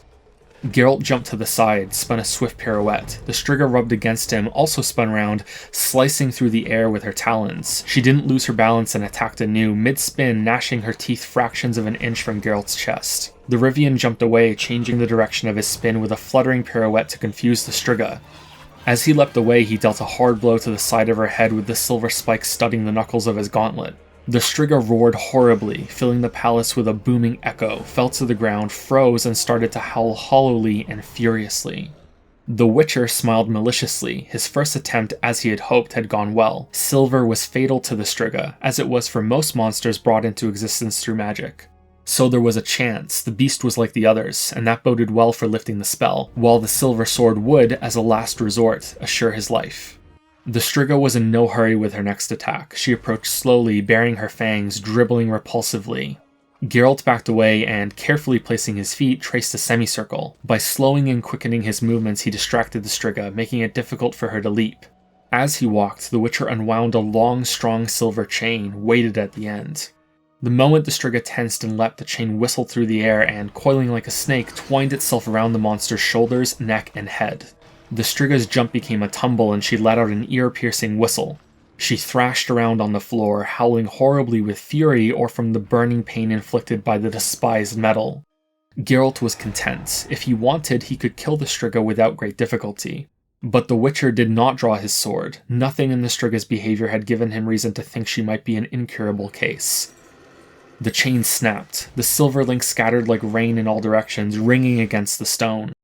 The Striga, blind with fury, tumbled to the attack, roaring. Geralt waited calmly and with his raised right hand traced the sign of Ard in front of him. The Striga fell back as if hit by a mallet, but kept her feet, extended her talons, bared her fangs. Her hair stood on end and fluttered as if she were walking against a fierce wind. With difficulty, one rasping step at a time, she slowly advanced. But she did advance. Geralt grew uneasy. He did not expect such a simple sign to paralyze the Striga entirely, but neither did he expect the beast to overcome it so easily. He could not hold the sign for long, it was too exhausting, and the Striga had no more than 10 steps to go. He lowered the sign suddenly and sprung aside. The Striga, taken by surprise, flew forward, lost her balance, fell, slid along the floor, and tumbled down the stairs into the crypt's entrance, yawning in the floor. Her infernal scream reverberated from below. To gain time, Geralt jumped on the stairs leading to the gallery. He had not even climbed halfway up when the Striga ran out of the crypt, speeding along like an enormous black spider. The Witcher waited until she had run up the stairs after him, then leapt over the balustrade. But another desperately hard blow from the silver-spiked gauntlet threw the Striga aside, shook her. Geralt, feeling fury building inside him, swayed, bent backward, and, with a mighty kick, knocked the beast off her legs. The Striga sprang up, shaking with uncontrolled anger and lust for murder. Geralt waited. He drew his sword, traced circles with it in the air, and skirted the Striga, taking care that the movement of his sword was not in rhythm with his steps. The Striga did not jump. She approached slowly, following the bright streak of the blade with her eyes. Geralt stopped abruptly, froze with his sword raised. The Striga, disconcerted, also stopped. The Witcher traced a slow semicircle with the blade, took a step in the Striga's direction, then another. Then he leapt, feigning a whirling movement with his sword above her head. The Striga curled up, retreated in a zigzag. Geralt was close again, the blade shimmering in his hand. His eyes lit up with an ominous glow, a hoarse roar tore through his clenched teeth. The Striga backed away, pushed by the power of concentrated hatred, anger, and violence which emanated from the attacking man and struck her in waves, penetrating her mind and body. Terrified and pained by feelings unknown to her, she let out a thin, shaking squeak, turned on the spot, and ran off in a desperate, crazy escape down the dark tangle of the palace's corridors. He went down the stairs. The crypt was not large. There was room for 3 stone sarcophagi. The slab covering the first was half pushed aside. Geralt pulled the third vial from beneath his tunic, quickly drank its contents, climbed into the tomb and stretched out in it. As he had expected, it was a double tomb for mother and daughter. He had only just pulled the cover closed when he heard the Striga's roar again. He lay on his back next to Ada's mummified corpse and traced the sign of Yrden on the inside of the slab. He laid his sword on his chest, stood a tiny hourglass filled with phosphorant sand next to it, and crossed his arms. He no longer heard the Striga screams as he searched the palace. He had gradually stopped hearing anything as the true love and Celandine began to work.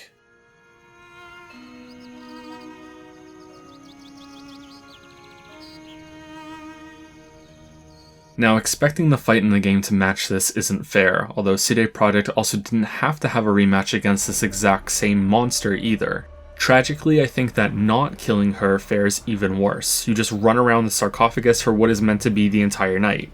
Preventing a Striga from sleeping in their home until dawn is what breaks the curse. In reality, you only do this for a few minutes and less than a few in-game hours. The candles go out to mark the passage of time that's disjointed from the in-game clock. Then it's over. It's a shame an area couldn't have been built for this fight that involves setting traps and using signs to interact with the environment to keep her busy until the morning, like a more complicated version of the Kikimor Queen, but hopefully not as buggy. Also, while I know this is petty, I don't understand why after all the times in the game that they didn't censor nudity that they chose to do so here. One of the few times that it could have been used for impact instead of mostly titillation. Ada could have been soaked in blood or filth and looking still inhuman after reverting. Instead, she looks like she just woke up from a nice sleep. Having brought up titillation, there is a third way to get through this encounter and an alternative way to keep her out of the casket. Ironically, it may be better than the fake fight, but it's also so hidden that it comes across as another Easter egg. This is one of the favorite and best kept secrets fans of this game have found, and I was lucky enough that someone shared it with me because it's so unknown. In Chapter 2, you can get a quest from a drunk to raid a nearby cellar of special wine from Toussaint. He offers you money but then reveals he lied, he doesn't have any. There are 3 bottles. The deal he wants is that you can give him one as payment for telling you where they are and keep 2 for yourself, or you can tell him to piss off for lying and keep all 3. If you keep 1 in your inventory, and here's the tricky part, also keep the meat that Triss summons at the party in Chapter 3, then you can stage a romantic lure for Ada as Striga when you inspect her sarcophagus. Plant both of these items, give it some time, and... Ooh, more fun than a banquet at the new Naracourt. Ooh.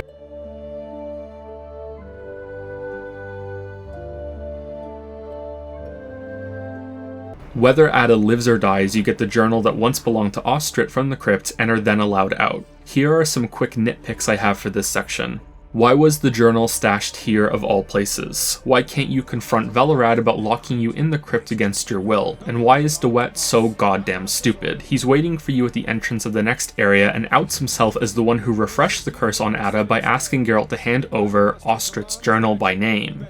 Geralt counters by saying that, "I never said whose journal I found," implying that DeWet must be the culprit since he knew already. Why doesn't DeWet just counter with, "Who else's journal could it possibly be since Ostrit cast the original curse to begin with?" This is a nitpick, sometimes having a dumb side villain is fine, but it seems like such a waste. This is the same guy who was scheming and managed to back someone as smart as Taller into a corner and potentially have him killed. I really like how this zone looks. It's moody and fits right in with the foreboding finale looming ahead of you. It was also one of a few moments that I stopped to look at the wider world outside the walkable areas and got so excited to play Witcher 3 for the first time. Something about this area made me want so badly to get out of bounds and be let loose to explore this incredible world that, so far, had kept me on a fairly tight leash. I know it doesn't look like much, especially compared to the astounding beauty of the third game, but I was still struck by the thought regardless. We'll see where those expectations ended up going when we get to Witcher 3. Let's leave the scenery and go back to the ruins. Azur Javed has a surprise for you on your way there. He's gotten his hands on the corpse of White Rayla and turned her into this. Geralt! So it's mutant time. I don't know why CD Projekt used White Rayla for this. Maybe it was to take a character you just interacted with and show exactly what they're doing to people. The thing is, if you don't go the Order route, then you barely interact with White Rayla. Even stranger is that they put the work in to change the character's model for what amounts to less than a minute of screen time, but her original model is incomplete.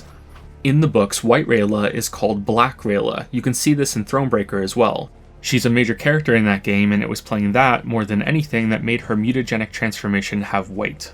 Black Rayla becomes White Rayla because she's ambushed by a Scoia'tael unit at the end of the war and badly mutilated by them. Her hair goes white from the stress of it, which is something Sapkowski weirdly does fairly often to some characters. She also loses a hand from this, but has both of them fully functional in the game. Her hand in the romance card could possibly be a prosthetic, but she has full control of both hands and all her fingers during dialogue. Before you roll your eyes right out of their sockets, this isn't just a book detail. It's set in a journal entry for this game, and an elf even taunts Rayla with it if you go the Order route. This wouldn't bother me as much if Rayla didn't get this model change as a mutant for only a blip of game time. Up ahead, you fight more mutants and come to another pitchfork in the road. Go Order, and Siegfried arrives with a group of knights to help you in your charge against Salamandra. Go Scoia'tael, and Yavin is here to keep his word to assist you for what you did for him. Go Neutral, and Triss shows up and is perfectly chill with you even if you chose Shani over her. Which makes me have to ask what Triss does instead when you follow the other paths. It doesn't seem like Geralt could get too much help here, but let's leave it. This is the last time I'll point out these dimensional hop changes for this game. Best keep that promise. The inside of the ruins are quite large. There are 3 different entrances to match each of the 3 paths. It only changes how you get around a little bit and how quickly you can find a meditation spot if you need one. There are lots of battles here against monsters, Salamandra bandits, mutants, 3 boss fights, and some traps that I've never seen functioning. The sequence is considerably enhanced by not being yet another crypt. This is a unique series of corridors and rooms with its own set of details and environmental touches.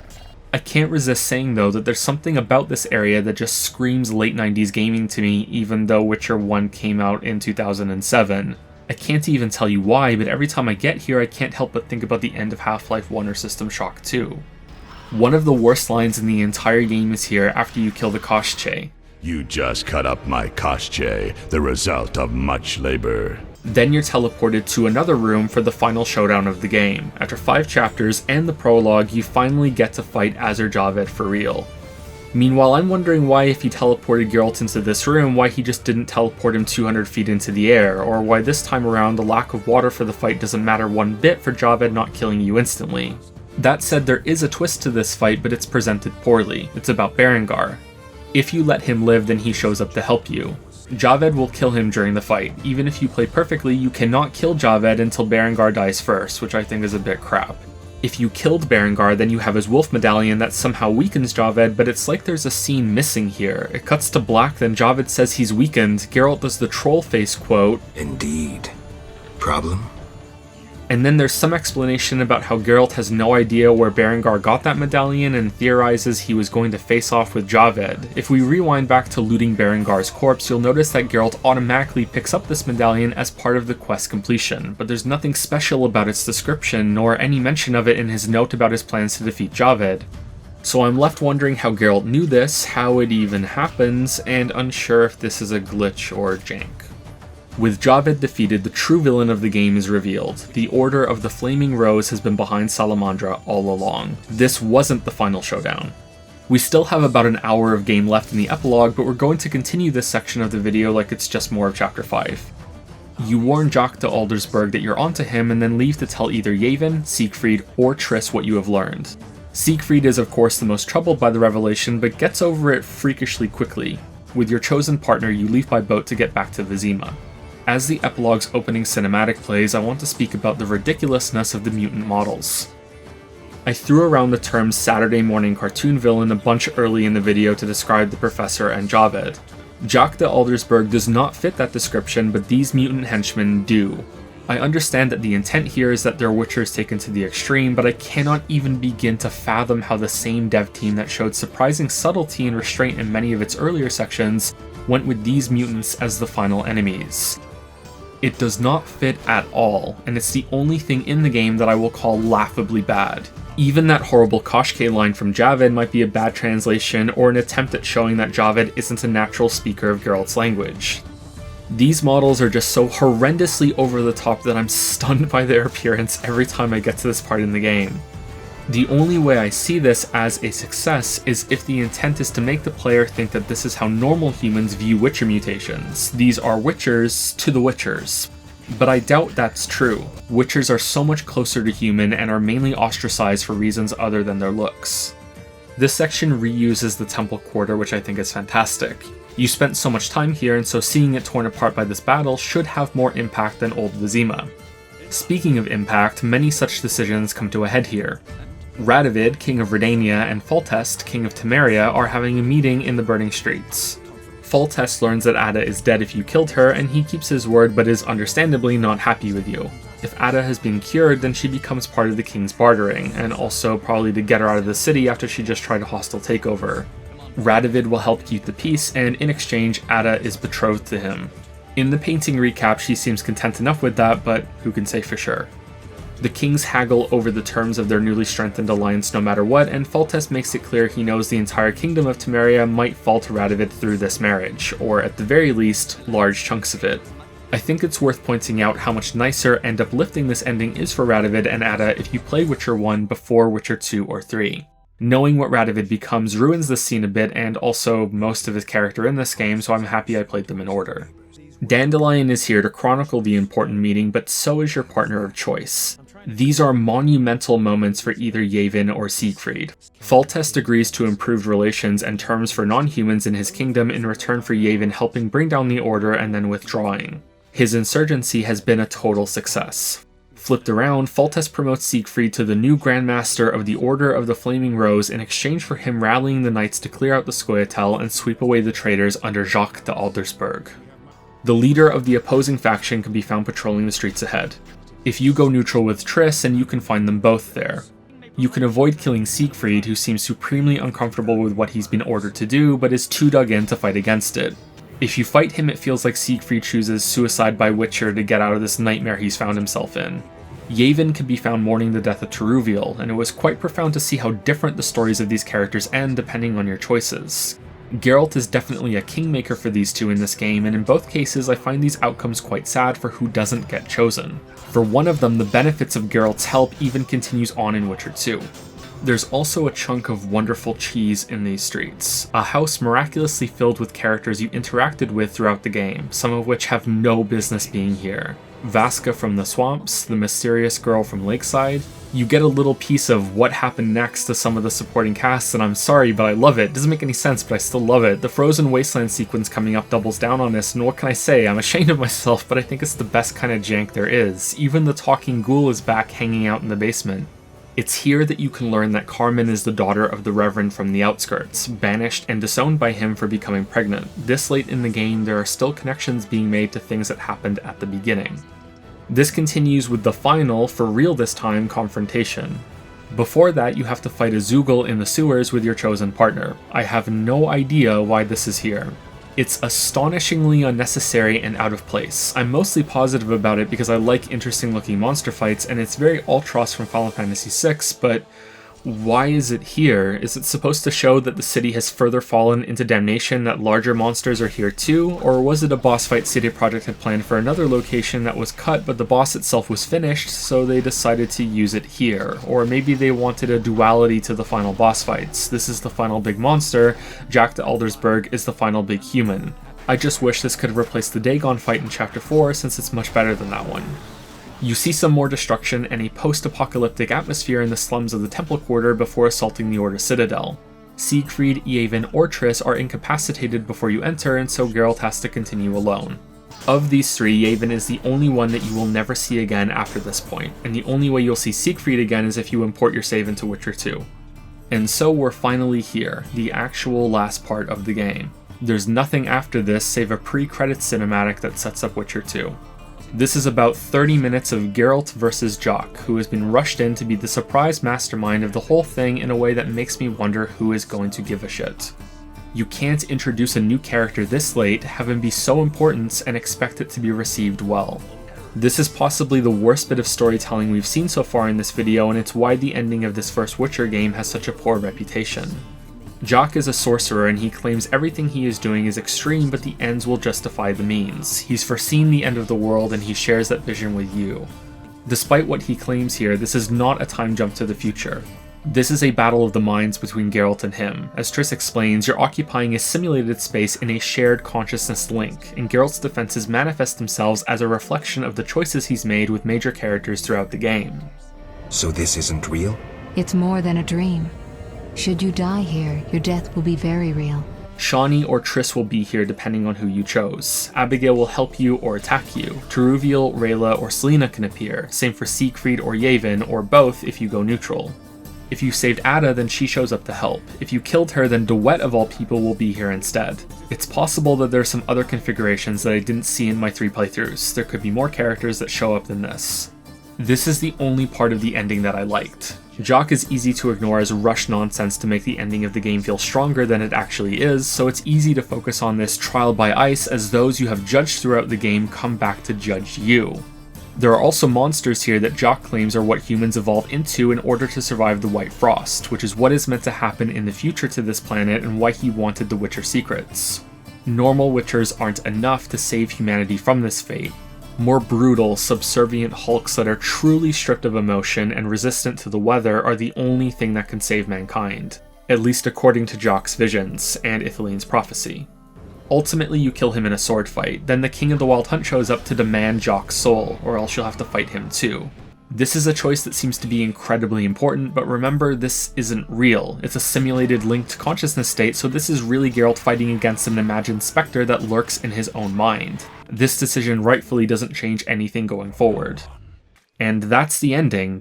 Dandelion wakes you up in the same place that you were in when Jock cast his hypnotic spell. You can loot the scrolls that were stolen from Kaer Morhen and a Dimeritium amulet as a keepsake of the encounter. This really makes me stop and wonder though. No one in Salamandra made copies of the Witcher scrolls? Surely once they were stolen they were unleashed forever into the world from the secrets being transcribed, but oh well. You have a final conversation with Dandelion. He's planning to compose a new ballad based on everything that's happened. And then there's an ending montage based on your decisions, focusing on the state that Vizima is left in because of Geralt of Rivia, who moves on to the next legend and the next story. If you don't mind, I'd like to do just that as well. We've dwelt long enough on this first game. I wanted to give it its fair portion of this video series, but now that I'm here, I'm realizing just how much the ending has soured me on it. So let's just move on and introduce some Witcher 2 stuff to set up the next video.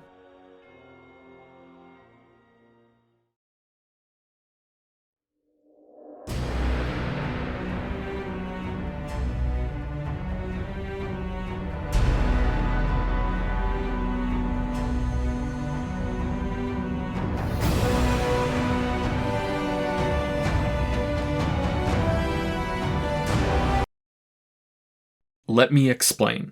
When I lie in videos, it's either for a harmless joke or to recreate the experience of playing the game for yourself.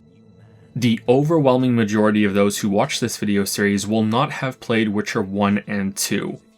When you first experience this ending, you have no idea that Jock de Aldersberg is actually Alvin. There are some clues, but it's too big of a leap in logic for most people to make, and even when the biggest indicator is revealed at the end with the time-worn Dimeritium amulet on his corpse, it's still not 100% confirmed. Even Geralt and Dandelion, who have both seen the amulet before it was given to Alvin and comment that it looks like the same one but older, don't speculate much beyond that. Maybe because they're too afraid to confront the uncomfortable truth that they just killed the child they previously protected. In fact, it wasn't universally accepted that Jock is Alvin until Witcher 3 came out with a second rock-solid clue. You find it in a bookstore in Novigrad, a book someone left here for you which is clearly from Jock but signed with an initialed A for Alvin.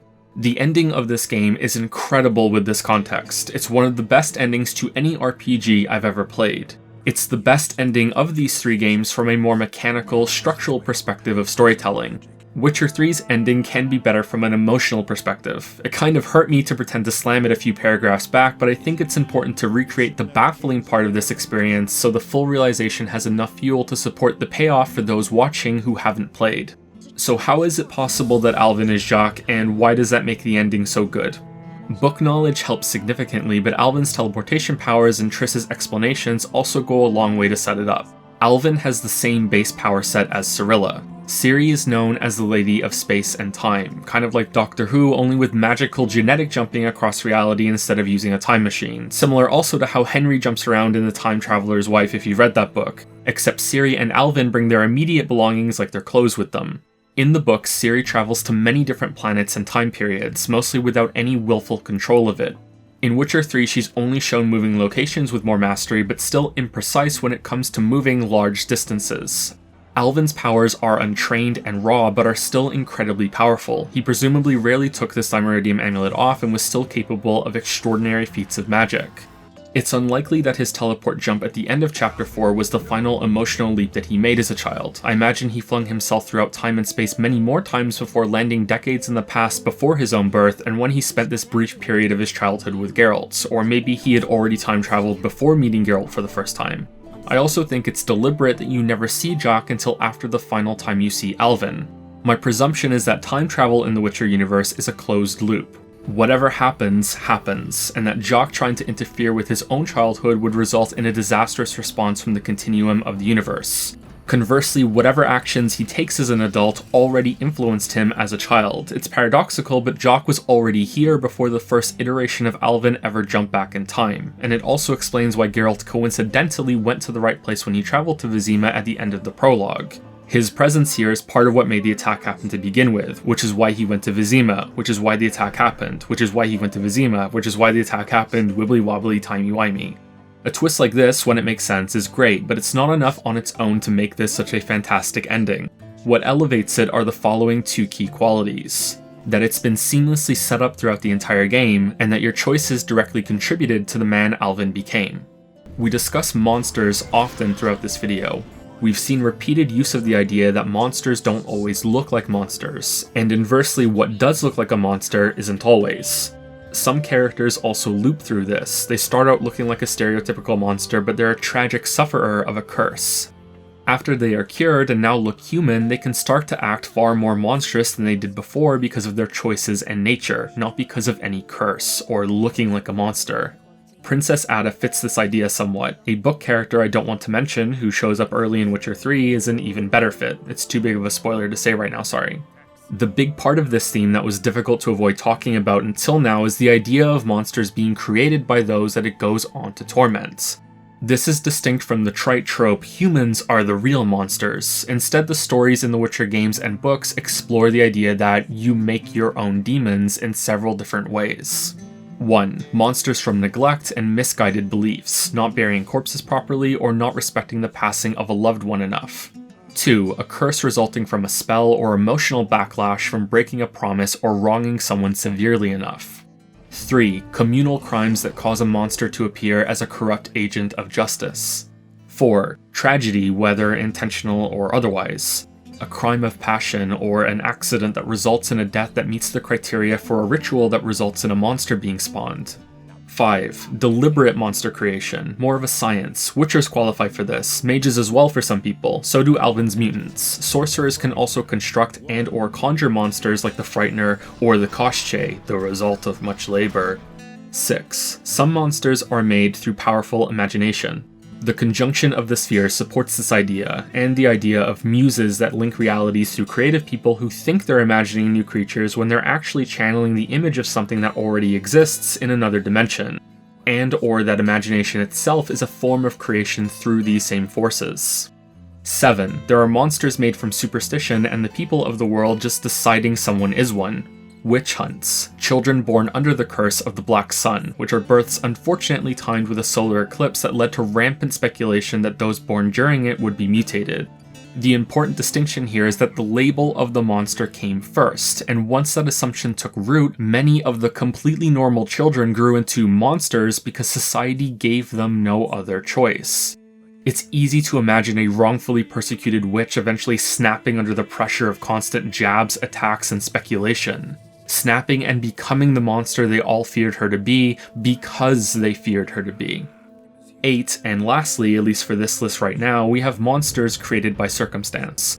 Not from paranoia, from grossly misguided ideals and perhaps an equal amount of suffering. The Scoia'tael, maybe Berengar, definitely Alvin. You could make a strong argument that any monster that doesn't have a creation like this isn't really a monster. Despite their fearsome appearances, many monsters that sit outside of this type of classification are the same as animals. They need shelter, and so they protect their nests. They need food, and so they hunt. There's no perversion of a human ideal or any evil tendencies. They're just scary-looking animals. A human serial killer is much more of a monster than an Ericas or a troll or even the Karen or the Zoogle. Maybe ghouls don't belong there either. Witcher 1 is the story of how Alvin became a monster.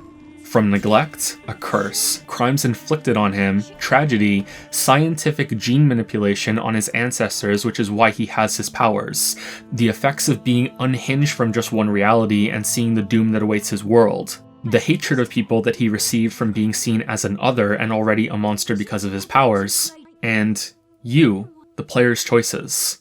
What's so incredible about all this is that it alters how you perceive the entire game. A new light is turned on and you see a whole new layer of details and intent that was there all along.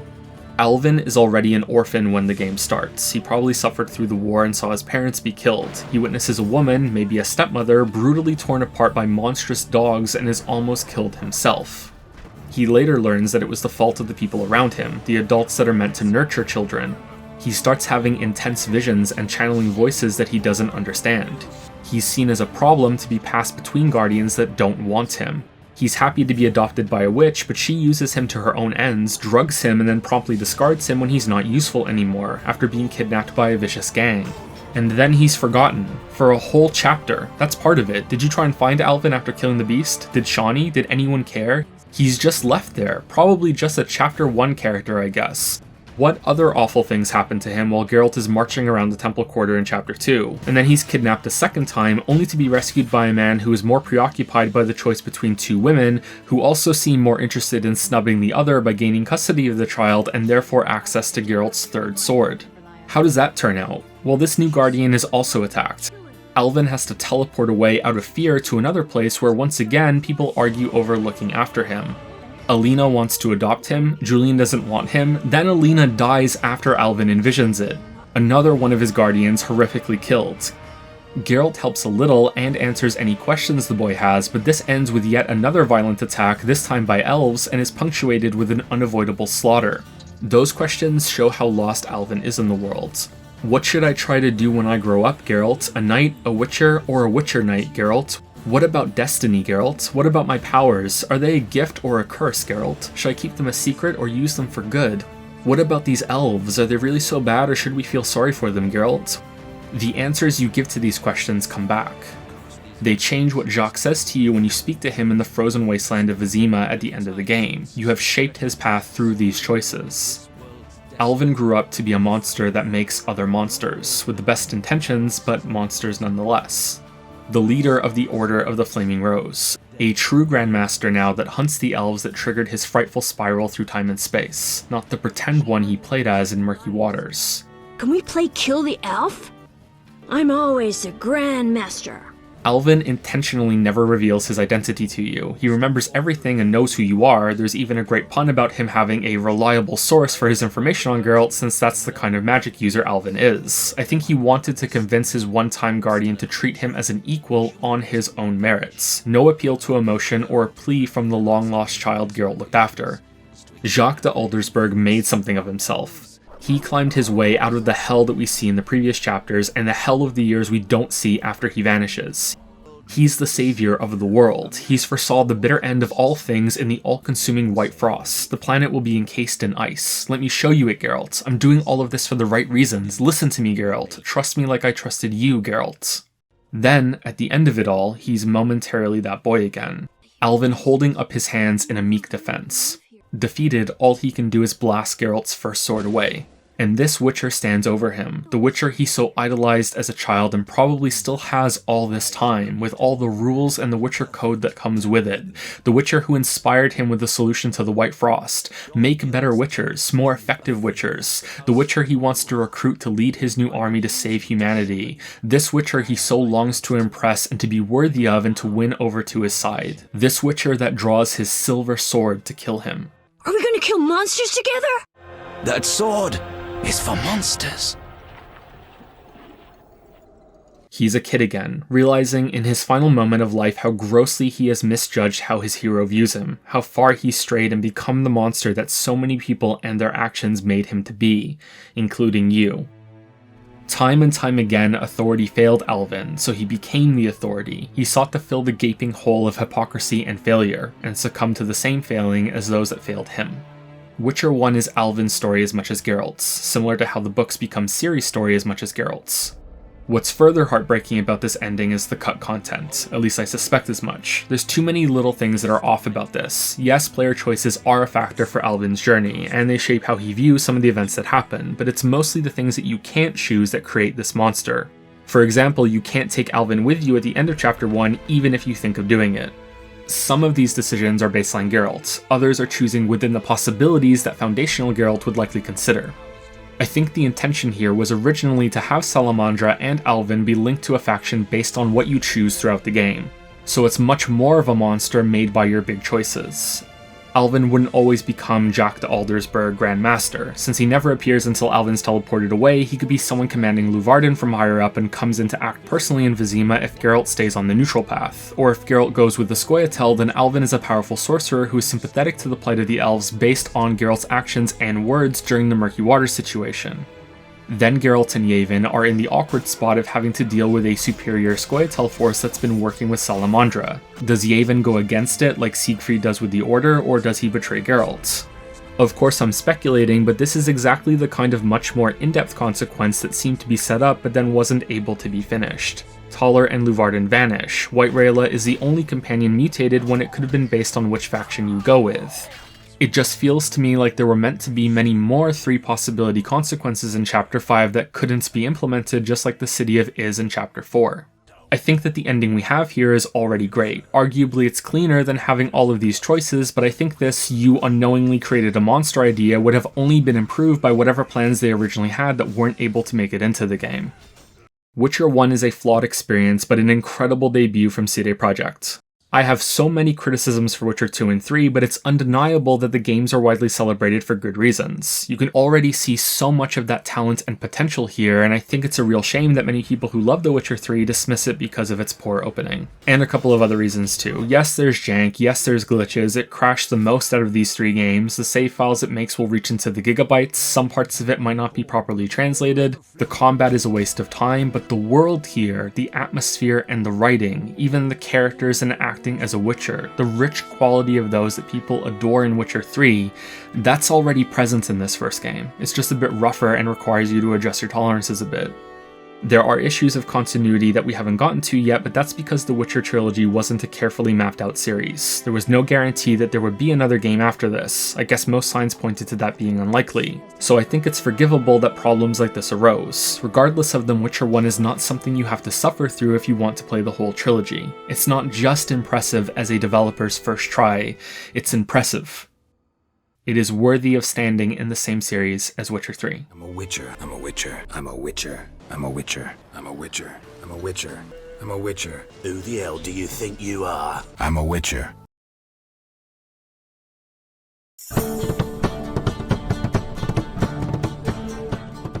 Greetings. That's one of those Geralt things, isn't it? Just Geralt things. Greetings. So I'm just gonna talk a little bit while the credits go on. I think I need to explain a couple things and what's going on. The first thing I want to point out, and it's really important to me, is that when the majority of this script was written, COVID wasn't a thing yet.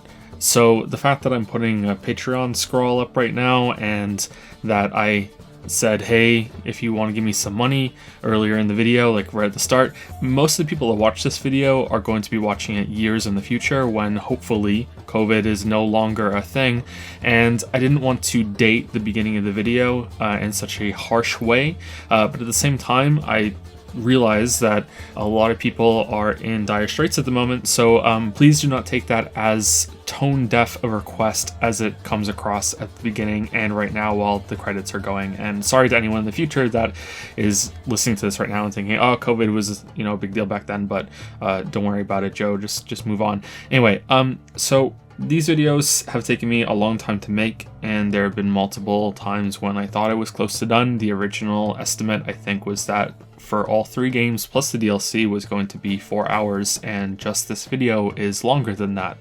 So that just goes to show you how shit I am at estimating what is going to come out of my head. Even as recently as a couple months ago, I thought I was much closer to the end of this project, and what happened was I had, and probably still have, completely lost sight of the scope and the feel of the whole entire thing. So the grand total words for all 3 of these videos is longer than 2 long novels. So we're talking over 150,000 words. And because of that, it's almost impossible for me, someone else could probably do it, but it's impossible for me to keep all of those mental balls juggling up in the air. So what happened is that after I was done all 3 videos, I took a week off and almost collapsed in mental exhaustion, and then watched them back and found out that they were shit. So it wasn't good work at all, and it wasn't up to my standard, if I'm allowed to have a standard. So basically I ended up having to redo almost the entirety of the Witcher 2 video, and I'm still tinkering with it a little bit. This video got the fewest amount of changes, but it still was retooled here and there. Originally the project was going to be one huge video at the same time, so I had to go back and make changes because there was no way that the whole thing was being uploaded onto YouTube at a good quality, and honestly, it was a nice stream, but it just wasn't going to happen. Anyway, I had to go back and make some changes, and you know, if you ever hear in this video when I say video series, it used to just be video, you know, things like that. I had to rewrite a couple of paragraphs just for that issue, and that's not including any of the other rewrites and re-edits that I had to do. So because of that, there's some awkwardness in this video where I say something that is supposed to be a setup for a point that happens in a later section. For example, the nitpick that I had about White Rayla may just be right now like just a usual kind of weird thing that I focus and hone in on, but that's actually a setup for complementing Witcher 3 and Witcher 3's attention to detail when we get to that. There is a character in that game early on that's really a throwaway character who mentions that they are missing a finger or fingers, and if you look at their model, that is actually the case. So there's a bunch of things like that in this video that are set up for later. So for some points, some of them might be a little hollow or like, oh, that went nowhere. Well, it's going to come back up later. Probably not all of them. I do make mistakes, but some of them are for points that happen later. So I just want to acknowledge that. And also for the next videos, they are done, but I'm probably going to continue working on them and responding to feedback that this video gets. There have probably been some errors that I made that I should correct. And also, the end of this video gets kind of a little too bogged down in details recapping some stuff, and I think that's okay for this game because most people haven't played it, and I do want the videos to be timeless. I don't want people to be able to watch them without having recently played the game. But the problem I had with the Witcher 2 video is that it's just such a complicated game that there's just so many details that need to be nailed down before you can even start discussing it, and so much of the video originally was just doing that, and it still is that way for a lot of its runtime, but I did make it much better. You have to be more artful in how you're writing when it comes to recapping and discussing at the same time. So right now I think that there's going to be a few weeks between this video and the Witcher 2 video, and then a few weeks after that between that video and the Witcher 3 video. The Witcher 3 video and the DLC will go up together, and it'll be the longest video of the 3, unless I cut it down significantly. The Witcher 2 video is about 5 hours long. It's longer than this one, and I'll see how this first video is received and how many changes I need to make, and also I don't want to launch the next video while this video is still getting views. So we'll see how that goes and how long it takes most people to watch it, and for the honeymoon period of the new video being out to settle down. And I think that's it for me for the end of discussion. I think this is going on a little too long. There are some things about the game that I couldn't say. I think the biggest flaw in this video is that I didn't have conclusion statements at the end of every chapter where I summed up what I thought about chapter 1, 2, 3, 4. I did that for 5 and the end of the game, and I'm really happy with the ending of this video and the quality overall. I'm pretty pleased with it. There's always going to be some changes you want to make, like you're never 100% happy, but yeah, I do wish that I had been able to trim down the recapping a little bit, and I think chapter 2 especially suffers pacing wise, but at the same time I also think that some of the chapter endings are a little too abrupt, and I could have spent some time with some conclusion statements at the end there. Chapter 1 is kind of like an extended tutorial, and at the end it makes you realize that you should pay attention to the game. Chapter 2 seems like a big experiment, and it's kind of like a micro version of Witcher 2. It's very, very interesting, but it's also kind of shit. Chapter 3 is fun, and it's where things are set up and you get some breathing room, but it also retreads the same ground, like I said, and it's a little disappointing because of that. Chapter 4 is just this beautiful exploration of fairy tales and folklore, and is just kind of what Witcher 3 tries to be with its whole entireness. If there's any chapter in this game that makes me feel like I'm playing Witcher 3 in a miniaturized way, it's definitely chapter 4. And chapter 5 is where things fall apart a bit, but I think also that it ends really strongly. And yeah, with no exaggeration, the ending of this game is one of the best in all video games. I really like that.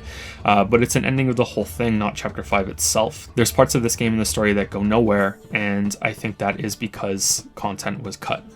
And there's no need to bring the goose back. That's probably one of my favorite gags in the whole video, actually. And that's it. I'm going to stop talking. I said I was going to stop, and then I kept on going. So as you can see, that's the disease that I have. Thank you very much for watching. I hope you are doing okay with the quarantine. I hope that anyone watching this in the future is going to be annoyed by this and thinking, I'm sick of hearing this in old videos, you know, that passed and everyone's okay. I hope all of you are okay and continues to be that way. Thank you for watching. I hope you enjoyed the video. I'll see you next time.